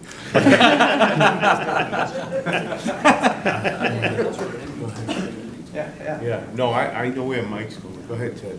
Wait. No, I think James. Thank you. It's okay. We gotta move on here. Let's go. Quickly, I sympathize with both of you, and you're right. Your job is to represent the residents of your town, and I have complete respect that that is what you guys are trying to do. And we have to represent ours. I think, yes, as neighbors, we will need to help you out, because we would want the same help. The price point, I think, is something we need to start talking about a little bit more. I'm not sure I'm comfortable on all of it for that, and I do agree with everybody else that is saying we need more detail, because ultimately, once we give this up, anything happens, we're not getting it back. So before we can say yes or no, I think we need to be very clear on where we will sit when all of the pending projects that have already been approved are up and running, and even taking into consideration some of the ones that maybe not have been approved yet, but potentially could, because that is a big change. And I think once we do that, then we can figure it out and come up with a number. I do think that we should help, and I'm not against that at all. I just, like, again, I'm not comfortable making a decision to vote for it tonight. I agree. And I yield. Thank you, Mr. Chairman, and I'll be quick. This is a question to you guys. You mentioned in the initial part of your presentation that there were costs that you were incurring as a town because the plant falls in your town. You mentioned police, fire, plowing the roads. Do you know what that cost is on an annual basis? Off the top, I don't know. Okay. My suggestion would be to quantify that number and pass that on to the Pollution Control District with a bill that we're all paying into, because you guys shouldn't have that burden simply because the facility is in your town. Right? If it's a facility that's benefiting 4 towns and there's real costs to running that facility, which I would include police, fire, and plowing, then that should be quantified and that should be spread out, because at no point should you bear that burden. Counselor, I think the biggest cost that would be out there, and this is a difficult one, because Franklin's also in the same situation with a regional institution, meaning Tri-County, is what's the property tax loss? That's ultimately the big one. If you have a facility of this size and the value of it, that's difficult to, I mean, I can quantify it. I can have the assessors do it and say, what's the value? I know what you're saying. I think that our forefathers made a decision about the location of this facility being in Medway for a reason, and it makes sense. And to date, no one's made a complaint about those services that we've provided. That being said, we need to actually factor that into this discussion and this negotiation. Yeah, no, and I only bring it up because maybe you're not complaining about it, but you brought it up, right? So if it's going to be factored into the conversation of what these rates are going to be or what these future agreements are going to be, then, in my opinion, take it off the table and let's all share that so that we're all doing the same exact thing to help support that facility, right? But, Jamie's writing a note to North Attleboro tomorrow for Tri-County. well, and as he rightfully should, but thank you. I mean, just to follow up, what you were talking about is the number, we always have a problem like you have with sewer rates. Water and sewer rates are constantly going up. By the way, there's only one select board member that complains about it. Except for the residents complaining about water and sewer rates all the time. Enterprise accounts, they want to eliminate the enterprise accounts and roll it into the tax base. We get it all the time. It is, what Michael's point was, yes, and the other point was, why aren't they paying taxes? There's no real estate taxes coming into their property. And we said it's always been like that since 1977. And we've never brought it up, nobody's even brought it up at all in the past. We have to dance around it when a resident asks, why aren't they paying taxes? Yeah, Okay, Tri-County doesn't fair pay enough. any taxes. You have Medway people coming there too, so we're in the same boat. Yep. Yeah. Right. Okay. So. Sounds like these guys. All right. Go ahead. All right. Bobby. Go ahead, Jim. Super quickly, would it be, could I ask the council if the September 2nd meeting is right after Labor Day? Yeah. Once you get past that, you're getting into the facilities, the tax workshops.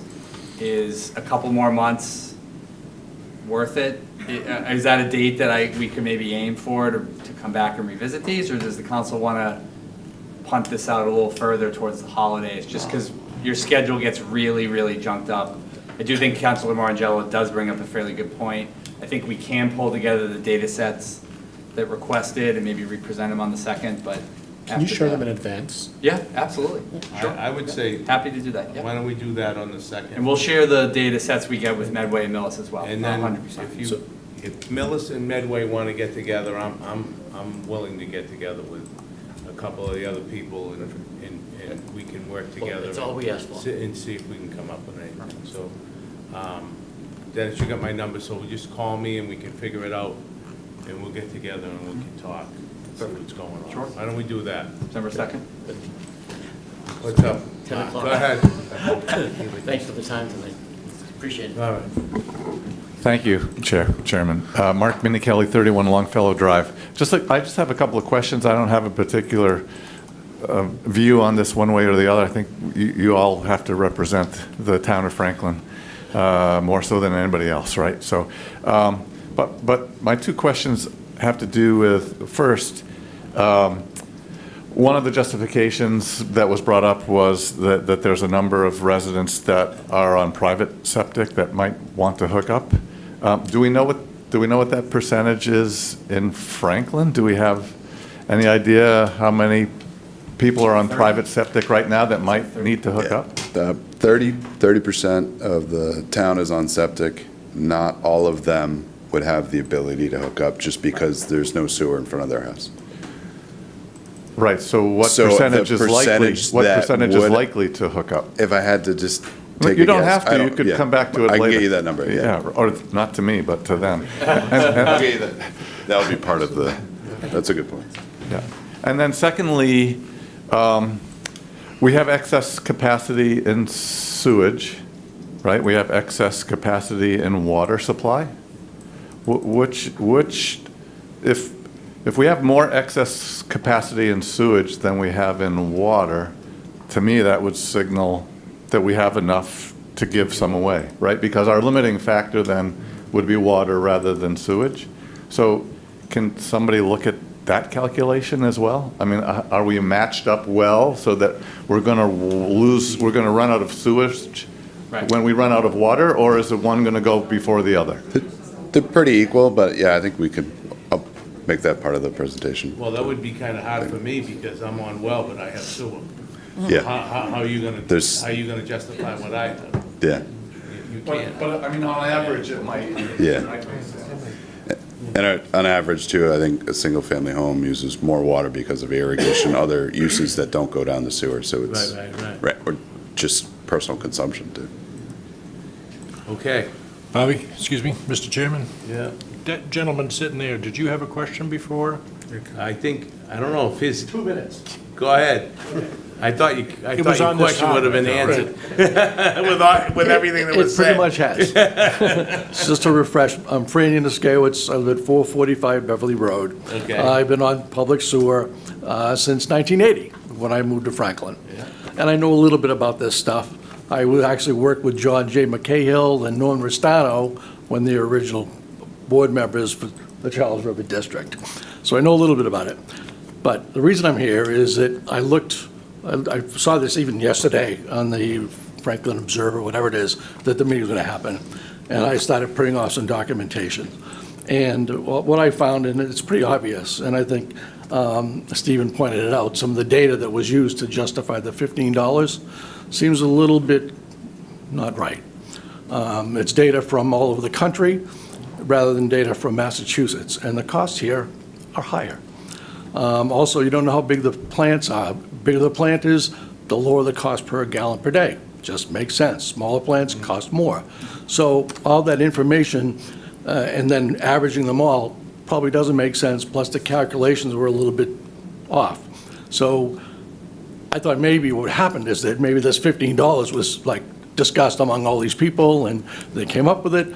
But I think to hold that as the basis doesn't make sense.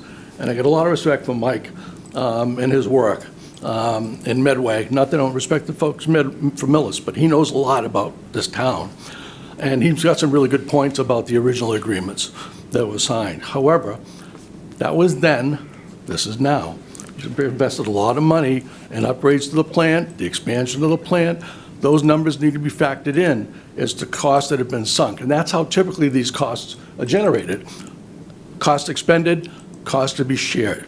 So rather than using average numbers of something that's basically connections of houses versus somebody buying capacity, and there's been capacity bought in Massachusetts, not a lot, but there's some data out there.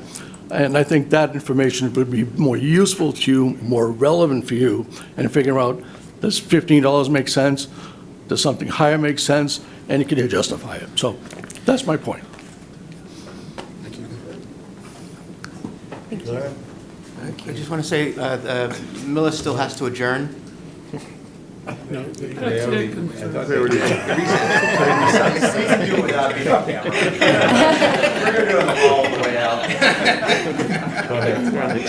I just wanted to make a quick comment. I'm generally in favor of this. I wouldn't vote for it now. I think we need more information. We need the numbers.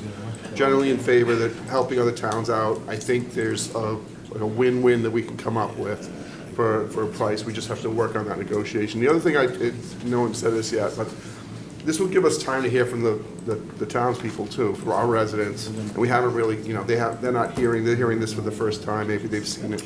But I'd like to understand where they're, get their feedback too, so we know how they feel about it, because this is really their asset. That's all I have to say. Give it back to the chair. All right, thanks.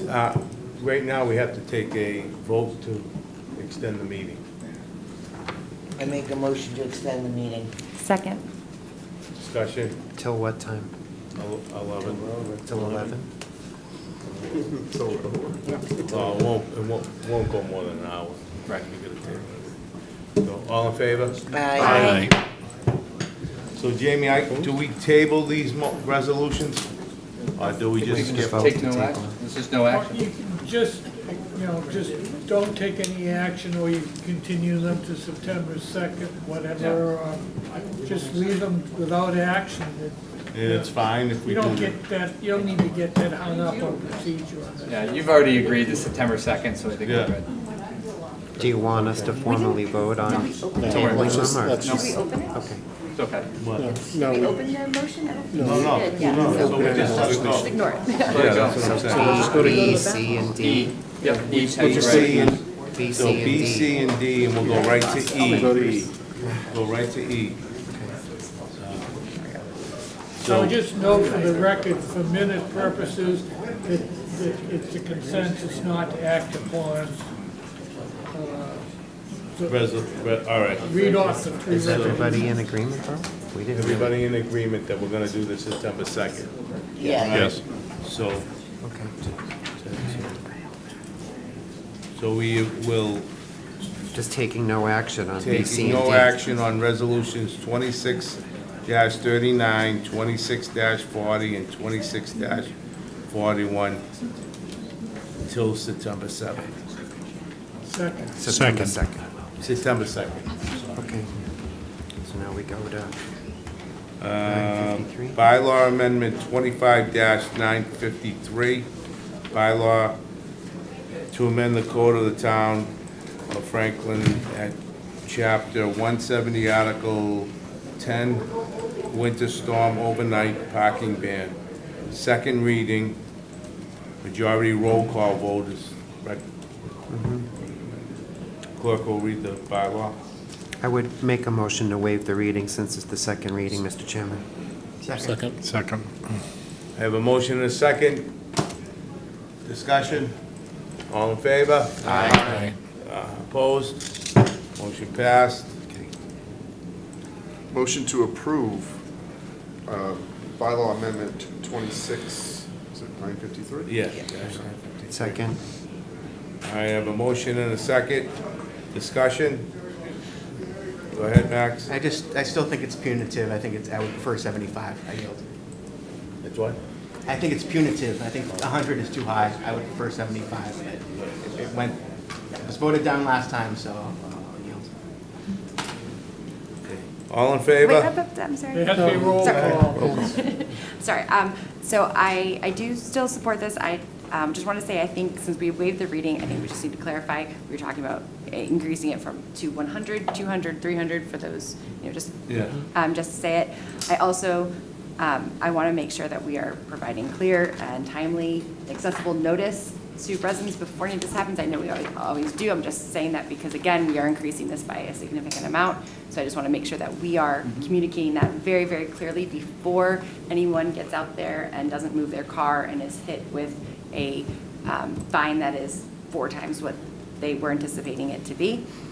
And then I also just want to make sure that, do we have data on how many, I think we do, I think we talked about this last time, but baseline data of how many violations that we had fined last time, just so that we can tell that this is an effective thing. I'd like to just I forget what he said. The chief did tell us. I can't remember though, Caroline. I had it incorrect. I thought it was Yeah. only a few tickets, but it was only a few tows. Yeah. And then I think he was up in the, I I want can't remember the number, but it was a 40s? decent amount. He's in the 40, 40s or 50s. He Yeah. said 40 or 50 tickets, I thought he said last time. I think that's what he said too, yeah. Okay, great. So I mean. We can I ask would them like to bake in each year what the tickets are and what the, Yeah, yeah, we can ask exactly. them. I'd like to see that after this upcoming winter, so we know that whether this is effective or not. Yeah. Okay, thank you. That's all I had. Okay. Roll call vote. Okay, Mr. Chairman, this is a roll call vote on bylaw amendment 26-953, which was a bylaw to amend the code of the town of Franklin at Chapter 170, Article 10, Winter Storm Overnight Parking Ban Fees. Councilor Ojukwu. Yes. Councilor Morangello. No. Councilor Malloy. Yes. Councilor LeBlanc. Yes. Councilor Griffith. Yes. Councilor Callaway Tripp. Yes. Myself, yes. Vice Chair? Yes. Chairman? Yes. That is a approval with an 8-1, sir. Moving on, resolution 26-42, acceptance of private road. Covenant. Oh, covenant. Majority vote.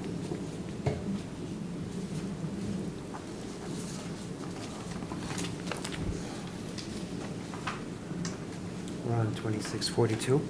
Yes. 26-42. You need me to read it?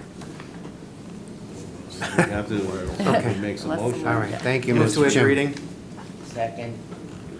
A motion and a second, discussion. All in favor? Aye. Aye. Opposed? Motion passed. Motion to approve Resolution 2652, 42, sorry. I do have a question on this. Go ahead. More for Jamie. 2642. 2642, we need a second it, before the... Oh, I'll second it. Discussion. Discussion. Okay, thanks. Oh, I'm sorry, I thought I said, go ahead. Well, we had Sorry. I thought- seconded that. Oh, I thought it said. Earlier tonight, we took a road and made a public way. Now we're doing a private road covenant. Yep. Why? Yeah, go ahead, Mark. This is a planning board. Yeah. Okay. These are small subdivisions, one or 2 or 3 lots Yep. generally. And because of that, the planning board typically has waived a lot of infrastructure. So so they're not built out to the general road standards. So the flip side of that is the town doesn't want responsibility for it. So, as a condition to getting the waivers, the developer agrees that the road will remain private and will be the people he sells to's responsibility is to maintain the roads. Snow plowing, it actually specifically says snow plowing, any maintenance, whatever. So it's to ensure that sometime in the future, some subsequent group of owners doesn't come forward and try to get substandard roads off their plate as their responsibility and turned over to the town. Okay, that makes sense. So I guess what I'm just, it's ironic, it's on the same meeting, same night. Some of Jay- these aren't even built out, some of them look like driveways. Yeah, I saw that it's like a proposed development there for 2 houses, right? Right. So that makes sense, but J. Victor Way was 4 houses. But it was built out, it was a full build-out, because it was an extension of an existing subdivision. But it was built to road to Right. standards, and we want to accept that as opposed to... Right. Okay, thank you. I just wasn't sure why we Yep. were doing one and the opposite. Thank you, sorry. I have a really quick question. Are these always worded that strongly that it's like they'll never be allowed to petition for it to be, that just seems like, I mean, I guess, I would think that if they wanted to, they could eventually build it up and then No, petition, but this is like. they're worded, because policy-wise, they need to be very selective. It's not something you wanted to do. First of all, because most buyers coming in don't look at these specifics. They kind of anticipate that the road's gonna become public if it's not already, and it's not their responsibility. So this way, it's right in the title. It couldn't be clearer at the time that they buy the house, that it's right there. Okay, thank you. Anybody else? Okay.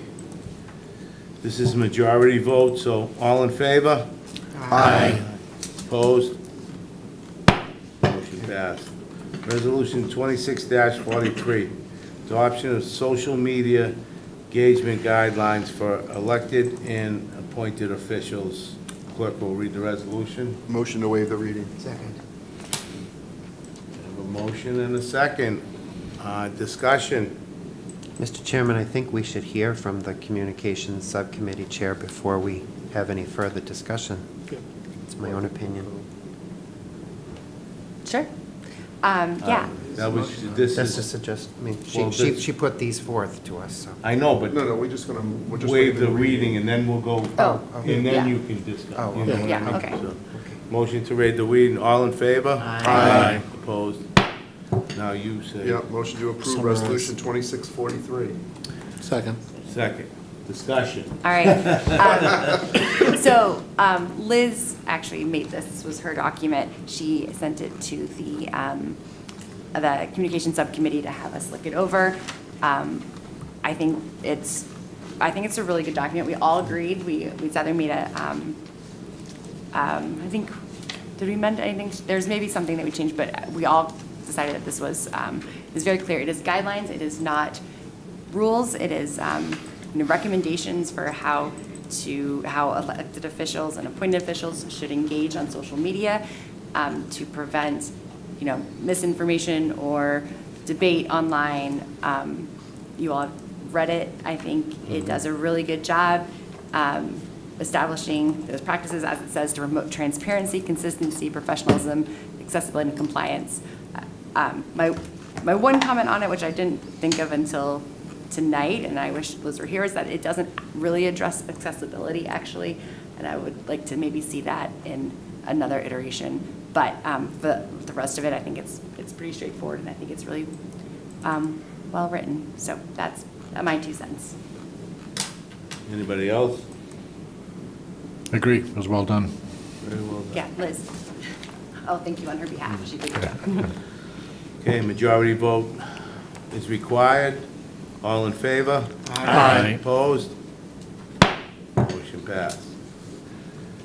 Resolution 26-44, adoption of town council email guidelines. Clerk will read the resolution. Motion to waive. Seconded. I have a second. Get lazy. Discussion.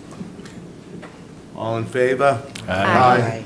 Opposed? It's a worthwhile read, though. Yes, go ahead, Gene. Motion to. Motion to approve Resolution 2644. Second. A motion, a second, discussion. Go ahead. Yes. All right, so this came actually out of the communication subcommittee, and it is, once again, it is guidelines, but the idea was that this is a way to make sure, to balance the need for someone to respond to residents when they email, but also recognizing that they don't need 9 emails saying, thank you for your email, or, hey, let me send you over to Jamie. Jamie doesn't need 9 emails from counselors saying, hey, could you respond to this? So the way we believe is the best way to set this up, thanks to Jean for typing this all up, was essentially the first person to respond to an email, if it is a request for factual information. The first person to respond replies all, because that's not debate, and just says, hey, I'm copying Jamie, or I'm copying Brutus, or whoever the person is who can best answer that question. And that way, the rest of the council knows that person has gotten the factual information. And then if there are things that are opinion, or they want to weigh in, they can, yeah, exactly, they would respond individually, not with everyone Right. CC'd, but then whoever, Jamie, Brutus, whoever that town official is that responded, they can reply all, everyone gets the same information, and again, there's still no debate, it is just sharing of factual information. So that was our intent here, and it was a lot of debate to get here. It was a surprisingly long conversation, but I think we ended up in a good place with it. Okay. I think the most important thing, Mr. Chairman, is that the person gets a response. Yes. Right, so that's, because oftentimes we hear that they feel like they aren't getting responded to. So I think it's great if it's a reply all, we know it's been addressed, and if it's sent to a staff member for further info, I think that's a great suggestion. And you don't have the people going, oh, someone else has responded, so I won't, and then all 9 of us do that. And Yeah. exactly. Or they twist it and say, Counselor so-and-so said one thing and Counselor so-and-so said something Right. different, then it puts us at odds with each other. And we had discussions about maybe one town councilor answering all of it, but, and Jane had felt very strongly that anybody should be able to respond, so we wanted to make sure we covered that. Then you go separate. Yeah. It's kind of the guideline. But you still can with the way it's proposed, Exactly. because you can still respond to the person privately, right? That's Right. correct. If I read this Exactly. right? Yeah. As long Yeah, as you exactly. Yeah. Okay. discuss with everybody else. Okay. Mike? But just a question, I mean, I agree with it, but just, there's a little bit of a gray area. If I reply myself with an opinion, how do you all know that it's been responded to, though? I think because if it's an opinion, then everyone has the ability to weigh in. I mean, I think if it's an opinion, that's again one of those things that like people probably would love to hear from more than one person. They would love to hear whether people agree with them or not, but at the same time, like they can't force someone to respond like, hey, do you agree with this? Yeah, I mean, think the factual information is I where get it. people need to have an answer. That's Yeah. where they need to have something. Yeah, I agree with the context, it's just, there's just a little bit of a gray area in there. Because if somebody else said something and something else, then. Yeah, that's all. But Most of the time, it's- they're not it's a- looking for It's a very good document, and I'm gonna vote for it, just. Yeah, yeah. Little- I see what you're saying, Mike. Yep. Nice job. Did Max, did you have one? Okay, what was that? What, did you put your hand up? I thought, sorry. Oh, I was going to, but Oh. I think, just Okay. don't respond all with an opinion, Yeah, that's yeah. the policy. Don't do that. Yeah, don't do that. I mean, I guess you could always say, thanks for your email, reply also, and then respond separately, but like, that seems kind of crazy. I would just say, if it's an opinion, you can just say it correctly, and they'll either get a response or not, but. Okay, all, majority vote, all in favor? Aye. Opposed? Motion passed. Resolution 26-45, approval of A.B. Fletcher Trust Fund expenses. Clerk will read the resolution. Thank you, Mr. Chairman. That's a small one. This is Resolution 26-45, the approval of the A.B. Fletcher Trust Fund expense. The expenditure Recreation Department expenses from the A.B. Fletcher Trust Fund, total requested amount is $20,000. Purpose, the Recreation Advisory Committee voted to approve the expenditure of $20,000 from the A.B. Fletcher Trust Fund for the Student Achievement Recognition Signage Project on Panther Way. Motion. Be it moved and voted by the Town Council of the Town of Franklin that the sum of $20,000 be expended from the A.B. Fletcher Trust Fund by the Recreation Director for the funding purpose noted above. This resolution shall become effective according to provisions of the Town of Franklin Home Rule Charter. Motion to approve Resolution 2645. Second. The motion is second, discussion? Just love this. It's great. Is that me? Okay, Good, sorry. All right, so I had a couple of questions. I didn't find anything about what the Fletcher Trust Fund was and how was this an appropriate use? So like I Googled it, and I found that this guy in 1923 in his will left $50,000 for the permanent adornment of the town of Franklin, which sounds great, and that seems like that fits in. Yeah. I'm surprised that that wasn't included in here, just to our information, just like, hey, this is what this is for, this is why this is an appropriate use. And I'd also like to know, what is the current balance of this fund? Gotta be a couple $100,000, I think. Yeah. So, He invested it. if you Great. If you don't know Great. if you don't know Mr. Fletcher, you should Google him too. Yeah. He's probably one of the most prominent people that's ever raised in this town. Right.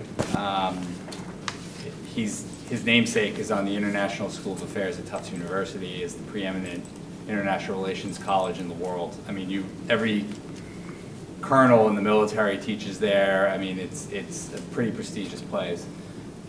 He probably doesn't get enough recognition, like Mr. Mann and Mr. Franklin and some others, Mr. Emmons. I think he somehow gets forgotten in the legends of Franklin, but he left, whatever it was, $50,000 back in his will, and it sat in a trust for decades. It's invested, I think, a ton of interest over the years, and whatever We've it was. done a lot with it, but it has to be. And, has we to could have be put new. in there a little bit more background on the Yeah. Fletcher Fund. I think it's like at like 150,000 or something like that. We might have used some, I mean, we've You done a used- lot. This is the third appropriation you guys have used in the last 6 years, or They 7 only years. use the interest anyway. And they only use the Yeah. interest. They don't Okay, ever that's- down the principal. I think that was in the will as Yes. well. Okay. The will was to order the Very town. touchy. Right. Very, very touchy. That's why he's, yeah, that's why, yeah. Why he was wealthy. Right, I mean, why not, right? He went on to become an international superstar, so Yeah. but I mean, I think there's something, Like you if would we- know, because you're on the rec board, but I think it's like. We have used this in the last 20 years a lot, but it has to be new. Like, I can't, like, they came up to us once and said, why can't we use that money to redo the bleachers over Right. at the football field? We can't because that's existing. Correct. Like this new Correct. sign is not existing, so we can take the Correct. money out of the Fletcher, and that's the way he wrote it up. So You also that's- expended a big chunk on Fletcher Field. Yeah. I want to say like Well, 7 we did years the ago. White Stick, we did the rank too. The rank too, Yeah, when the we did some Boston money. Bruins, that's right, it was a We partnership did, with the we Boston did some Bruins. of that, the lacrosse wall, we did, Lacrosse wall. anything new, like down there that we can use. We do get to a certain point where we wanna use it, we just gotta come up with something we can use it Right. for. Yeah. So he was very generous, he's, like you say, he's very, very, and he wants it for recreation, wants it for kids, wants it for, you know, wants it for that type of stuff, you know. Yeah, So- I did find a lot about him in looking, Yeah, I mean, I very, knew, very- I knew the name, but, anyway, but I wasn't sure about the trust fund, so I was looking it up. And what is the total cost? Does this cover the total cost of the sign? No. No, The boosters, and huge shout out if they're even watching, but the folks that are stepping up now, Lucas and myself, Ryan, and the DPW met a while ago. This is actually a sign that we've been fantasizing about for a long time. This was born out of the frustration of a lot of parents, rightfully so, where they want more signs on the interstate at the end of the off-ramps. But the process to do that is very laborious, and we've been winning so many championships, and there's a lot of teams that feel like they never got their championship up there.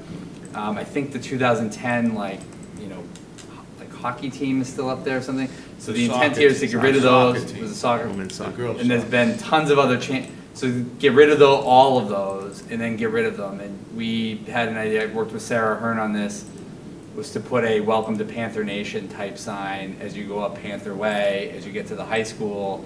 Therefore, it's on town land.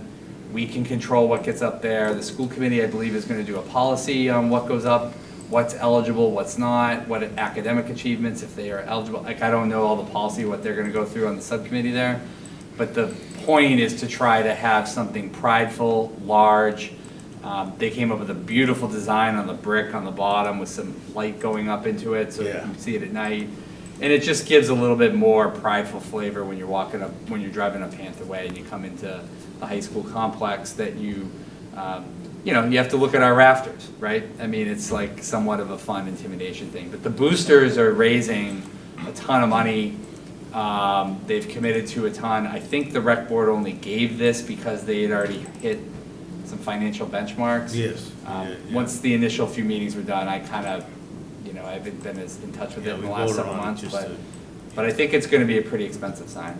It is going to be an expensive. This will go as far, I think, as the town contribution at all, and everything else is going to be private funded. Okay. It's a digital sign, Jamie? I think so. I believe it is. I think there's a It's gonna be digital like element to rolling- it. Like a rolling. And they can change the Yeah. text on it and Yeah, they're gonna, stuff. but there's gonna be like championship That's signs great. too, like physical stuff to. Cool. So they're gonna, like, the school committee come up with a rule, like the last 5 years worth of championships or something, Okay. or whatever the criteria that they decide is gonna. But we also could they were saying class reunion, they might, they might put something like that up. There'd be all sorts of stuff that can go with that. But thanks to Mr. Fletcher, so, Yep. I mean, for part of it, but.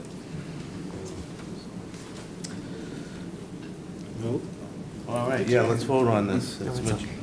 He answered it. Majority vote is required. All in favor? Aye. Opposed? Motion passed. Resolution 26-46, acceptance of gifts for Senior Center, Franklin Fire Department, and Franklin Police Department. Majority vote is required. Clerk will read the resolution. Thank you, Mr. Chairman. This is Resolution 26-46, acceptance of gifts for the Franklin Senior Center, Franklin Fire Department, and Franklin Police Department.